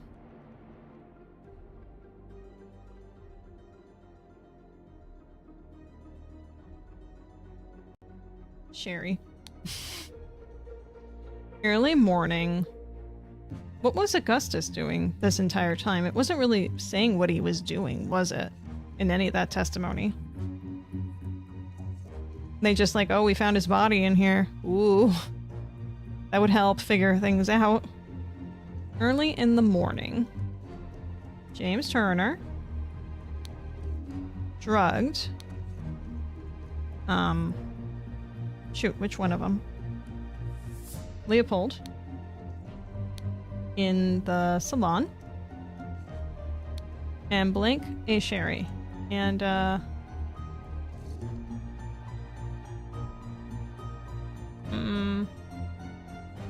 stole a button?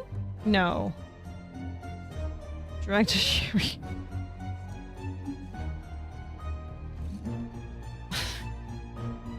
I'm not sure. This is definitely wrong. Meanwhile, in the salon. I mean salon. Yeah, I mean there was stuff in the salon. Gideon Bell.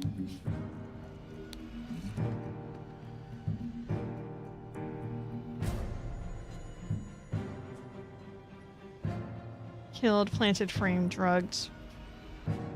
No.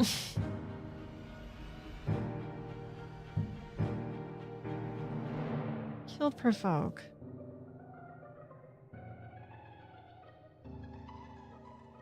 Oh, killed. Wait, hang on. Yes, it wasn't Gideon. It was Ergen. That's the important thing. Like, when was the murder? Alright, so there's at least 3 things wrong with this scenario. I can tell you at least 1. Oh, that hurt my back. Okay. That's good. That's great. I like when my back hurts. Okay. James Turner drugged Leopold Blancard in the salon and drugged a sherry.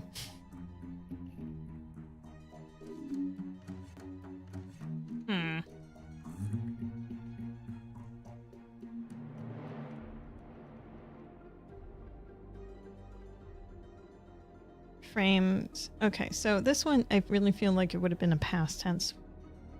Planted, Leopold, no. Drugged, yes. Provoke.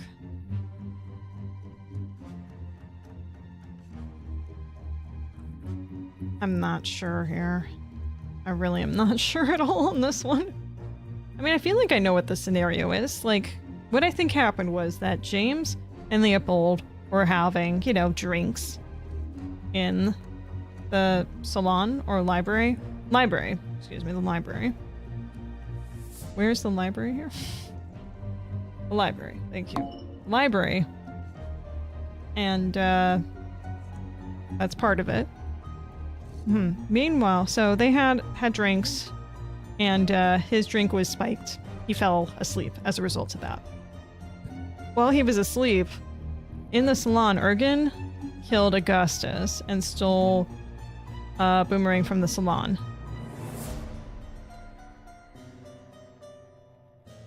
Well, he did steal the... Hang on. He stole the boomerang in order to attack him, but they left the murder weapon in there.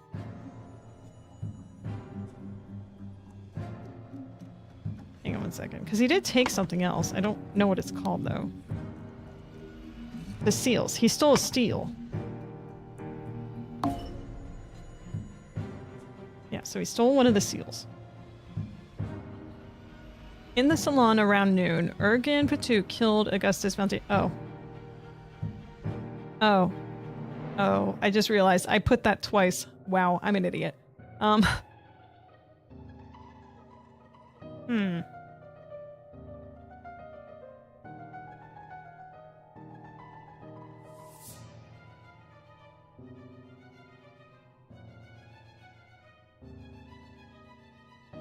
So, there was the button that was planted on... What? No. Planted on Augustus Valentine, first of all. And obviously this guy was not murdered.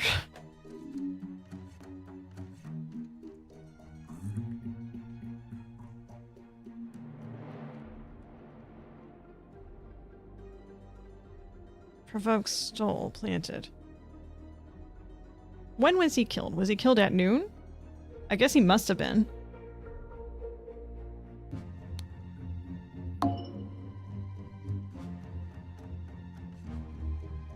Meanwhile, in the salon, Ergen Patu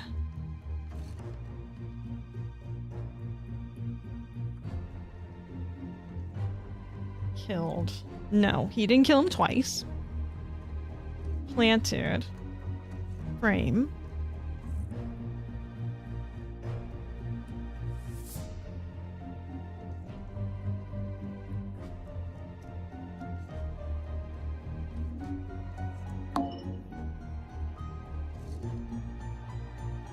Where's the button? Oh, button's yellow. Oh wait, no, that's fine. Yeah. Stole a limit. No, stole a Lemurian seal. Excuse me.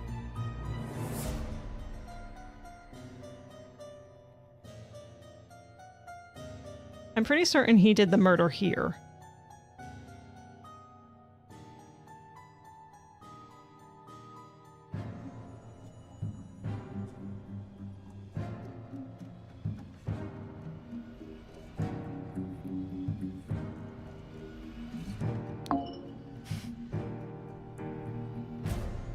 I don't know if he had the button on him at that time or not.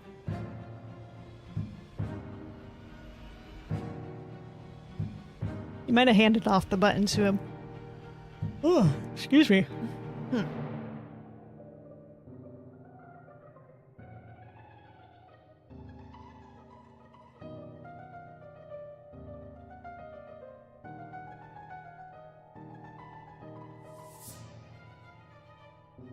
I'm pretty certain the killed stays down here.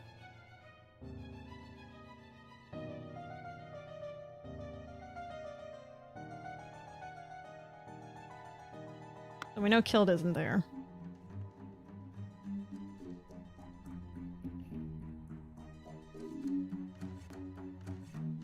See, the possibilities in this is drugged. Who would anyone have drugged at that moment? No one. Provoke. Blank provoked da-da-da and stole. No.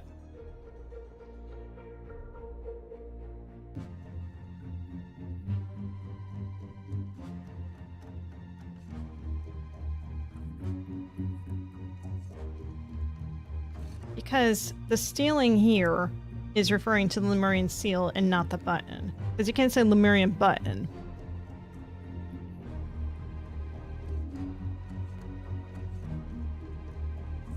My head is starting to hurt right now.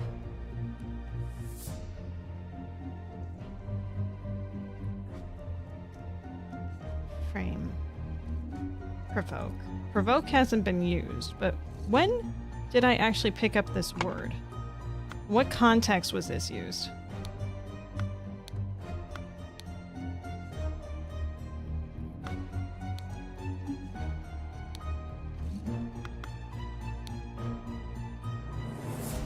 Ah, this is outrageous. I thought you were an honorable man, Leopold, not some Aquitinan agent trying to sabotage our friendly relations with Lemuria and provoke a conflict.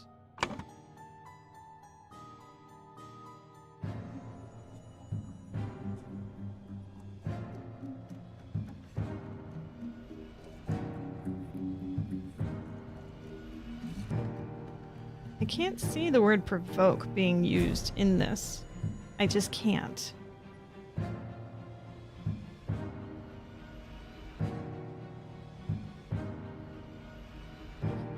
I'm gonna do a hint. Mary? Yes, that's Mary. Violin, I know what that looks like. Oscar is you. A watch. Imagine if you go away for like a few weeks and you come back and you have to do a hint and then you have to try and remember who each of these people are. That's a bit of hell. Nicholas. I think that's you. This is Peter. David. Maurice. James. Tankard. And a fan. Alright, fine. Peter, Nicholas, I get mixed up. So sue me. Entities of the people present. Got that. On the drugs. On the criminal activities. Motivation as suspects. I think I understand the motivations. Let's go into criminal activities. Just a thought, my friend. Someone has been killed for sure, but some things may have been stolen as well. Some to serve the purpose of the killer, but sometimes thefts may occur that are unrelated to the murder. Count all missing valuables, some may be missing.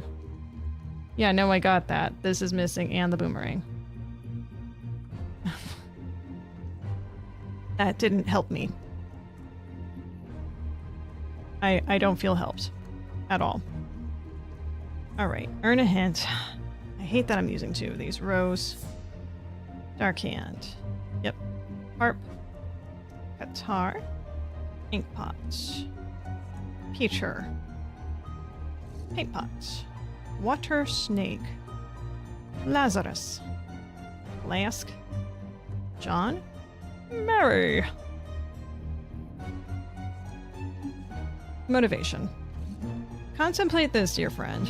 This is no ordinary accidental death or crime of passion. There is a plot. Why was the victim killed in that manner? Who benefits from the death and the accusation? All of this seems very political. You're pointing me to the newspaper. I'm gonna go reread that, sure.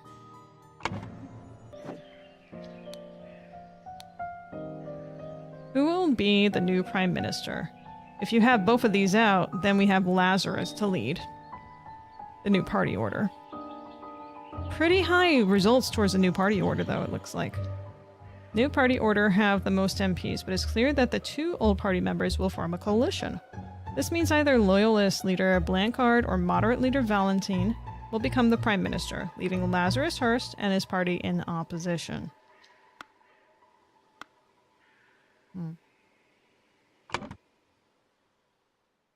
So, I mean, that does explain why Alistair and James are the ones that are kind of leading all of this.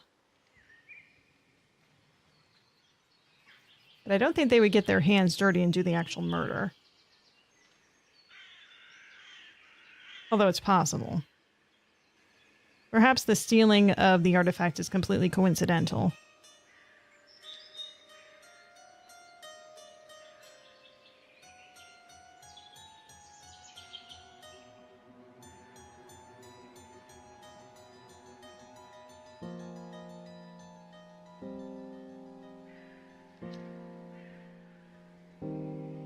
I was just about to say, like, oh, maybe, like, James stole the seal. But that doesn't make sense because, as a framing, that is.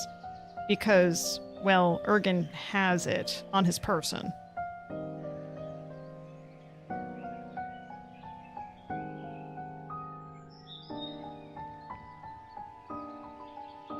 The butler was in the library.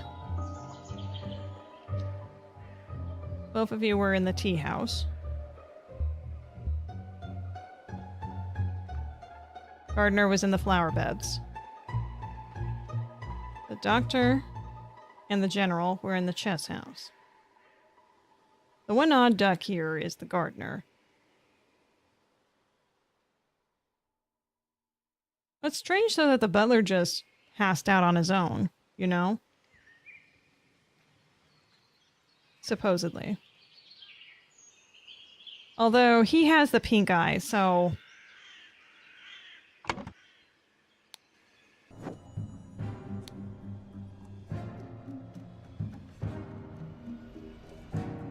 yeah, he was drugged, for certain.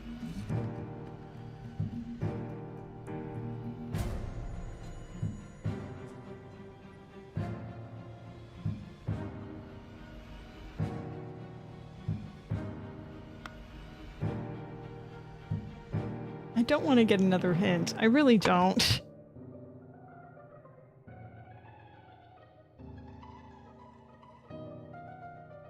I'm gonna get another hint. God damn it. Qatar. John. It's you. Watch. Dark Hand. Lothar. Yes? Yes, you are. No. No, you're Lothar. Okay. Ada is you. Hey, Tankard is you. Wait, no, you're Lothar. Excuse me. You're the father. I'm just like, no, that doesn't make sense. Walter. Flask. Fan. Pip. Pip Cheerio. On the drugs. Consider this, my friend. Some symptoms of drug are clearly visible. It's possible that more than one drug is being used. Observe all people present. Who could have been drugged and whom and why? Well, we definitely know that the black poppy was used because there's pink eye going on. Increased appetite, hiccups. That's something we have visible going on.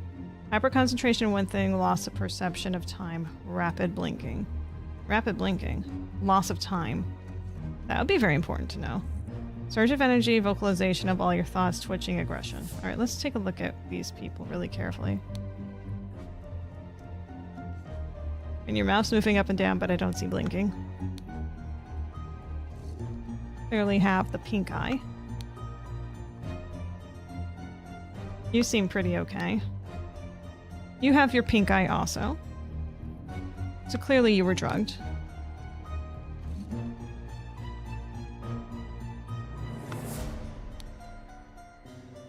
Rapid blinking.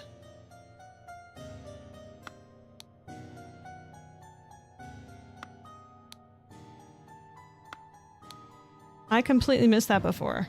Rapid blinking. So hyper concentration on one thing, loss of perception of time, rapid blinking. So you were on this lichen. How does that change your story? Nope, not you. Gideon.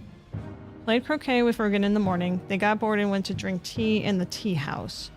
Ergen drew his attention to the interesting design of the chess house. They got really into talking about that house. Saw Lord Alistair lecture the butler. Saw Master Turner come to the chess house. then send the butler away, just as Ergen was remarking on the beauty of the sea house. Saw Lord Alistair leave the sea house and return shortly afterwards. Wait, he left it and then came back?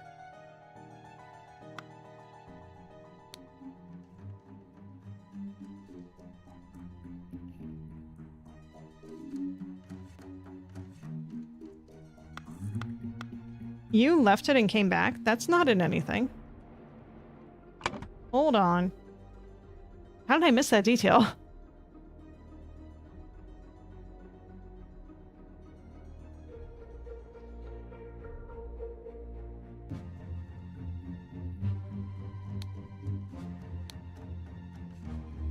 I'm more inclined to think that.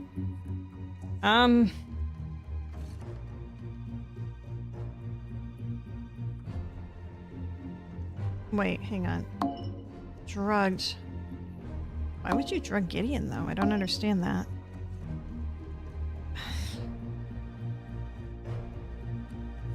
James Turner drugged Leopold Blancard.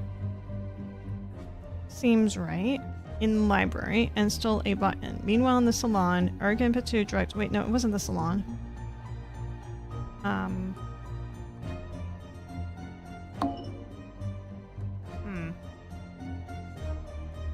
Fountain Fields.